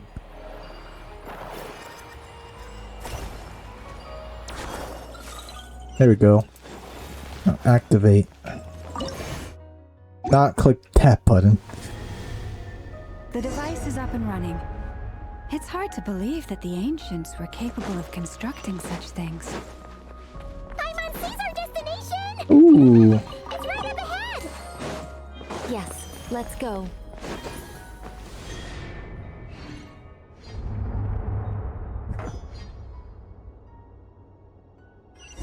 Ooh, look at this. Time to fight a crazy boss here now. You must collect 3 of the tablets before you can enter this. Are those the 3 goddess statues? They're broken. Oh, is that for the moon marrow? Hyperborea communicated with the moons. I think we're gonna put the moon marrows down, right? Oh wait, no. We don't have all of them, right? I don't think so. Unless that's not what we want to put down. We need only place the moon marrow Oh, I was on this correct. platform on Moon Prayer Night. And we shall be able to open a portal to the moon and send our moon goddess back home. Yeah, but Columbina isn't with us. We're missing one. The assumption being, of course, that we can find her first. That's right. You want to know if it's safe there, don't you? And yet, she has no choice but to return. You know this. Oh, that's not the only issue here. This is the end of the line, right? We've explored everything we can. And despite looking at historical artwork and talking to people from Hyperborean times, we're still no closer to learning Columbina's name. If it's not too much trouble, could you tell me exactly what Alice said to you about finding her name? Oh, sure. What she said was... Then your first job is to find it. As a moon goddess, I'm sure she must have a name she identifies with. Neither Columbina nor Kutar is her true name, and she's never really accepted either of them. Is it not also possible that she has never had a true name? Not at any point in history? That would be a hard pill to swallow. But at this point, we may have to accept that that is the truth. No one knows how she came into being, and she certainly doesn't have parents in any sense that we're aware of. Perhaps she was never granted a name at all. But does that mean there's no way to get Columbina back? She's just gonna disappear and there's nothing we can do about it? Huh? Wait, why all this pessimism? Was it the way I phrased this question? You all seem to be taking this in completely the wrong way. Well, just because she's never had a real name in the past doesn't mean she can't have one now. What? Think about what Alice said again. She never once said that you'd have to find a new name, did she? Are you saying what I think you're saying? I had a feeling that it was heading in this direction. But at that point, just accept that her name is Columbina or something. Yes. Names are anchors that connect us to the world. If she doesn't have one already, then all we have to do is create one, no? It's like... yes. Traveler, when you first arrived in Teyvat, do you think you would have turned around if someone behind you shouted, "Hey, Tumaini"? But what about now? I understand what you mean. Life is a long journey. Even the friends and family by our side can change over time. When people call you by different names, what matters isn't so much the words themselves, but what they symbolize. And of course, whether that resonates with you. Lumine. So, close your eyes and picture the moon goddess in your mind. If you were to call out to her in this moment, what would you say? Columbina. Columbina. Paimon would call her Columbina too. Well, she has long forsaken everything that Kuthar represents. I think from now on I should call her Columbina too. Well, it sounds to me like you found your answer. Are you sure? Is it really that simple? We haven't found her this whole time, and not for lack of trying. For a journey like this, the process is every bit as important as the outcome. Had you not searched far and wide, rejecting every other answer you were offered, how could you have come to an answer you felt was finally correct? Oh, it all makes sense now. This has Alice's fingerprints all over it.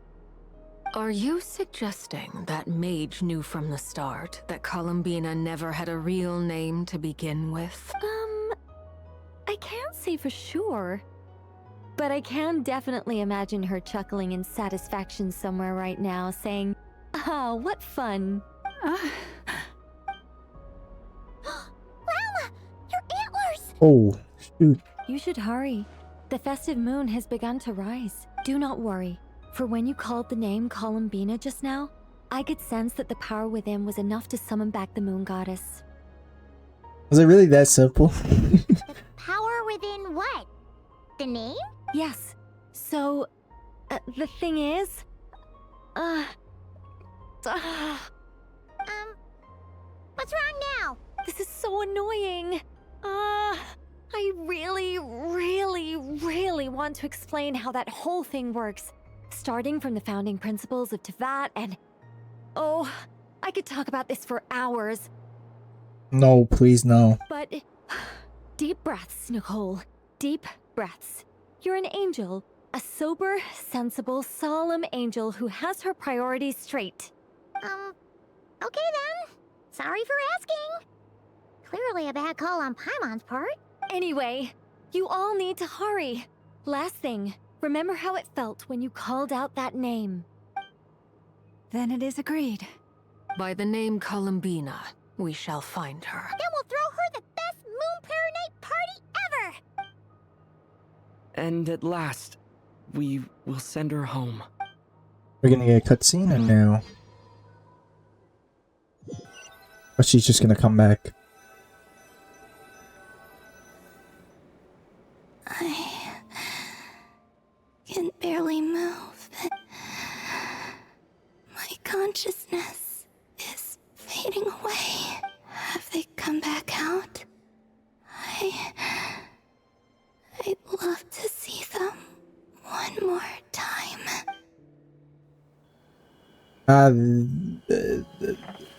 There it is. They didn't make it.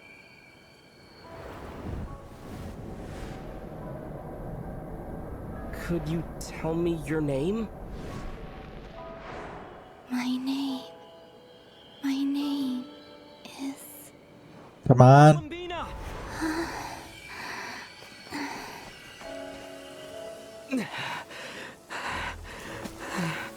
Columbina!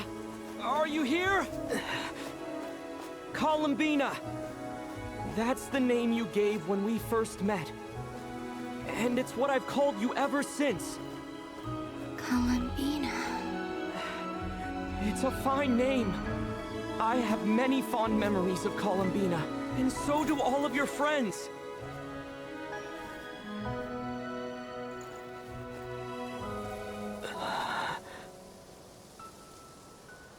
If you like this name...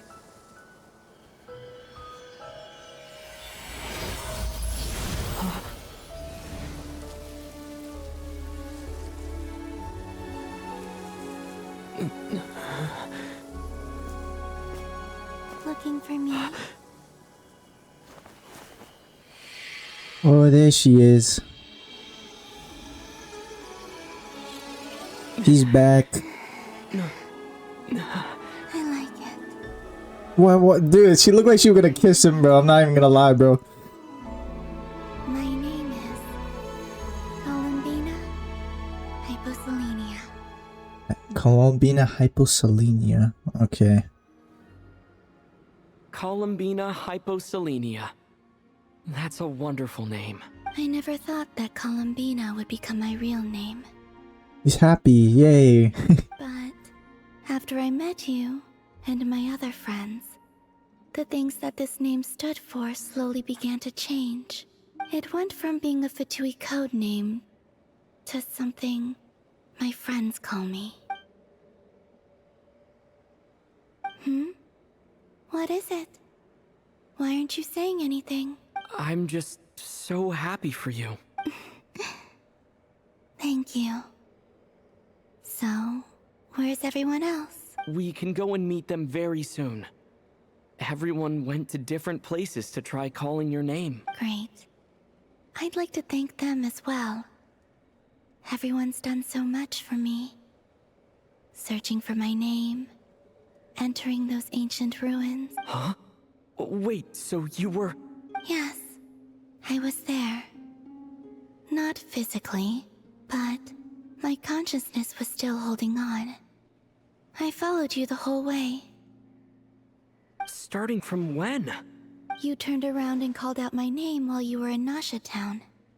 Do you remember? Let's go. We don't want to keep them waiting. Sure. In that case, come with me. But... Before that... Could you call my name one more time? Sure. Come with me, Columbina hyposelenia. Hey, let's go. We did it. We're so back.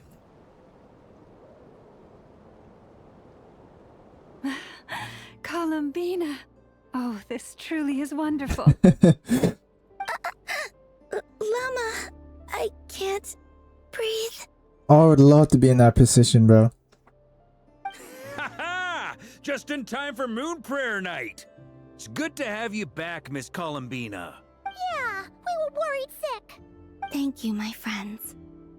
With your help, I now have a name that belongs to me. Columbina hyposelenia. Where's the second half from? You added it yourself? That's right. It means... Born beneath the moon. Yes.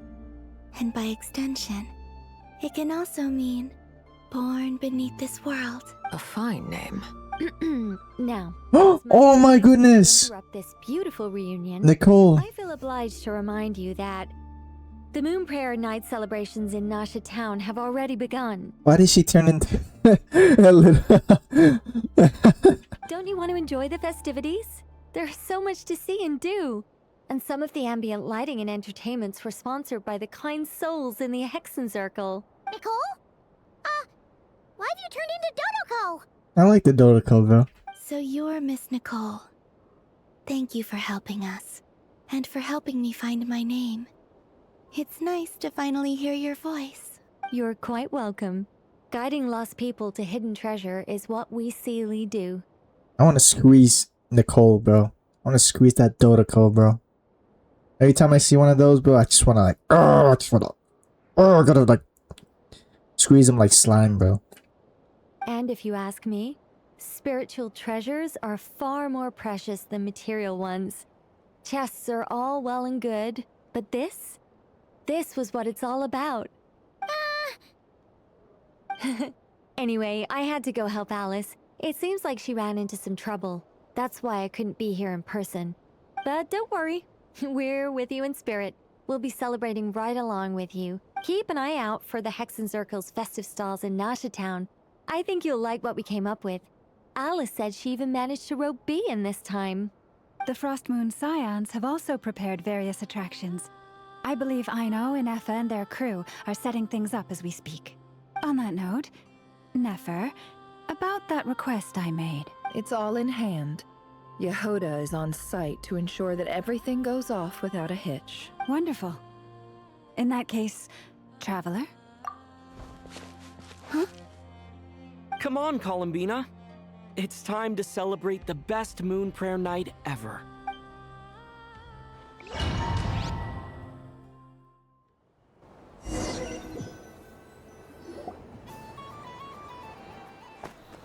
Ooh, there we go. Yay! Hey, young lady. Would you like some moon prayer night candy? Oh, it was the guy from before. Happy moon prayer night. Oh, yeah. I almost forgot to say. Welcome home, moon goddess. Look at that. Wow.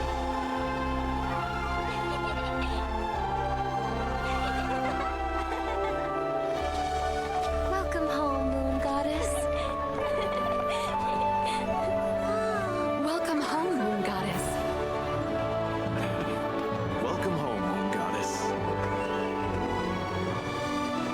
Turning Nashitown into her home is a festive gift.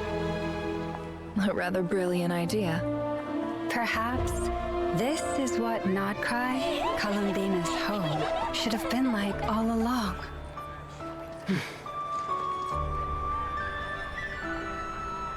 Thank you for the gift. I like it a lot.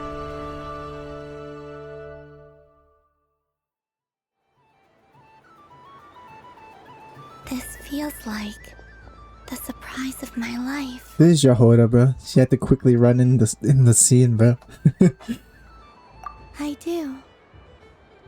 I never imagined I'd ever get to enjoy Moon Prayer Night with everyone so freely. If you're happy, we're happy. Quite a strategy you came up with. Hide the tree in the forest. It's not your usual style, Lauma. Is there something about Moon Prayer Night that enhances what's in your head as well as the antlers on top? Apparently so. It even inspired a perennial penny pincher to use their resources for a greater cause. It truly is a magical festival. Damn. I see it now. This bickering is actually a sign of a strong relationship. Huh? What's everyone doing here?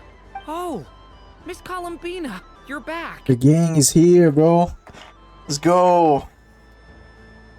Yes, I'm fine now. Thanks for your concern. It's almost 1:32, bro. I mean, it is 1:32 in the morning, but damn. Video's gonna be long. How's your progress with Alice's assignment? I mean, to be honest, most of these story videos are long, so what am I talking about? Very well indeed. I've never heard her sound so excited. Not like this. This time her excitement seems more serious. Seems like she's had a major breakthrough. She said she'll contact us once she knows more. In the meantime, we're free to relax and have some fun. Enjoy the time off while it lasts. I have a feeling that our next task won't be so simple. And there goes the best friends, bro. Together. I should go. I still have a few things to attend to at the Frost Moon Scion stall. And I think I'll take a look around. With any luck, this once-in-a-year festival will come with once-in-a-year opportunities. Hold up a second. Where's Varka? I believe he made a beeline for the flagship the moment he entered Nashitown.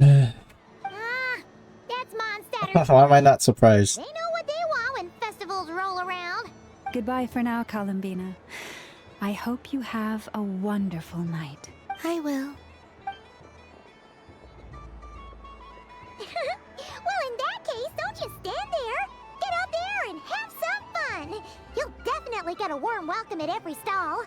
Oh, also, take this map with you. It's a guide to the festival. Ooh. Oh, shoot. Look at this. I did not expect this. Ooh, look at this. Protocol. Oh, my goodness. I need that.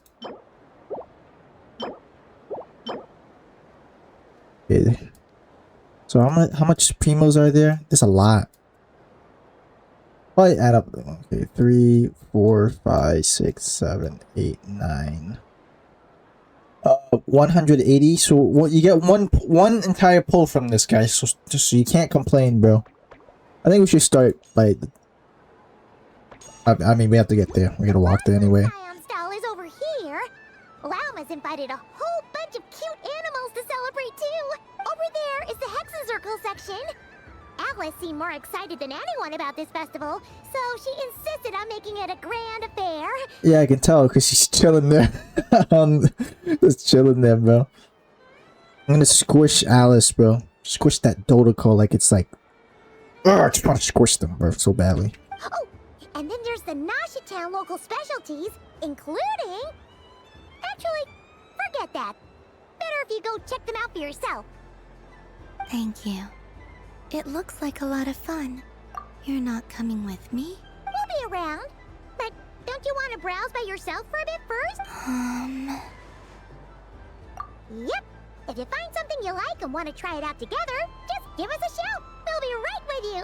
Otherwise, just relax and enjoy yourself. There's so much on offer, so try to experience as much as you can. And don't forget to stuff yourself with all the delicious festival food. Alright then. Off I go. Have fun! Where should I go first? Hey, we're actually playing as her. Mage's spell. It feels like I've entered a fairy tale. It's spoiling us when she comes out, bro. How lovely. This is fun, bro. Whee! Oh my goodness! All of them are here, bro. Oh, look at this, bro. We can hit the balls too. No! Oh, they respawn, so we can keep kicking them. This is quite fun. Look at all the Dodokos, bro. Mischievous Dodoko.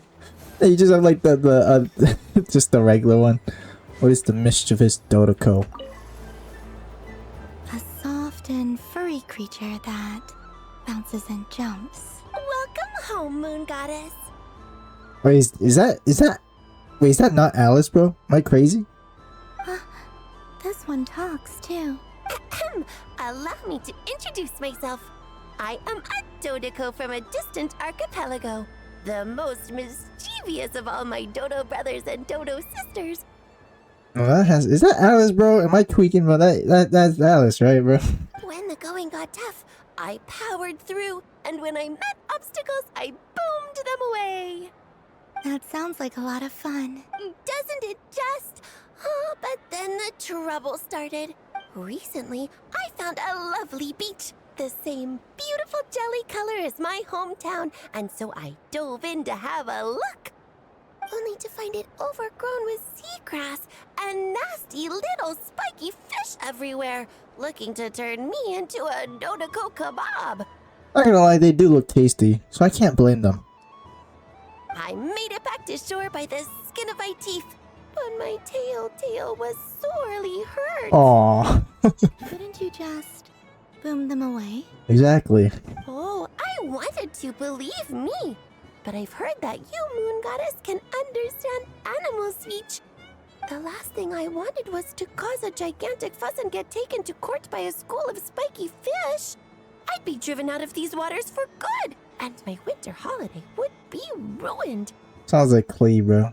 Which, bro, I mean, I wouldn't be surprised, bro. And so, dear Moon Goddess, I was wondering if you might lend me your allegiance. Are you roping me into a crime? Oh, let's call it a once-in-a-lifetime carefree adventure.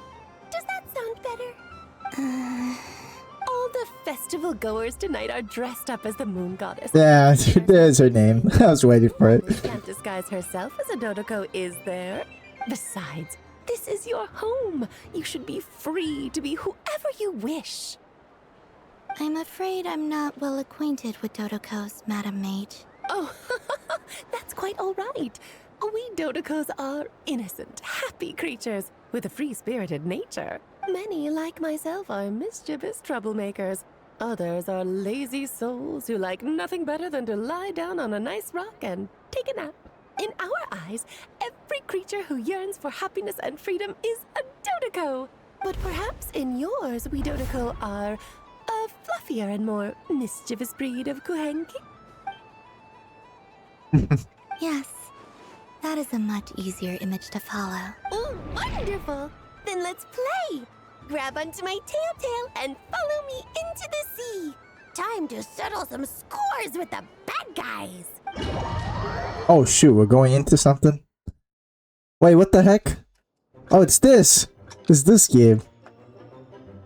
How do I play again? Oh yeah, like that. We're gonna bomb these guys. Oh shit. Wrong thing. I missed. Ow. Dude, I sucked at this game mode when it came out though. Damn it. Stay still, damn it. Dude, I suck at this, bro. Holy crap.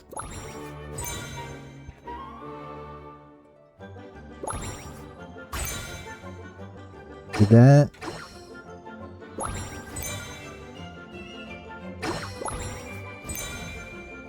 I got this, bro.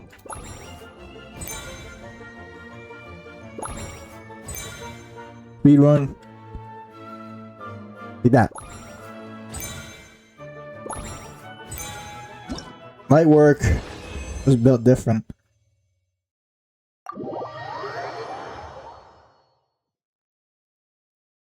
a remarkable talent! So, what do you make of it? That was pretty fun bombing those fish. The use of Jumpy Dumpties doesn't come as naturally to me as Kuvaki. But their unpredictability makes it fun. I think they call this... novelty? Indeed! And how did it feel blowing those pesky nuisances away? Not bad. Any guilt? Hmm? What do you mean? Oh, wonderful! Lovely answers to all three questions. Now she's just floating, bro. Now I can give this special bomb to you as a souvenir. Remember, if you find any meanies living on the moon, you can use this to boom them into oblivion. I will. Up for another round of fish blast? Oh, I mean of bye-bye, bad fishies. Of course. Feel free to come back whenever you like. There's always time for a dodo venture. A dodo adventure, I like the sound of that. Let's see what Vodka and Nicola up to.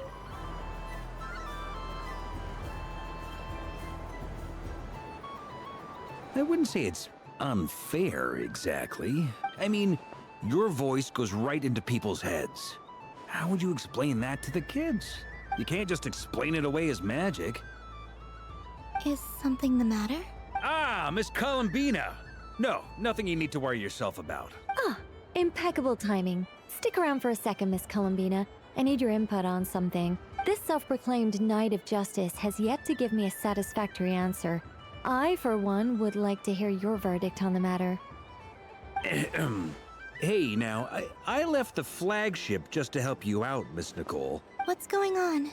So Alice and I are both using long-range remote control spells that work on similar principles, allowing us to attend this festive fair in Dodoco form. Sorry, let me backtrack a little. While similar, there are some key differences. Alice, being a great mage, wanted her Dodoco to reflect something of her own charm and mystique. So she adjusted the way its tail moves when it spins around. An entirely gratuitous move, in my opinion. I hardly see how anyone is going to notice that. If anything, I'd say that anyone who stares intently enough at a Dodoco's tail to notice such a small detail is someone we ought to be highly concerned about.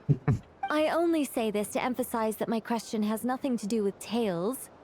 Now that we're clear on that, why is Alice's Dodoco permitted to interact directly with the children celebrating Moon Prayer Night, while mine is not? Your voice speaks directly into people's minds. See? Exactly what I said. Miss Nicole? Ugh, I can't stand it. I know that probably makes me sound like a whiny child acting out in front of their parents. And it's a little embarrassing now that I think about it. But hey, I said it now, I can't take it back. That would be even more embarrassing. Also, don't go reading too much into that analogy. It was off the top of my head. I'm actually an awful lot older than either of you. Miss Nicole, are you saying that you'd like someone to play the game you've prepared? I'm not so invested in that. It's just something cobbled together using items I borrowed from Alice. She probably didn't even make them herself. The point is, I want to know everyone's thoughts after they receive their prizes. But as you've said, I can't just ask. I've been biting my lip for so long, and I've had no one to vent my frustrations on. I thought this was going to be a nice, straightforward Nicole, festival bro. where I'd get the chance to guide people to treasure. Well, can I play? I can't guarantee that I'll win a prize, but... You will? I'd like to try. Then what are we waiting for? Let the game begin! It's like they forgot I was ever here.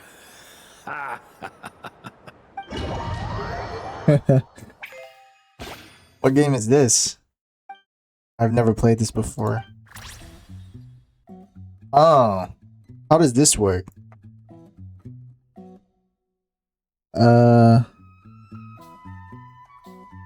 don't know if this was an event that existed before, but I have no experience on it.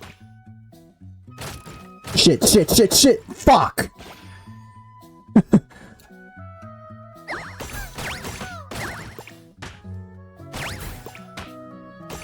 Ah, I see, okay. This is fun. Whee! Come on, you got this. Hit that one. Hit that coin, damn it. You got it.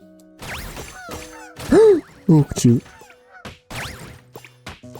You got this, Dodo Cole.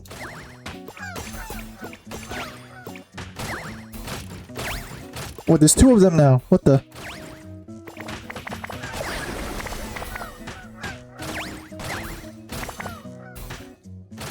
Shoot. Damn, 1,000 points, bro. I'm going pretty crazy right now.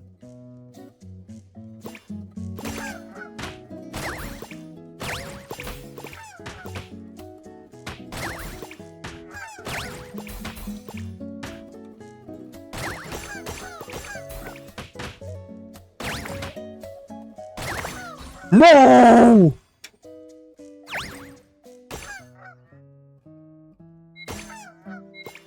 Come on, Dodoko. You got this. Oh, there's another one. Nice.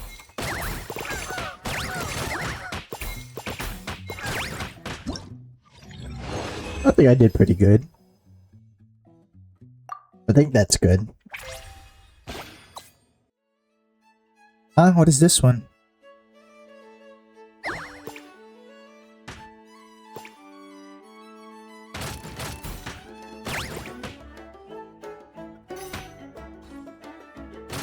Oh, fuck!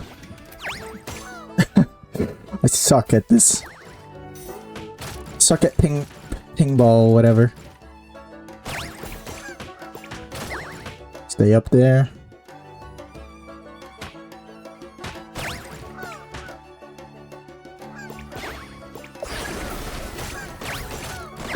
No, no, no, no, no! I'm just gonna click both of them at the same time. I think that's the strat, just hit both of them.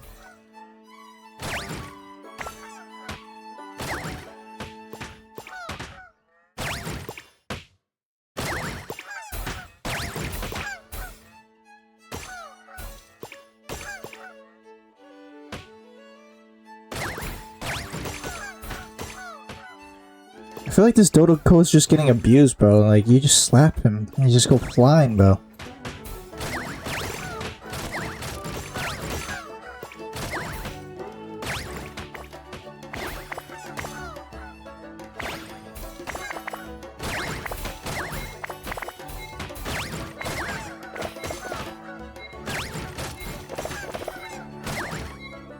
Oh, so close to 2,000. So close.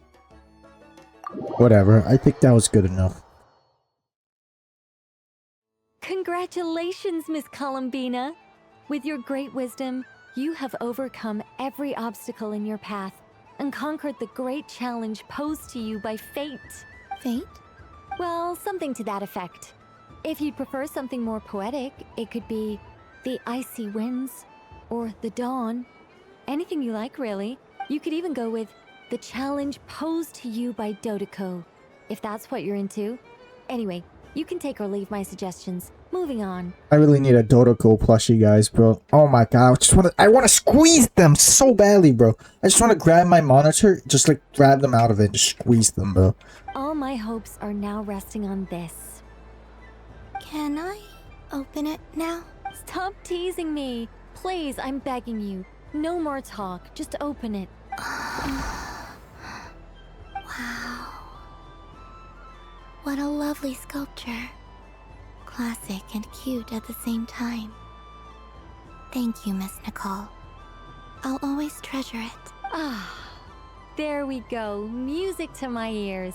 You have my sincerest gratitude, Miss Columbina. Thank you for sharing your precious time with me and fulfilling my wish. Don't mention it. You've all done much to help me. And still, I'm the one receiving all these gifts. Alright, that's the girl. Now we have Barbeloth. Did I say that right?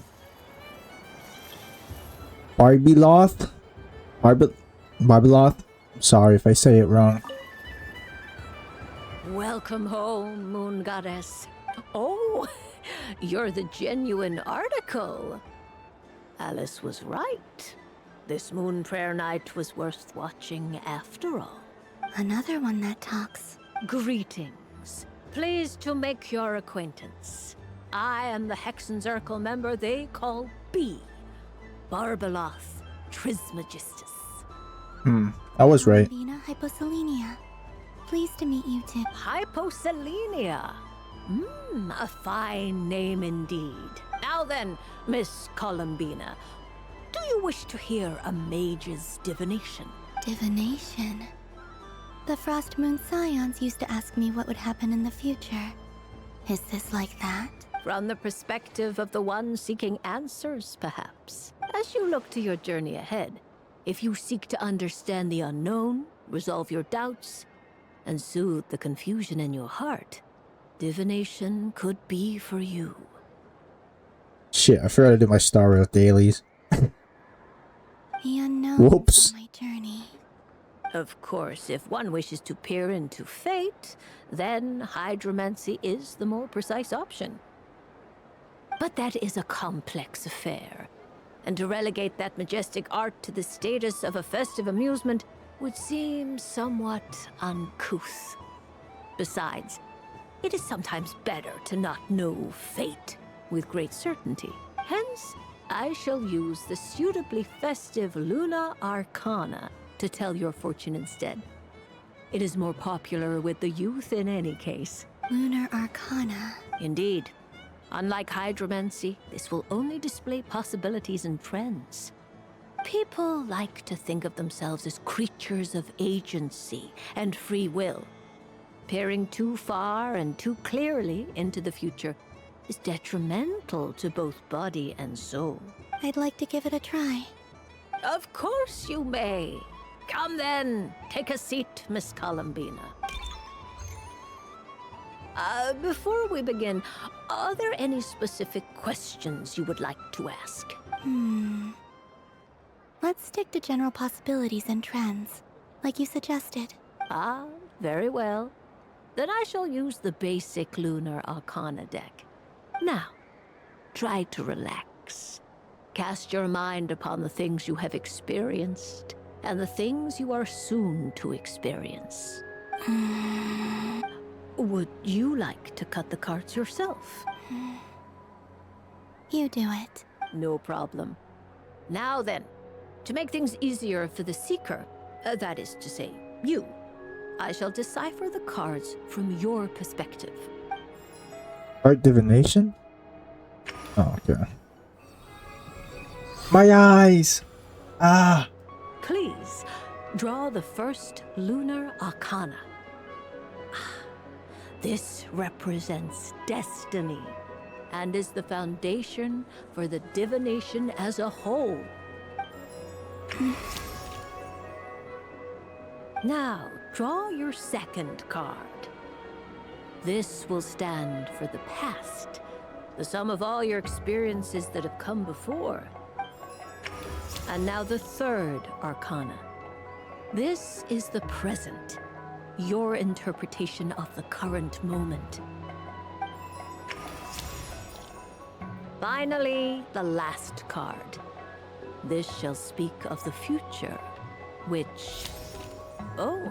Hmm? Kuvaki Pulse? Fascinating. I've never encountered this before in my role as a diviner. Something has exerted an influence upon this card, causing it to leave its designated position. What do you make of this, Miss Columbina? Perhaps this is the guiding hand of fate in action. Of course, if you wish, you can choose to deny the validity of this card and draw the future for yourself. No, it's fine. Let's go with this one. A bold decision. I must say I'm looking forward to the results. Well then, let us flip the Lunar Arcana in sequence. Sure. Okay. First, Destiny. No surprises here. The card that represents yours is the moon. The moon. Indeed. The moon can represent the truth at some times, but deception at others. False peace, destructive calamity, and the world-changing power that lies within. When the moon is placed on the destiny tile, it indicates that your destiny is not what it may appear on the... It symbolizes a journey through the fog, fraught with uncertainty and deception, where one must face inner challenges head-on. I don't understand. Patience, my dear. This is but the first card, which serves as a basis for the interpretations that follow. Our divination will only grow clearer from here on out. Now then, flip the second card, the one that speaks for the past. The Hermit, but inverted. Inverted? Yes. The Hermit symbolizes solitude, introspection, and the pursuit of truth. When inverted, it represents isolation, truth out of reach, and a path that leads one astray. Combined with the moon as one's destiny, the Hermit inverted represents a choice you made to stand alone in the past. It was a choice made not out of fear or arrogance, but for reasons that others could not perceive. You fumbled through the darkness without a guide, but you did not find your way. Rather, you went astray. More than once, it would seem. Is this about how I became Kutar despite not wishing to become a god?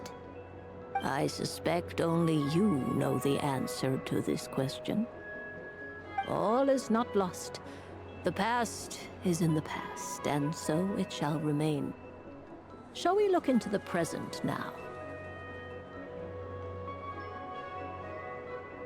Oh, there's some spoilers. I don't want to look at the leaks just yet because a lot of leaks are out right now on the subreddit, and I don't want to look at it. I want to look at it at the end, once we're done with this, because we have a lot to do still. Oh my, the lovers.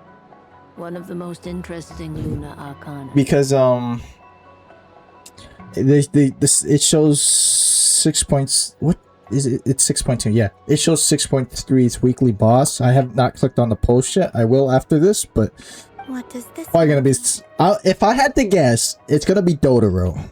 I could be wrong, but if I had to guess, it'd probably be Dotaro. You have had an unprecedented emotional experience. The joy of finding your soul becoming intertwined with that of another. A precious and wonderful thing indeed. It's true. I've made a lot of friends recently, and they are very... Why did he do a 360? That sounds lovely. I am most delighted for you. The lovers can also represent important decisions, perhaps related to a parting of ways. Now, if I were to guess... Yes. My return to the moon. I understand. Parting with friends is never easy, Columbina. But rest assured, this is not the end of your journey. There is always another story waiting to be told. The future always lies ahead. The future. Well now, it's finally time to flip this most mysterious of cards. Why did it appear? And what does it wish to tell you? I'm ready. Very well. Flip this card and see what lies on See. the other side. Oh. Ooh. That Death? That Renova? Or whatever her name is? Miss Barbaloth? What is it? This card is death. Yeah, I was right. Renova. I think that's her name. That doesn't sound very good. It depends on how we interpret it. It is true that it can represent an agonizing death, a complete and utter end, but at the same time, it can also represent rebirth. I had a feeling like it was gonna be something like that. Not like actually death. Do not forget that your destiny card is the moon. That lends your future many different potential meanings. If death spells the end, is it unavoidable? As I have said, divination can only display general trends. It is a rough guide, but it does not show predetermined outcomes. Allow me to summarize it for you. In the past, you may have lost your way, but now you have gained new connections and new strength. You now face an important decision, one that may bring about a great change in what is yet to be. This change might, in turn, be the end of all things, or their beginning. But remember, everything is subject to change because of the moon present in your destiny. The truth. My innermost thoughts. Thank you, Miss Barbaloth. Don't mention it. Some people dislike divinations, for fear of glimpsing an ending to their story that they wish was not so. But I can see that you're different. The result of this divination will not sway your decision. This is a rare quality, and one that diviners always hope to see in the seeker. We are here merely to guide, not to exert undue influence. I understand. Go then and illuminate your future, Miss Columbina. The moonlight that shines from you now is most captivating. Hey, look at that. That's a nice screenshot. Look at the Dodocos in the background. Oh, they look so cute, bro. They look so cute, bro. I love the Dodocos.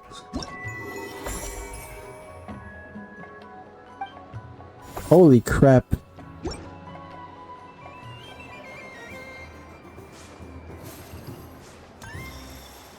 See what, are they talking to each other? It'd be rude to just leave without saying anything. But at the same time, I don't want to barge into their lively conversation just to announce that I'm leaving. I guess I'll just wait a little longer. Huh? Albedo? This sketch is for you, Grandmaster. Oh, a gift for me. Thanks. Let's see what you've done for me. The North Wind left in a lurch. Okay. Did we interact with Albedo? Did it different? Oh yeah, it's the same thing. Okay. I did not know. Oh. The North Wind. Okay, it is the same. Get the balls. Yeah, what else we got? This looks fun. Dodoco's Whirligig! Come check out Dodoco's Whirligig! Ah, welcome home, Moon Goddess. Might I ask what this is? Ah, It's a very special amusement sponsored by the great mage herself. Ride on a soft and furry Dodoko and embark on an unforgettable adventure. I say that, but I'm just following a script here. Who is this mage anyway? And what the heck is a Dodoko? I'd like to ride. No problem. But, are you by yourself? Is that not okay? Oh, no, it's fine. It's just that each Dodoko can accommodate 2 passengers. Would you like to bring a friend along? My friend. That should do it. Now, we just need to get everyone else to draw something on it too. But we gotta keep it a secret from Columbina. Traveler. I want to go on that ride. Will you join me? She just sneaks up on everyone. Let's go then. Spinning Dodoko. Don't worry. Paimon will do the rounds. You go have fun. Let's go. All right. I think we have to wait in line over there. Please take your seats. For safety reasons, you mustn't try to leave the ride before it comes to a complete stop. All right, you're all set. I wish you both a wonderful journey. Not bad. It reminds me of riding a moon lane. Sometimes, the Kuhenki circle around me like this, playing their beautiful melodies. Yeah. I'm going to miss them. Damn, I'm making this the press.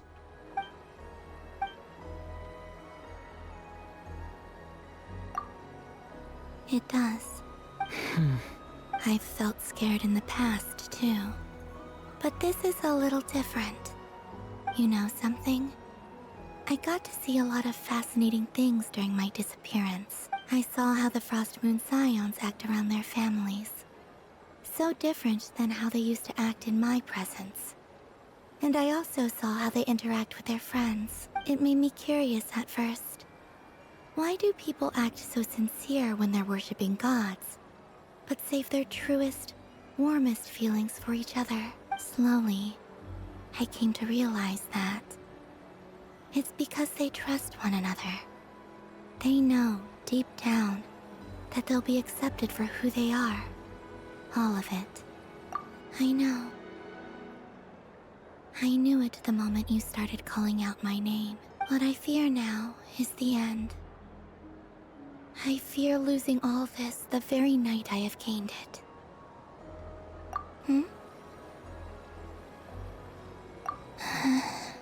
Thank you for this conversation.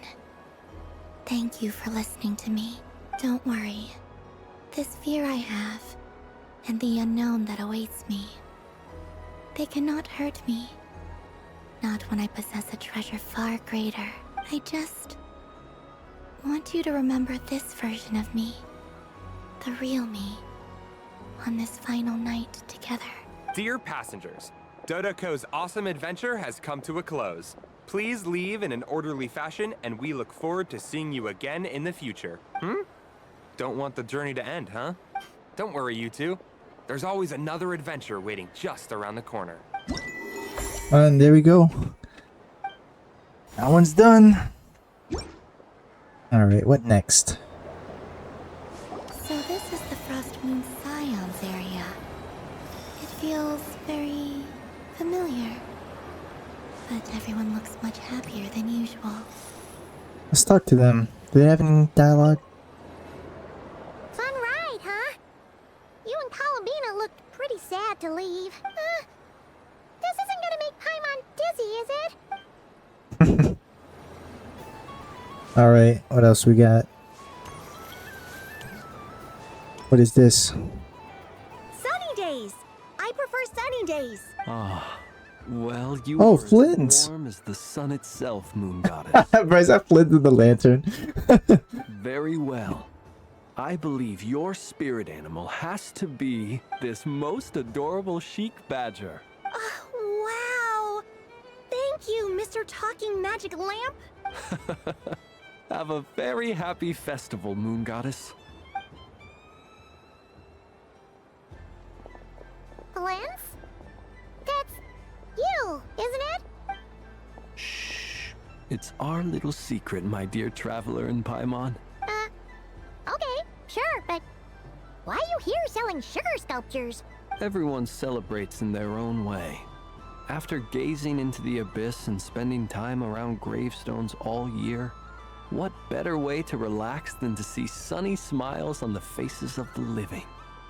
Besides that, I like to think of myself as a fair judge of character. I dare say matching personalities to confection suits me rather well. That's not what Paimon was talking about.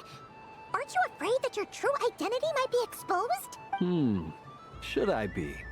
There is all manner of magic in the air this moon prayer night, thanks to the work of the great mages. I see Miss Columbina is hiding in plain sight. Why should I not do the same? Why miss this rare opportunity to enjoy a special evening in my true form? Fair enough. You got a point there. People who don't know you will probably think you're just a talking lantern. Well, now that we see eye to eye, what brings you here? Not a search for your spirit animal, I presume? Ah, well, actually... Here, see for yourself. Oh, look at the book. Oh, this is... How wonderful. A beautiful idea. Yeah, we just met Barca, and he said that having everyone draw their own section was kind of boring. So, he did your bit for you. Ah, Varka. Ever the maverick. I see his artistic skills are truly one of a kind. In that case, I shall paint something on Mr. Albedo's behalf in a short while. What? Why not now? Ahem. Welcome home, Moon Goddess. Phew, that was close. Hello, Flins. She recognized you right away! What keen eyes you have, Miss Columbina. Especially considering they are shut. I did not see you. Rather, I sensed you. I can sense the fluctuations in Kuvaki all around me. One would expect no less of the Moon Goddess. Might I interest you in some candy? Yes, please. Excellent. I shall make some for you right away. Something the matter, Miss Columbina? How exactly does he make the candy? What about my spirit animal? All the other children carrying sugar sculptures are talking about it. Wait, is she taking the test seriously? Ah, my apologies. How could I neglect that? You are quite right, Miss Columbina. Every one of us has a magical creature living in their heart. Would you permit me to help you find yours? Yes, please. Do you prefer the day or the night? Night. Which of the 4 seasons is your favorite? Winter. Think of a perfect day. What is the weather like? Sunny, rainy, or perhaps cloudy? Rainy in the morning, sunny at night. What kind of answer is that? Yeah, exactly. Does that make any sense? Forests, lakes, and open seas. Which do you prefer of these? I like them all. Imagine you opened your very own shop. What would you sell there?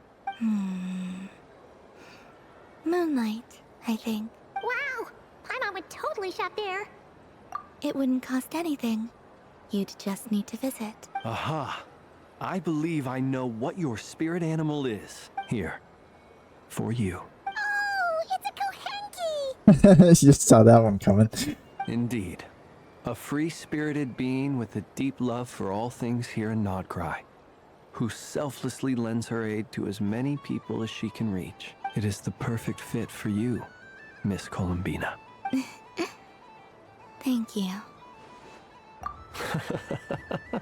It would be my honor, but you shall have to forgive me.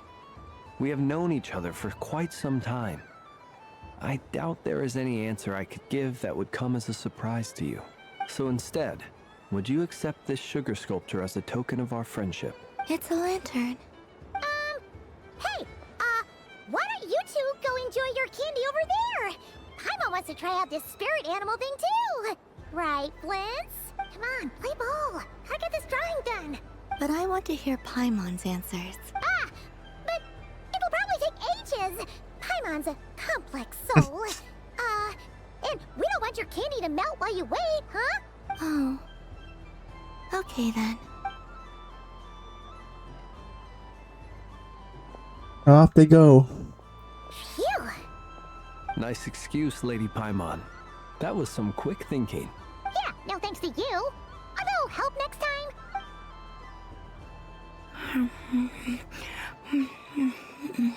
It's sweet. Is that Lockaberry? I wonder what flavor the traveler got. This way, this way! It's the candy-selling lantern! I'm coming! Of course, traveler. Maybe we can share? Yes. I found out recently that people share their food sometimes, so I'd like to try it. Or is I don't know. Thank you.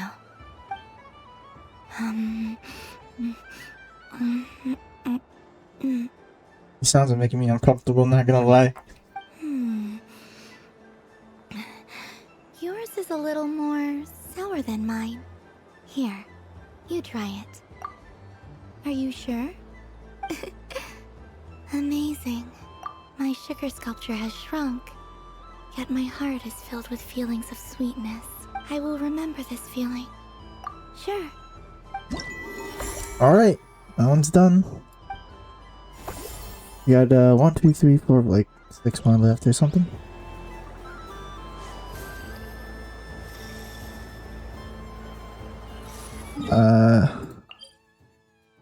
Oh, that's Paimon. I was like, who the hell is that? I've barely seen Paimon's icon unless it's like in there. So I was like so confused, like who's that? Guess we can go to this one since we're right here. This is the Frost Moon stall. I wish for a never-ending supply of Laka berries. What a humble wish. Probably written by a child. Oh, Llama. There she is. Is that Llama the Moon Chanter?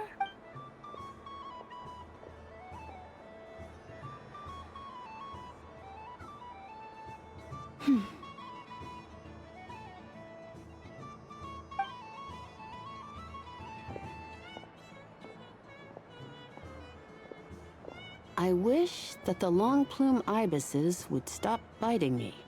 Oh dear, poor Llama. All right, I'll write that one down for you. I got it. While everyone else is celebrating Moon Prayer Night, you're as busy as ever. I don't mind. It's rewarding work. A good kind of busy. My antlers are at their heaviest tonight, and the Kuvaki waves are especially strong. But as I help these dear friends hang their wishes up, I feel a great peace within myself that is hard to describe. You see, they are all such beautiful wishes, and they are ones that we can fulfill by our own strength. Do you blame me, Llama? I want to hear your honest answer. It is by the help of so many people that I can return to the moon. But I feel as though I've hardly done anything in return. You've done plenty, Columbina. I say this in earnest, both as someone who knows your history, and also as a friend who has seen what you've been through. What about as a moon chanter? I feel proud to honor our moon goddess's wish. And I'm sure any moon chanter in history would have felt the same way. Thank you for your kind words, Llama. But... since you asked for my honesty, I won't lie to you. My feelings are mixed right now. Besides pride, I also feel, I suppose it's a reluctance to let go. Once you return to the moon, we will be far apart and separated by a false sky. I'm sure those of us left behind will gaze up at that sky, yearning for the moon once in a while, just as you used to do. I will miss you, Llama. I will miss you all. I hope to stay in touch. I will try and find some way to send messages down from the moon. Perhaps you could use Kuvaki. I've heard Yehoda say that signals can be sent using long and short waves, or strong and weak lights. That sounds a little complicated. What if we forget what the signals mean? We could prepare a code book beforehand, but... You're right. It wouldn't really suit you. Still, whatever happens, I believe that you will find your own unique way of communicating with us. And now that I think about that, my heart feels lighter. Because you trust in me? Yes.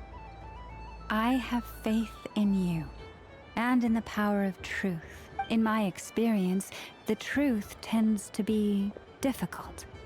But that's what makes it stand out from what is false. So I'm confident that your thoughts and your love will shine through the curtain of lies. We will know it when we see it. Thank you. Now, could you help me hang up my wish? Is this? I wish that all who dwell in this moonlit world can find a place to belong. And I wish that I shall one day see my friends again. It's 2 wishes. I hope that's not too greedy of me. Not at all.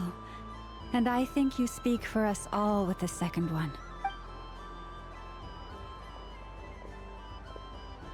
I shall continue to pray until the day that all of these wishes come true.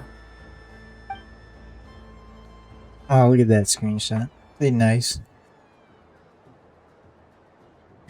Alright, that's 1 down. So that one's that one. So 1, 2, 3, 4, 5. It was 7, but now it's 6.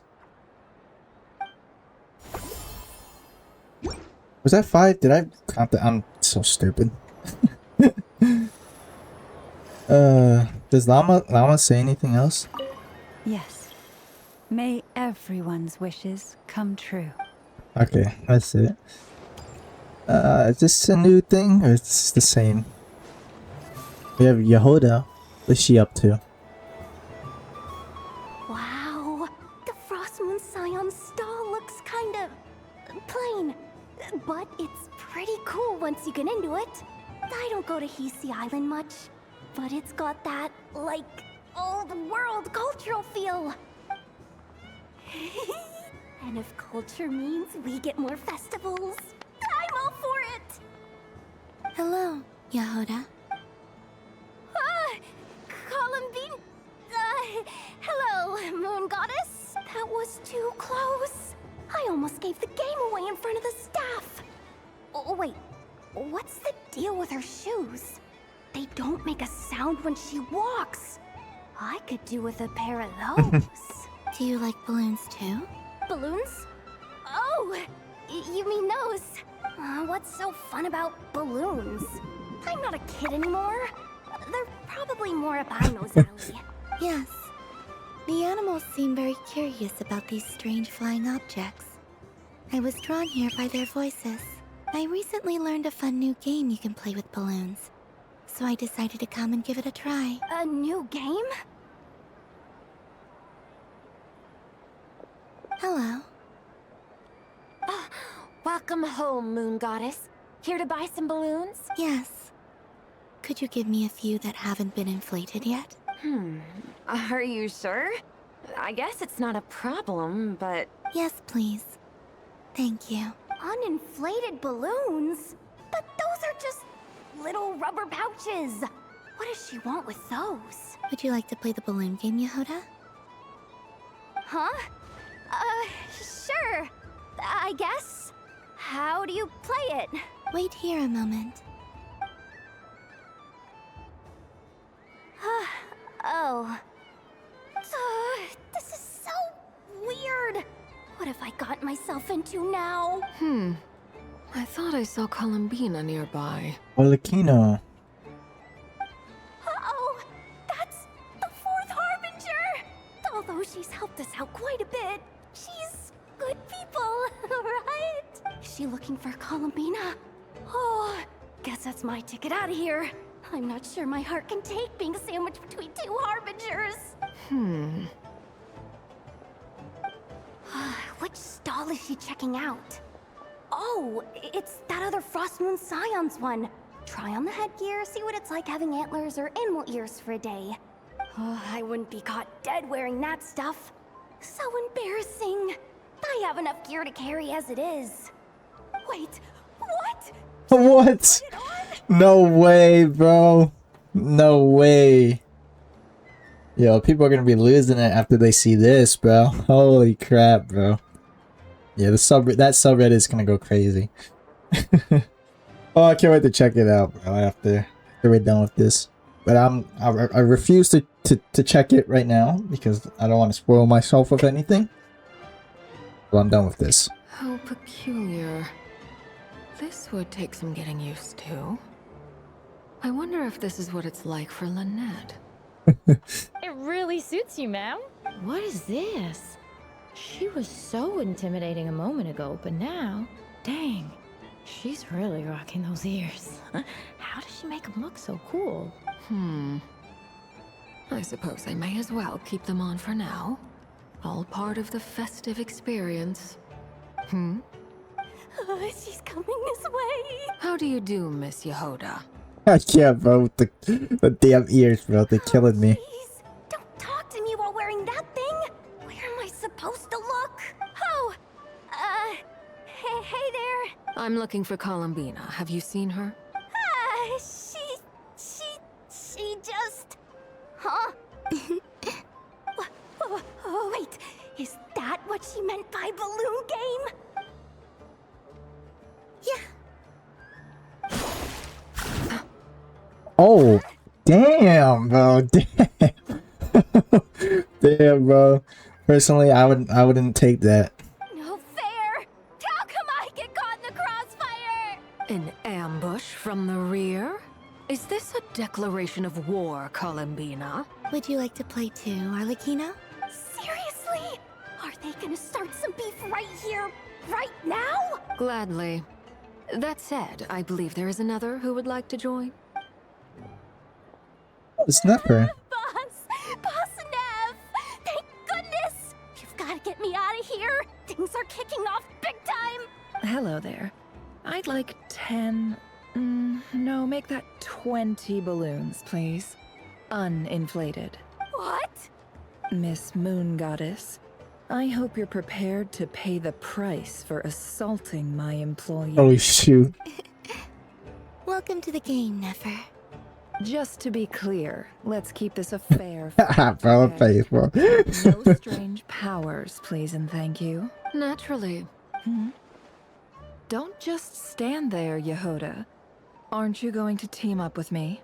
Huh? Do I have to? Of course. Don't forget, the Curatorium has a reputation to uphold. I knew something like this was gonna happen. Oh, there she goes.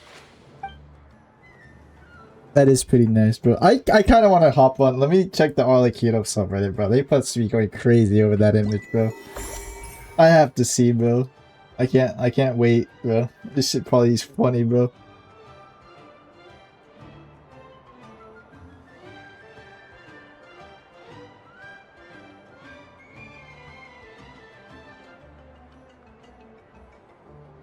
Hold on, give me a second, guys.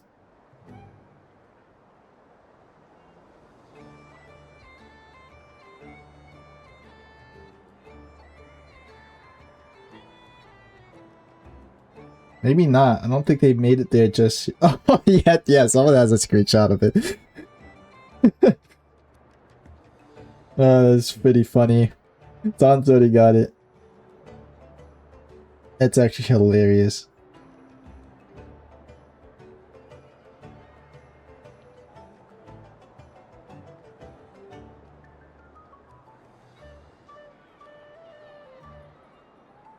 Alright, let's continue. Enough dilly-dallying. Okay, the whole left side's done. Alright. So you got anything to say? I've seen Lenny and the other children play this game before. It would seem that it's not a bad way to relax, once in a while. Alright. We've basically done all this. Oh, yeah. Nefer. What are you up to? That was fun. It's a shame Ashru doesn't like playing with water. Alright, I've roped him in as well. Oh, okay. What is this? What's this? Should I give it a try? Let's see what Yehuda has to say. I just had a water fight with 2 Fatui Harbingers. Pretty scary, but also surprisingly fun. Not so bad. All right, let's join the performance, bro.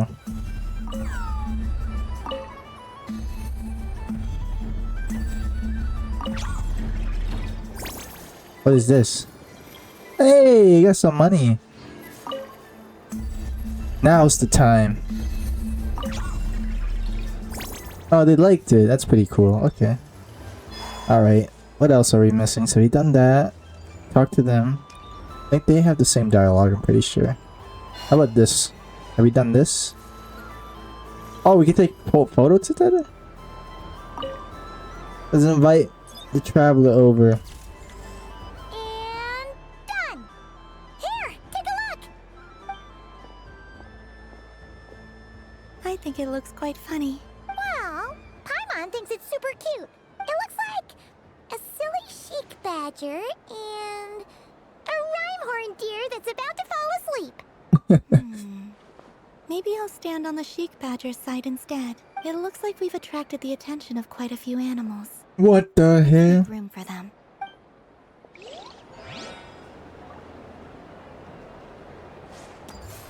How about llama? What? If this were any other day, I'm sure it would make for a great photo opportunity. But Moon Prayer Night has rendered my antlers uncomfortably large. Doesn't it look like this rhyme-horned deer has 2 sets of antlers? Quite fitting, though, I have to admit. Invite the rhyme-horn deer. Take a photo.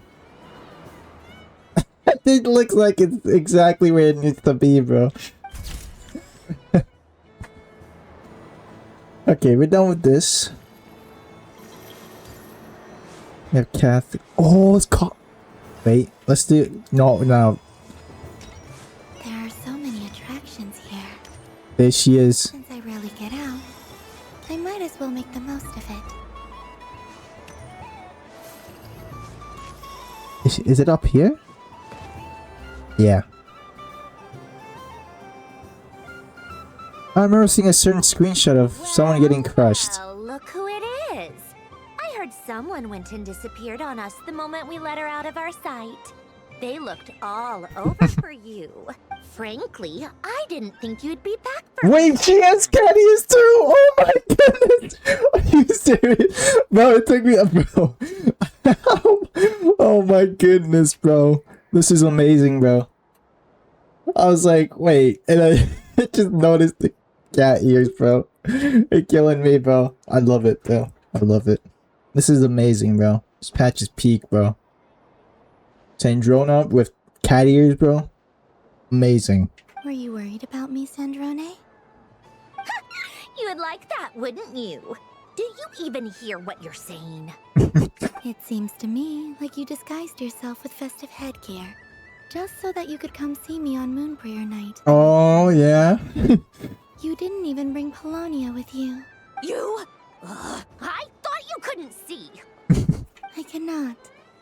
But I sense the confusion of those around us rippling through the Kuvaki currents. Based on what I know about you, let me guess what you're wearing. Is it cat ears? Shut up! I'm Meow meow. the Fatui's interest in this territory. Running into you was pure bad luck. Really? But you were the one who asked Arlecchino to help everyone find my name. Columbina! Ugh! Just one more word, and I'll unscrew your vocal cords. It's Columbina Hyposelenia now. Tell someone who cares. I've missed you, Sandrone. The whole time I was gone, I was thinking. Oh. I hope I get a chance to say some ugly words to you. Is that supposed to be a joke? Anyway, let's go play that game. What? You mean that frostfin whale? Yes. It's some kind of game where you get bitten if you step on the wrong tooth. Seems like fun. When they're right mind would wanna? Because you're not a scaredy cat. Gah! Fine! You wanna play? Let's play. Don't complain when I kick your sorry butt. I mean, she is a cat. Lovely.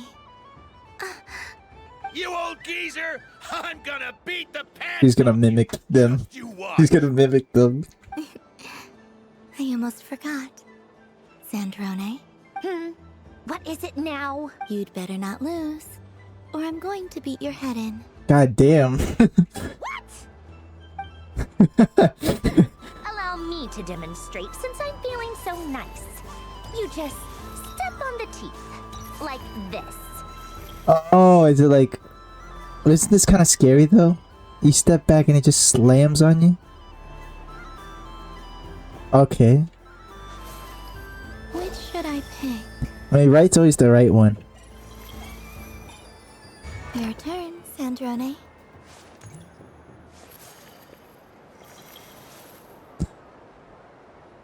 Please crush her, bro. Please.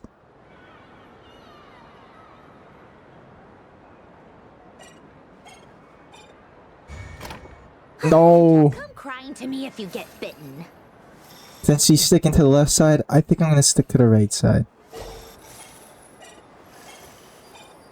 There are less and less teeth remaining. No, she took the one I was gonna take.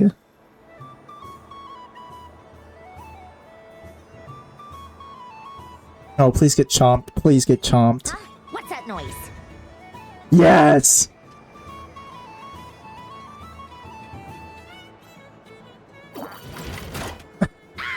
Yes!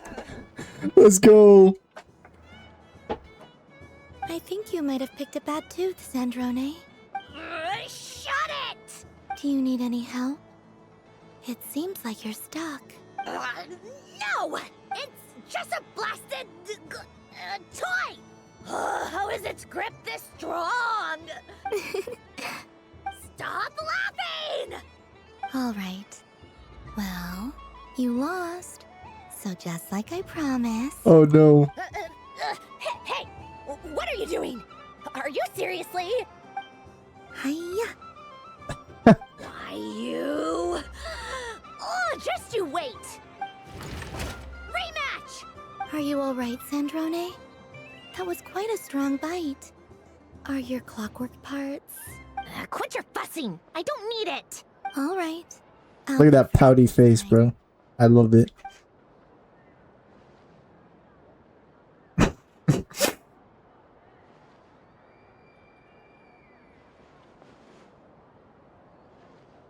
I see it now. She can sense which teeth are rigged. So I just need to avoid the same ones that she does.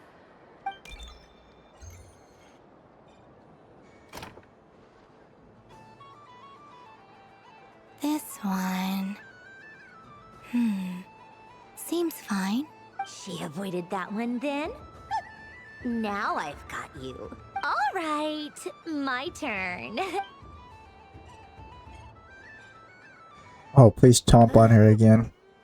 What? Looks like you lost again, Sandrone. Wait! There's more than one bad tooth! Bonk. That was amazing, bro.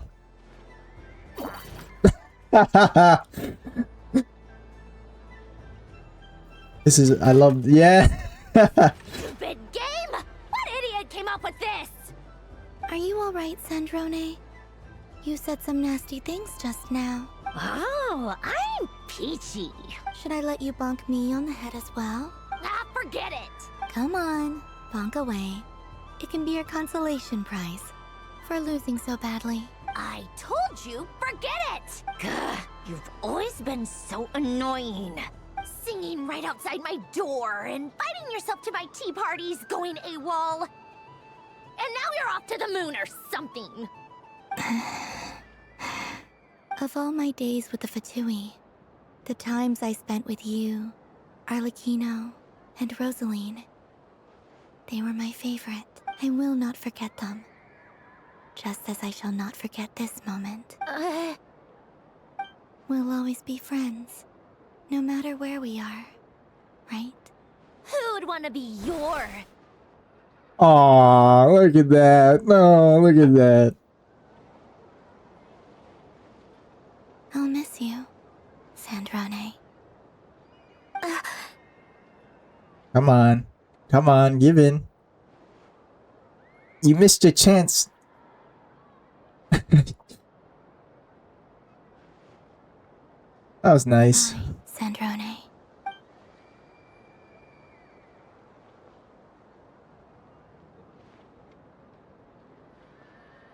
Oh, she's sad. No, she's sad now. I'll miss you too, Columbina. Sorry, what was that? Well, I wait to fake the moment, Paimon. Yeesh! No need to freak out. What's wrong? We've been looking everywhere for you. What do you want? Oh, nice ears. They really suit you. What do you want? Oh, this is fun, bro. That face, bro. That's an amazing face, bro. I love it. Huh? It's your turn to draw something. You're one of her friends too, aren't you? Doesn't know how lucky she is. Okay, I got that one done. Alright, 3 more to go.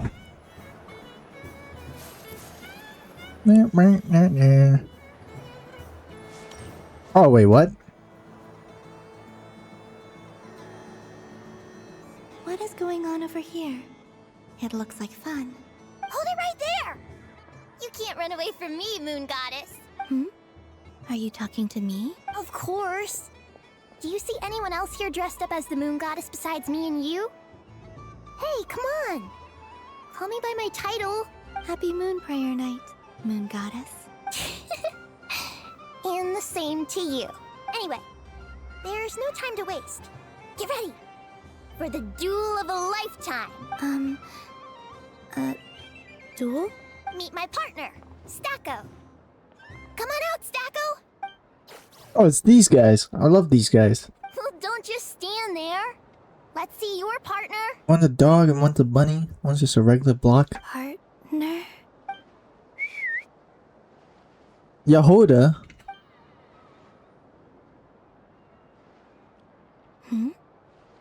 So I need to select a partner and command them in battle. Partner. I need a partner.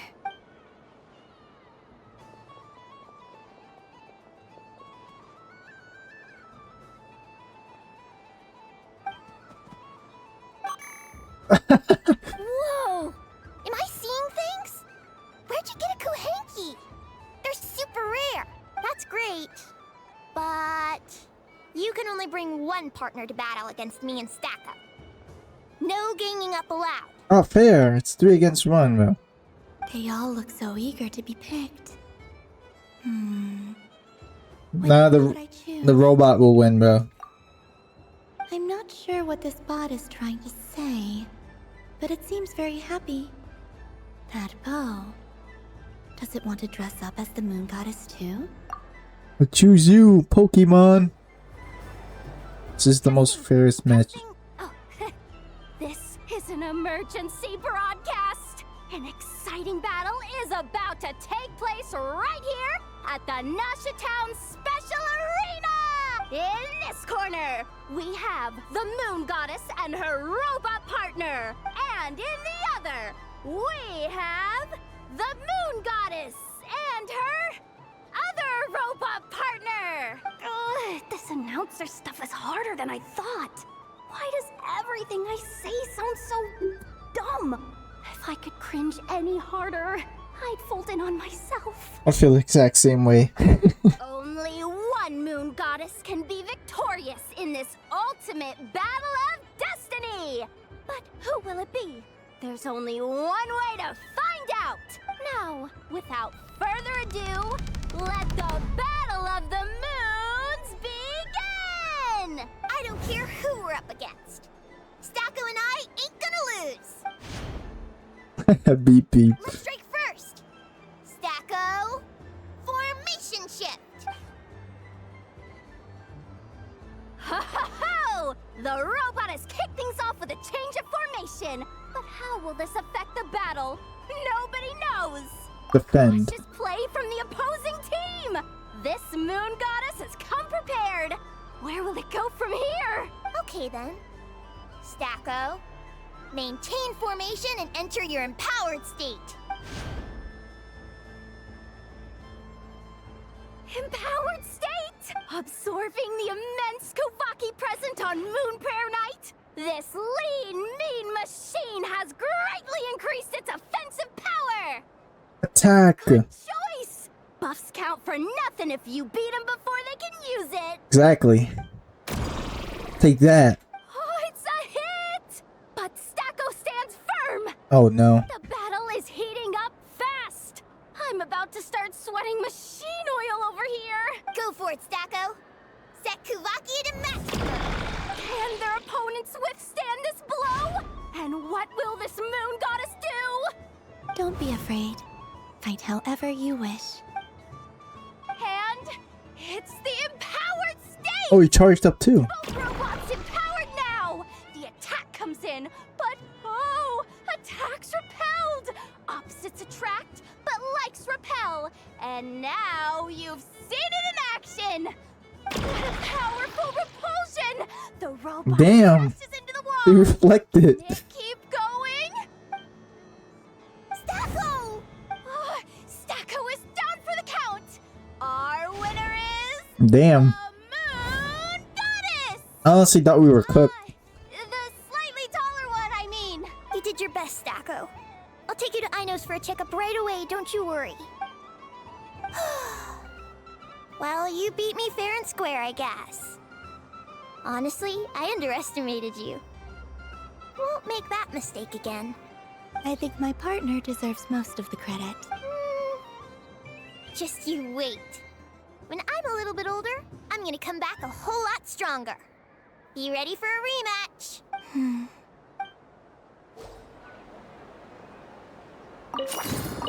Money! Money! Oh look, it's my buddy. He's just here. Wee! This is fun. Oh look who's here, bro. Look who's here. Look at her face, bro. She seems so unamused. What's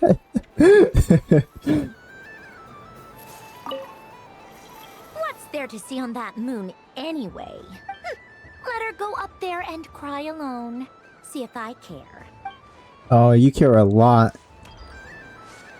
Okay, let's talk to Dory. Up here. What is this? But I was aiming right at it. Aw, what a pity. I saw it with my own eyes. You were so close. So very close. That's not true. It dodged out of the way right as I was about to snag it. That's messed up. I'm sorry? You heard me. This paper frog can move. I swear. Dear, oh dear, what are you saying? How could a paper frog move? Unless you believe there really is magic in this world. Average carnival games be like. Even if I, the mere humble merchant that I am, knew such magic, surely I would not use it on a paper frog. I'd sooner give Mora legs, so he could walk right into my purse. My dear, dear customer, why not have one more try? This time I'll give you 12% off. A very generous discount for one of my I don't know about that. customers. Just think about how much experience you have under your belt now. You're sure to win the next one. Oh, darn. I used up all my coins. I'll be right back. Just gonna fetch some more from my house. Take your time, but don't take too long. This event is Moon Prayer Night only. Miss it, and you'll have to wait a whole year before I'm back. Next customer, please. Welcome. Hello. Whoa, whoa! What's this big one doing over here? How do I tell my employees not to go Oh, that's right. this time? Tori doesn't know about Columbina, right? Yeah, I don't think so. I think. Dory? I'm not sure. Why, hello there, Miss Columbina. I'll remember. Did they meet last patch? The rules are very simple, and it's easy to get the hang of. How much for a round? Oh, first time's free. Not a single mora. After that, well, we can cross that bridge if and when we come to it. But with your sharp eye, sharp skills, I'm sure you'll win all the prizes in one fell swoop. That was an obvious enough hint for them, right? Ooh, okay. So how did this work?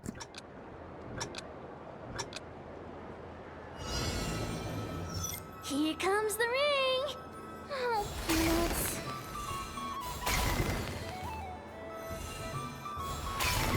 Change tracks. Goodbye, frog. Goodbye. Roselle, should we move or not? Just a tiny bit.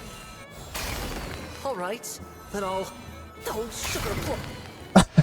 They even let him finish talking, bro. Just destroyed them. Let's see now. Wow, very good. That's the highest score we've had all night. And here's your prize. Now, how about A another Dodoko! And Nicole Dick Dodoko. Happy Moon Prayer Night, Miss Columbina. Happy Moon Prayer Night, Durin and Hat Guy. Are you here to play the game? Yes. You said we were just coming here to say hello. I did, but then I recognized a few more people as I got closer. Do my eyes deceive me? Is that... It's our little dragon. He's all grown up. Someone's popular. Well now, since you came all this way, why don't you try out this lovely game we have going? First try is free. He'll have a go. I'll pass. It's only one free try per customer. You can't give your try to him. I'm aware. How has Elder Almond been lately? He's in great shape. He goes for a run in the forest every morning to stay fit and healthy. He tried to go boat racing with Firecracker a while back, but he couldn't even make it onto the Lotus Leaf. Firecracker was in fits of laughter. Who are these guys again? Was this during his story quest? I didn't do it yet. I was thinking of doing it first, but I was like, nah, I think the Archon quest is more important. We'll do it later. I don't remember these guys at all. How about you, little dragon? Can you still fly? Yes, I can. But you've become less chatty. Has growing up been tough on you? We call that maturity. You know, the thing people sing about. The knight wields a sword of stone to defend those hearts that are made of gold. Stone is very heavy. That's what keeps him from talking too much. That's awesome! I want to be a knight when I grow up too. Ring, here I come! Damn. Oh, the hat-wearing man. I never thought I'd see you again. You seem more determined than when I saw you last on the train. If you say so. Oh, I do say so. The people you once helped see it clearly. It's because you are once again on the right track.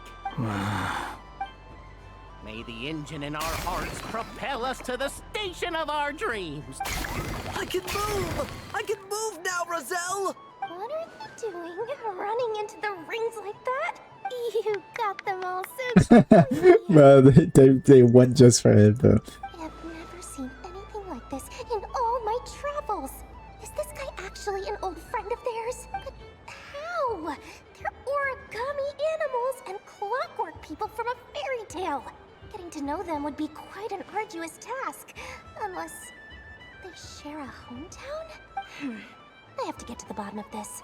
Next time I see the great mage Alice, I shall demand answers. Thank you, Dory. I had a lot of fun. So, now for your prize. Where did I put it? Give me a moment to dig it out. Oh, sweet grand prize. Oh, I wish I didn't have to let you go. The Alice Dodoko. Good thing I've already turned a profit from the customers hard work. Okay, I'm back. What? I leave for 2 seconds and someone's already claimed the grand prize? Oh, well, these things happen, you know? Perhaps you'd be interested in one of the other prizes instead. We've got all kinds of wonderful goodies here.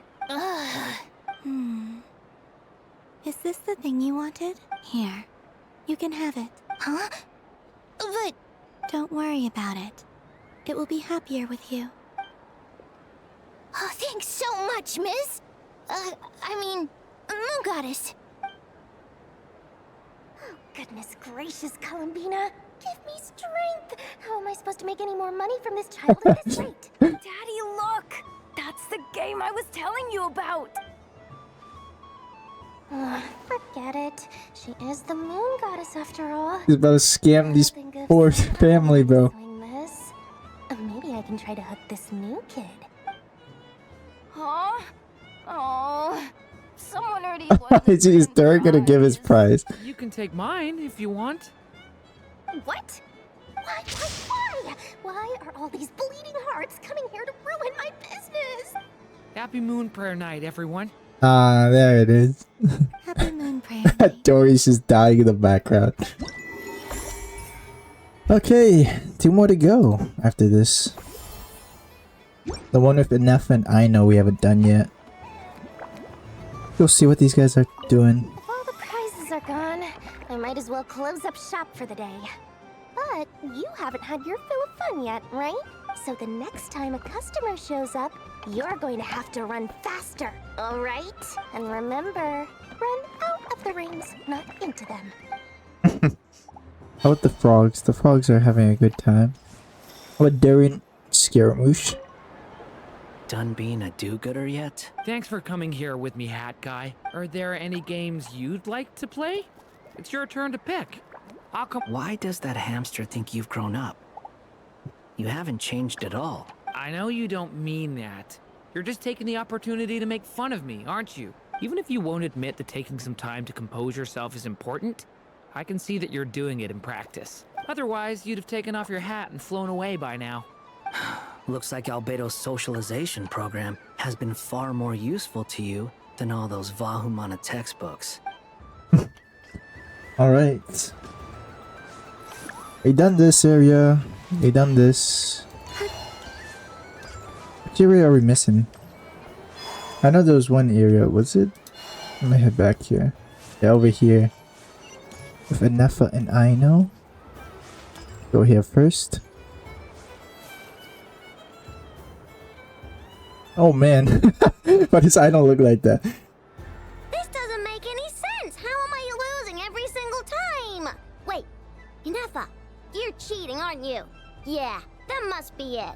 I am not cheating, Aino. Uh-oh, sounds like Inefa's turning into a big baloney bot. I think it's time for some serious maintenance. Moon Goddess, help me. Miss Columbina, Aino is attempting to cheat. What the? I'm not the cheater. You're the cheater. How dare you throw it back at me?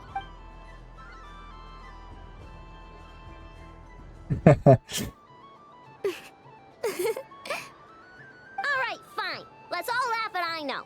Just you wait till I get home, because I'm gonna make a game bot that can win 100% of the time. Let's see you laugh when I come back and beat your butts. You'll all have your heads covered in stickers when I'm through with you.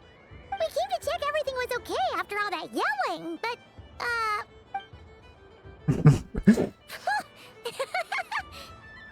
Whatever it is, it sounds like cheating is allowed. Kuhenki concentration.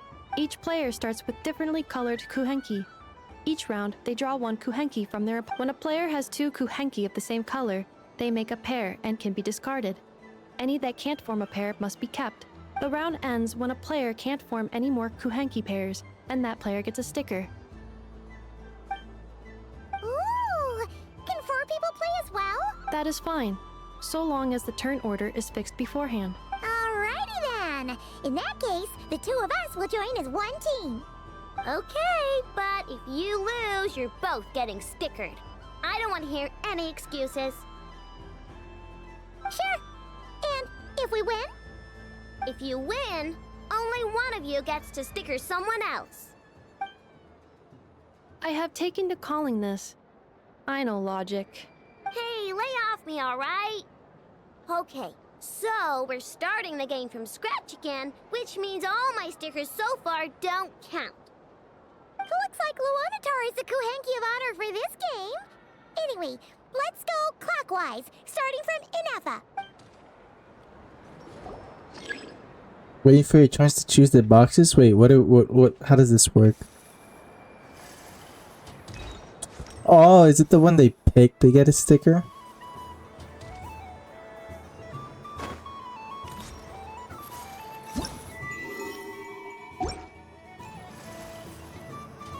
There's a red Kuhenki.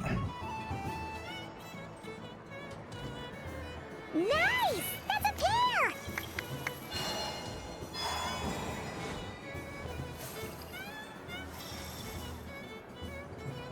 Go, go, fly! I'm so confused. How does this work? Right's always the right one. Okay. Got a blue one. Go on.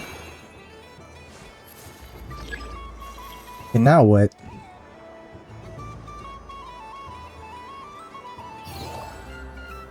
I have a pair.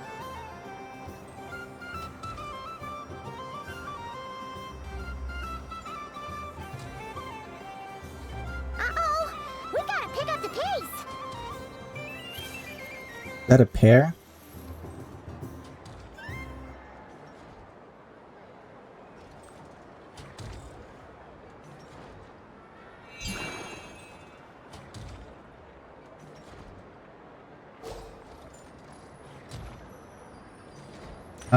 Let's go with the left one this time. That was not a pair. Was it? I win.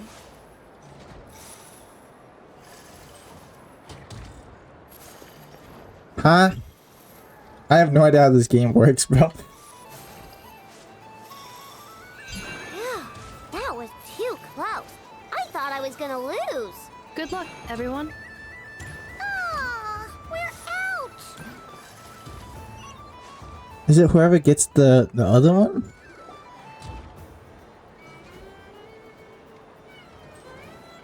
Let me pick a good one. What's it gonna be? You're looking very pleased with yourself there. What happened to being a huge Grumposaurus? I won. Duh.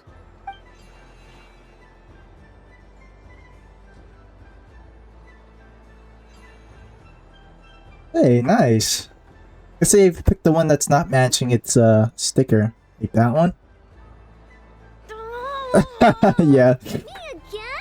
Don't fidget too much, I know, or the sticker's going to fall off. I don't care. If it falls off, it falls off. If a pair of Kuhenki get discarded, why not a pair of stickers? Huh? Huh? This is fun. Damn, bro.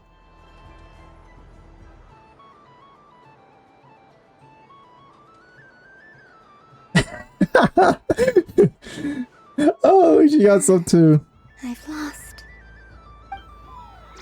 And the sorry. Sticker, sticker, sticker!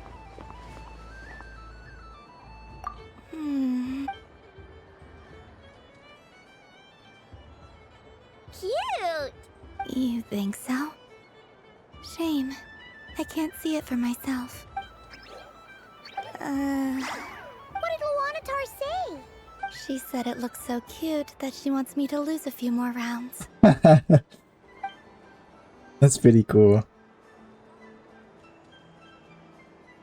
Did Inefa not get any? Who put these stickers on Paimon's eyebrows? Ugh, she can barely see. Alright, now, I think we got enough evidence to prove that there's a serious problem here. Well, Inefa could just look through the boxes because he's a robot. It's not fair. Yes, I agree as well. The culprit is... Inefa! Culprit? What did I do? Quit acting dumb, Inefa! You're not wriggling your way out of this one. I've been watching you. Not only did you remember whose side Luanatar started at, but every time someone drew a kuhenki, you were logging it and calculating every last possibility. Which kuhenki pairs were gone, who had what color kuhenki in their hand, even our facial expressions. You were keeping track of it the entire time. Exactly! What Ino said! Putting aside the fact that running calculations is not against the game rules, do you have any evidence to support your allegations? But that's not against the rules either. So she admits it. She certainly does. Alright, everyone grab a sticker. It's time to get Nefa back. But... Take that! Yeah, she's cooked. Alright, one more to go. And I can go to bed. Probably gonna be an interlude or something after all this. Talk to Nefa. Ino is throwing a tantrum again. I believe it will take 3 crumb-kakes to constitute a suitable peace offering. Why am I not surprised? I'm never playing games with you ever again, Nefa. Okay, the last one. This is the snack one, right? Moon Prayer Candy! Beautiful, tasty Moon Prayer Candy! Buy a whole box, share it with your friends and family! Candy? To share?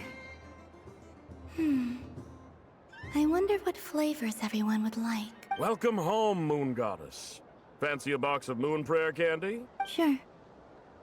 I knew you would. Now, what flavor would you like? I'm not sure. What flavors do you have? Is this for yourself or as a gift? A gift for my friends. Ah, I see. In that case, I'd recommend apple, lockaberry, or midsummerberry. Those are the most popular. Do you have nocturnal blossom flavor? Huh. I've seen couples give those as gifts before, but I did not know they were edible. No? Okay then. Moonfall silver? You did say this was for friends, right? Maybe smetana then. Hey, now that's a creative idea! I've never tried it before, but if you're happy to wait, I can see about whipping up a batch on the spot. While we're at it, you got any other ideas?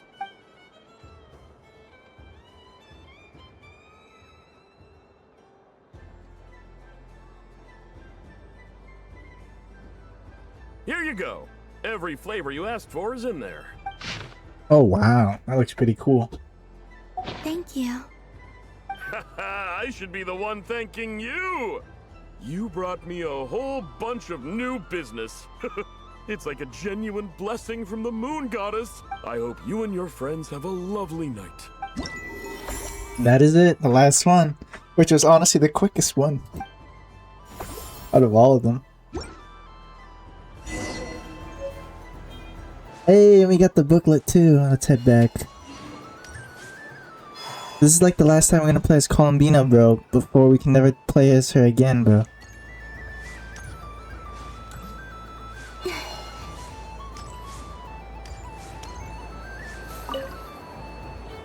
Traveler. Hey there, Columbina! Are you done checking out the festive amusements already? Are you sure you don't want to look around some more? You might not get another opportunity like this for a while. Right now, what I'd like to do is...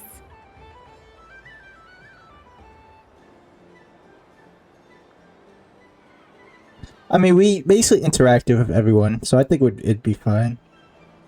Give them some candy? Oh, candy for us? Thanks a bunch, Columbina. Don't mind if we do. Whoa, this one's intense. But it's so tasty.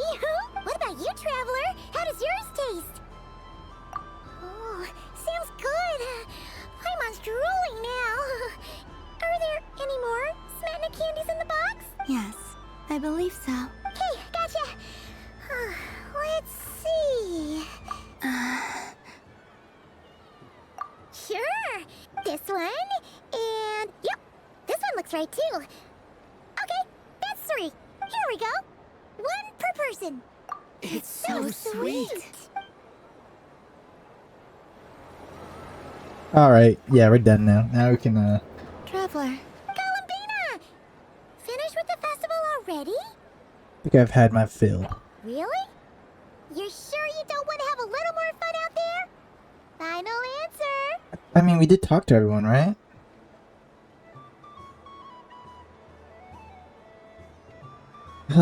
Yeah, I think we're good. Yes, I am sure.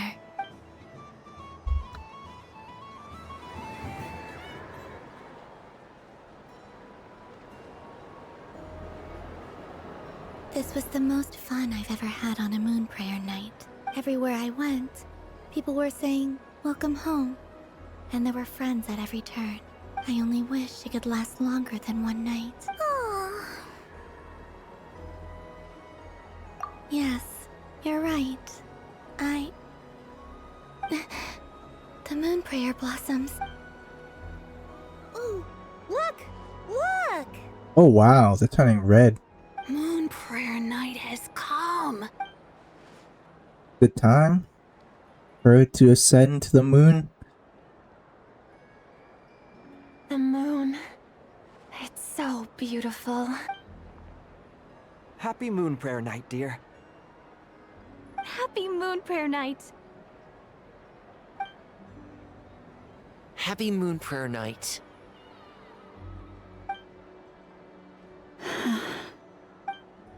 Aww. Huh. Everyone's sad. No. Coming to an end.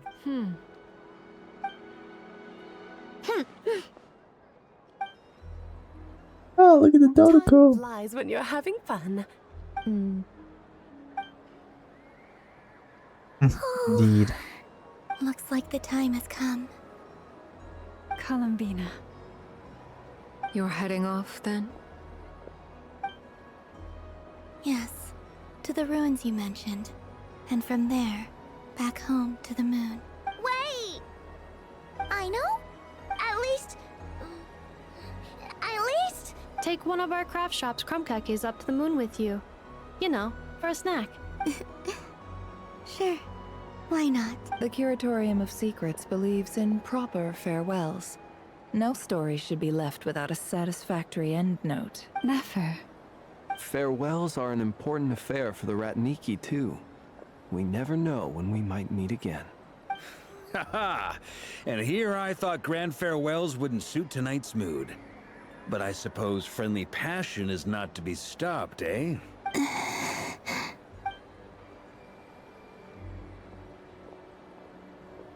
We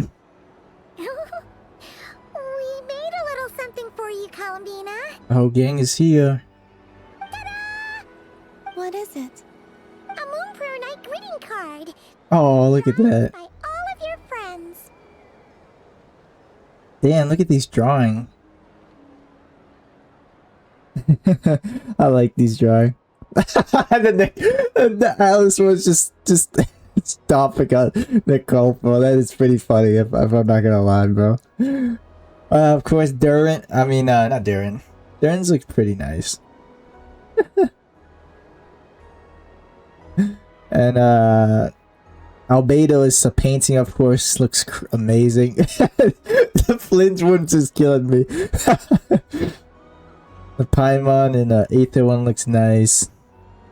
The Llama one looks nice. Nefris looks nice. Yahoda is pretty nice. And then we have Aino. All these look so good. Well, how does Barker draw so good? Like, what the hell? Damn, that looks crazy, bro. Crazy draw, bro. Okay, I mean, that's it. It's pretty nice. I think we get to look at this. It's an item we can have in our inventory, I'm pretty sure. I think we can look at it. You did mention that you'd like a portrait done, so I took the liberty of creating one for you. I, meanwhile, did the portrait of Mr. Albedo. And Mr. Varka did the same for me. I mean, I think my work was pretty true to life, don't you think? Wait, I thought, oh, wait, no, fucking, the Barker didn't draw his thing. Barker was the one who chew flints, bro. Oh, that was killing me, bro. It's the other way around, bro. The picture of Ashru was my doing. The two of you seem to get along rather well. Oh, wait, was I the only one who did a full body picture? That's so embarrassing. I did pictures of me and Anefa.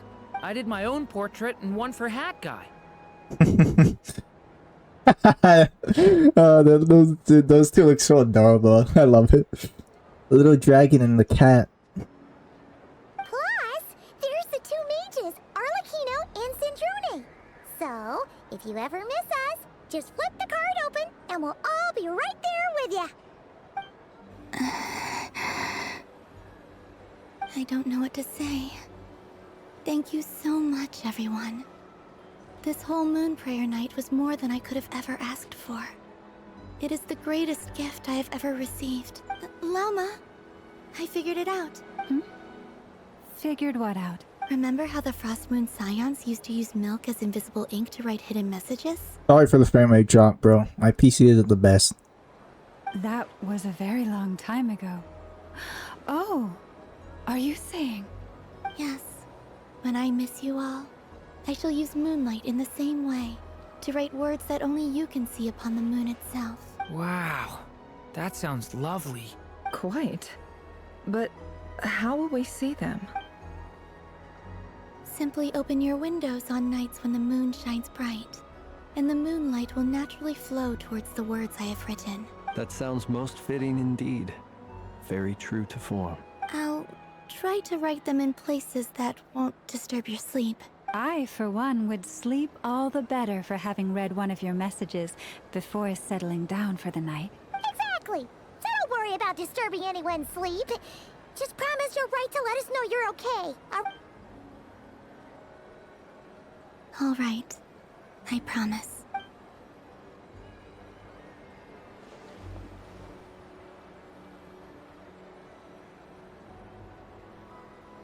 In that case, Columbina. I'm ready. Let's go. Very well. Let's go.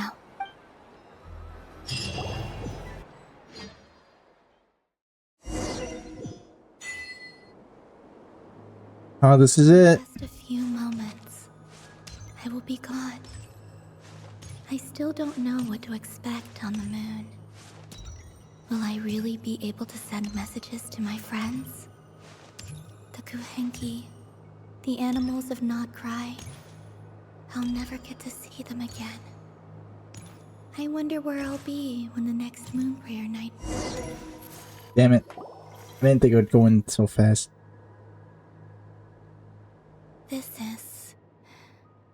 This is where the people of Hyperborea used to communicate with the moons.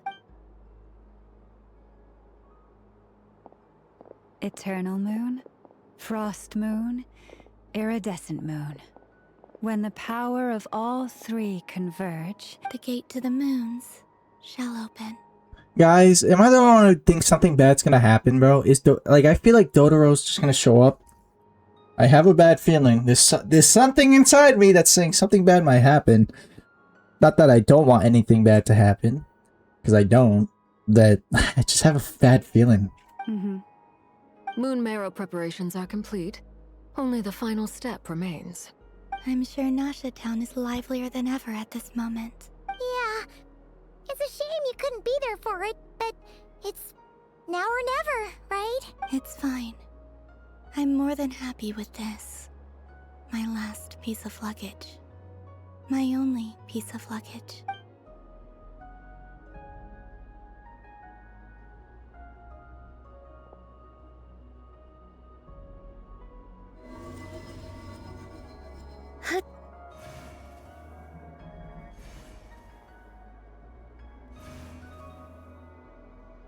I can already feel the moon calling to me.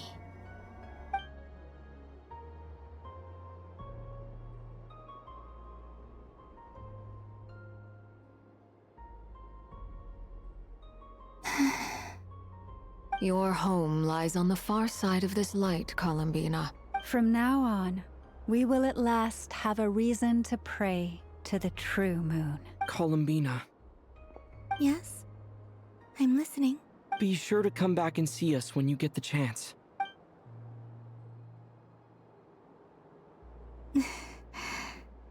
Of course. But if that chance doesn't come, then remember that you have friends on this planet. People who will miss Columbina. Yes, I will. Thank you for everything you've done for me. And remember, come night or day, the moonlight shall always connect us. Well then, farewell, my friends. Farewell, Columbina. She's gonna come back. I mean, why would she be releasing next patch, bro? Okay. Here we go.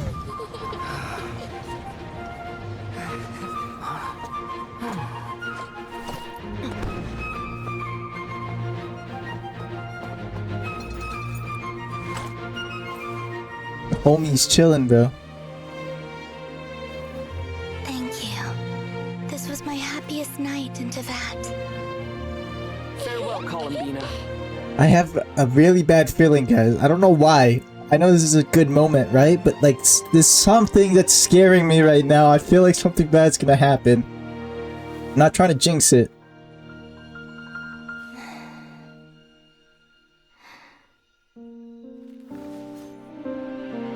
Okay. Okay, it's all good. There she goes.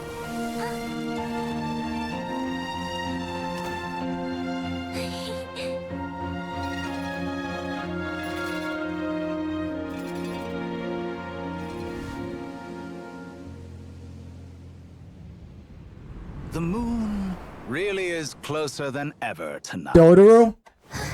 I knew it! I fucking told you! I knew something bad was gonna happen! I knew it! I fucking told you guys! I knew it! I fucking told you! I knew something bad was... Moons in one place. Time for one final experiment. I freaking knew it.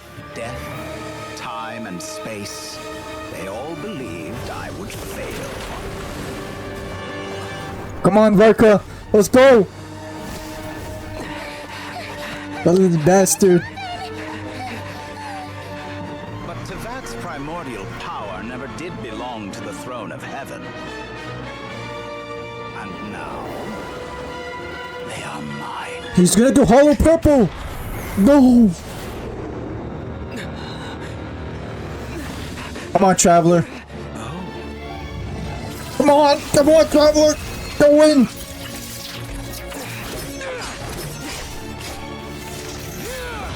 Get in! Oh, let's go! Come on, come on, lock in, lock in. No,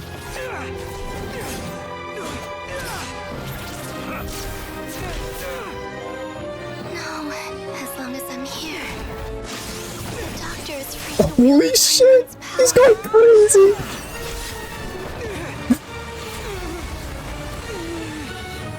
It's the only way.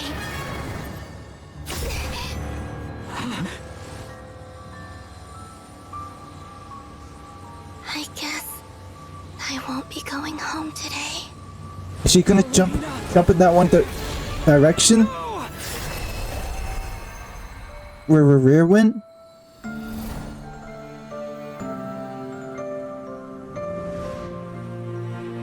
Damn it. This damn game, I knew it! I fucking knew Dodoro was gonna come at the end! Bastard!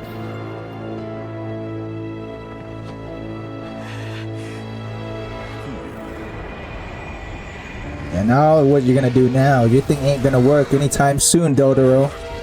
Stubborn world, do not try to control me.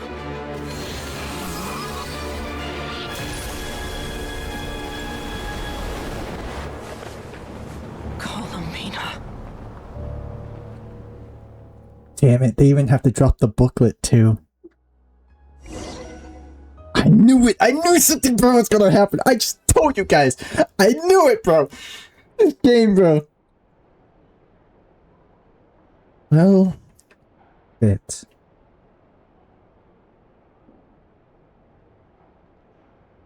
God damn it.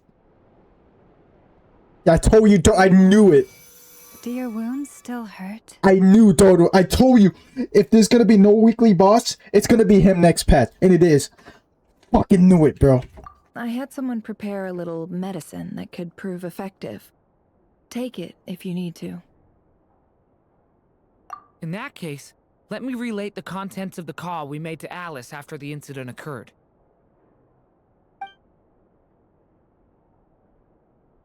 That Dottore is a crafty one. He distracted the Hexenzirkel by creating a huge fuss at Tevat's borders. I'd assumed that the cause was an abyssal intrusion from the outside world, which in fairness is a rather common occurrence. But after learning that you managed to influence the phantoms in Nod-Krai, I realized that perhaps this interference could have come from within Tevat instead. But we weren't able to change their fates. True, you couldn't change how their stories ended, but you did build some variables around yourself. Variables? Yes. Things you heard that you could not otherwise have learned. Ideas that would otherwise have never crossed your mind. All these things are, of course, most variables usually pale into insignificance with the myriad of possibilities floating around.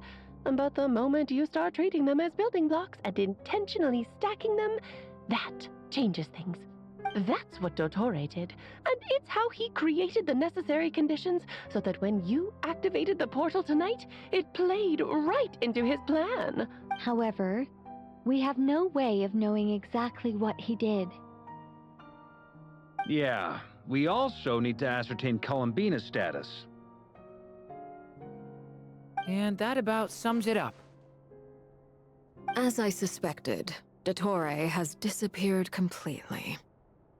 If it's any consolation, he wasn't able to control Columbina as he might have wished to. Oh no! What? She did what? All we saw was Dottore appeared and used some kind of power. The next thing we knew, he and Columbina were gone and you were falling into the sea.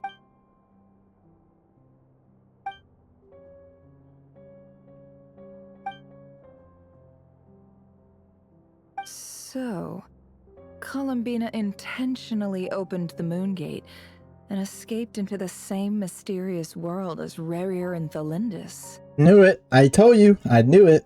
I had a feeling that's where she went. Sounds like bad news.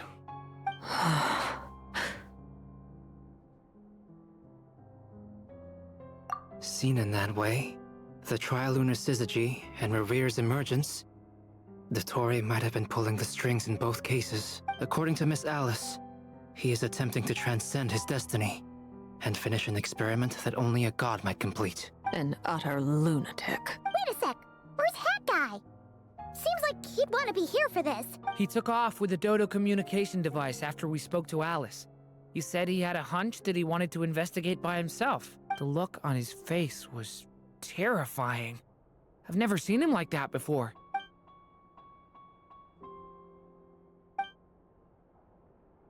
I'm back. Hat Guy! I went to look for the Hyperborean phantoms again. I think I've gotten to the bottom of it. I got them to talk to Nicole on the other end of the communications line. Turns out, the history they describe is different from how Nicole remembers it. Really? But how? Surely Nicole can't have been wrong. Because the phantoms are the ones who are deceived. They speak of a savior who appeared in their history. Oh, okay. One who never should have existed. This savior promised to create a new moon within the false sky, and even bring back their moon goddesses. Foolishly, they believed in him, and told him everything he wanted to know about the moons. It's obvious that this was Dottore's doing. Now you mention it, the first time we entered the Hyperborean ruins, we heard the phantoms discussing their history, and I remember Nicole commenting that something sounded a little strange. But Dottore shouldn't have been able to get in there in the first place. He didn't. Nicole said that this was an anomalous state triggered by disruptions in the causal connections between phantoms from the same era. The variables that Dottore put in place were substantial enough that they even affected phantoms that he never met. So it's not that their memories were unclear, They'd been tampered with. That's exactly the possibility Dottore was trying to manufacture. He turned these variables into knowledge and engineered the situation so all that knowledge would fall into his hands. Then, he harnessed that knowledge on Moon Prayer Night to truly create a false moon. How is that even possible? To be precise, he exploited a weakness in the way the spell works. The spell senses Kuvaki to detect the moon's location. So, as long as the false moon more strongly resembled the moon than the frost moon beyond the skies, the gate would teleport Columbina to the false moon's location. In other words, to Dottore's side. Once he had her under control, the teleportation spell remained active, and he manipulated her power to seize both moon marrows. Hold on, I kind of missed it. He turned the most... Then he harnessed that power... A false moon?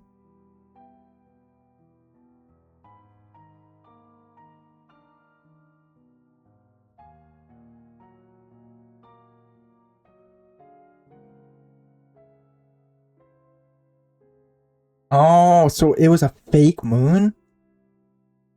So it was like a trap? Damn. Damn, this dude. At that moment, the moon marrows disappeared right before our eyes.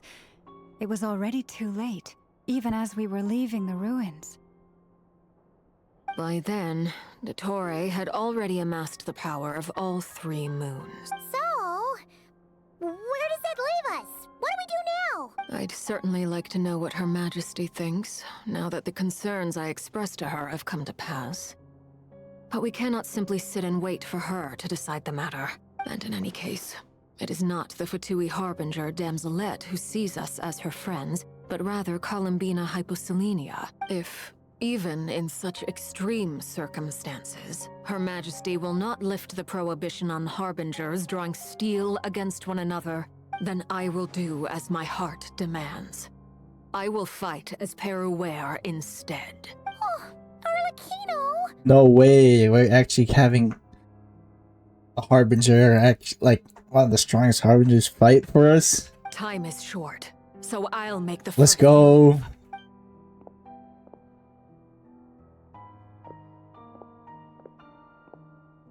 Whew.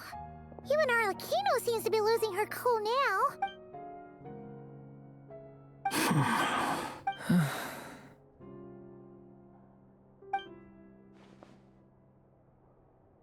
All right. Lose those dejected looks for a moment and let me get a word in. It looks bad, I won't lie. Very bad, in fact. So Dottore's pulled some real dirty tricks to gain the upper hand. For now. And yeah, it's to the point where even the mages say that his variables have affected destiny. I'm not so sure, though. Many have told me that Tevat's destiny is fixed. And that does appear to be the case. Well, what makes Dottore so sure he'll be the exception? And since he was able to stack these variables up, who's to say we can't do the same? You of all people should not be discouraged, traveler from afar. This isn't over yet. And you're not alone in that. Everyone here does, whether they've spoken thus far or not. But none of us are the type to sit back and wait for the sun to shine again. That's exactly how a knight should roll. If they knock you down, you get back up and get back in it. Don't forget, Honorary Knight, you're a legitimate member of Mondstadt too. Mark is right. This is far from over. Dottore's already way overdue a butt-kicking given his past shenanigans. And after this, he's earned himself a double dose. That's what I'm talking about. How's everyone else feeling? I'll use Kuvaki to investigate Columbina's whereabouts. I am not ready to give up either. Leave the intel gathering to me. Whatever happens within Nod-Krai's borders, when the Curatorium of Secrets wants to be in the know, we always find a way. Ano and I will do all we can to support you. We will attempt to reverse engineer Dottore's actions and seek a breakthrough that way. Alice and Nicole are busy dealing with an emergency at Tevat's borders, so they can't return just yet. But they're both very angry about this. They've asked Albedo and me to act on the Hexen Circle's behalf and do everything in our power to fight back against Dottore. Are you ready then? We're going to have to conduct a lot of research. even in the early stages. I'll do my best. As for me, I'm pretty familiar with Dotori's way of doing things, so I can try to predict his next move. Nice! Looks like we have our basic division of labor. I'll get in touch with Flints and Itlua, get them to have a chat with their Starshiner. It couldn't hurt to bring the Lightkeepers on board as well. At the same time, I'll pass on instructions to the Knights present in Nod-Krai to assist the Lightkeepers and other organizations in ensuring the safety of those living here. Understood. Yeah, we'll show him. That's it then. Good luck, everyone.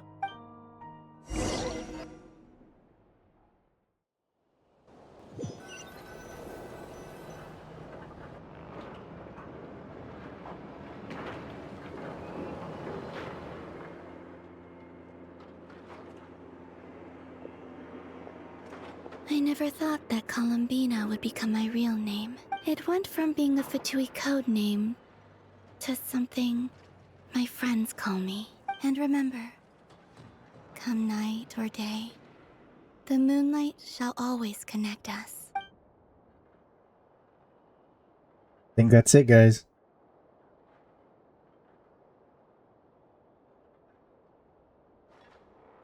There it is. And we are done with this patch's Archon quest. Elude? Oh, yep. Not just yet. Oh. Well, that didn't seem good. And we're done.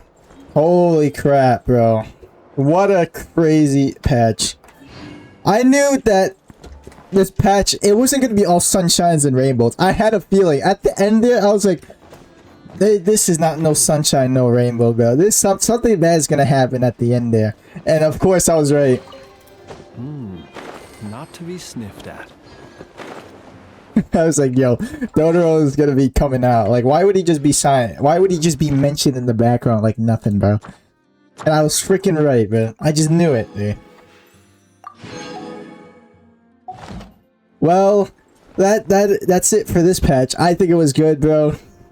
I mean, did we learn too much about our spaceship? No. I mean, we learned a little bit because, I mean, we got other problems to face now. But, yeah, look forward to me, next patch. I'll be summoning for Columbina.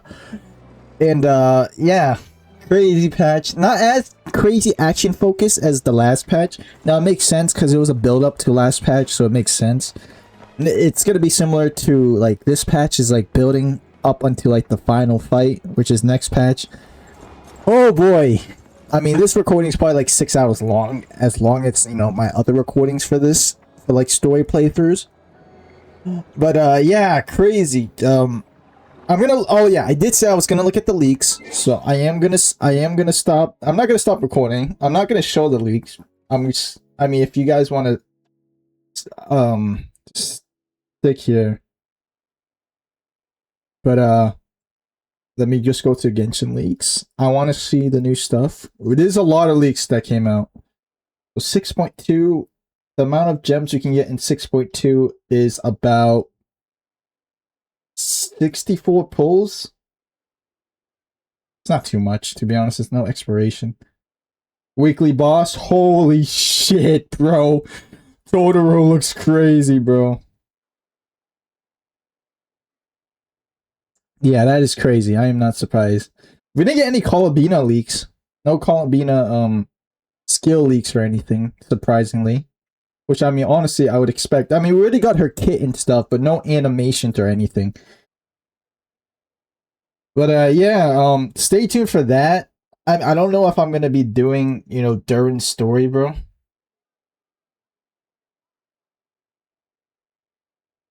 Yeah, dude, they literally...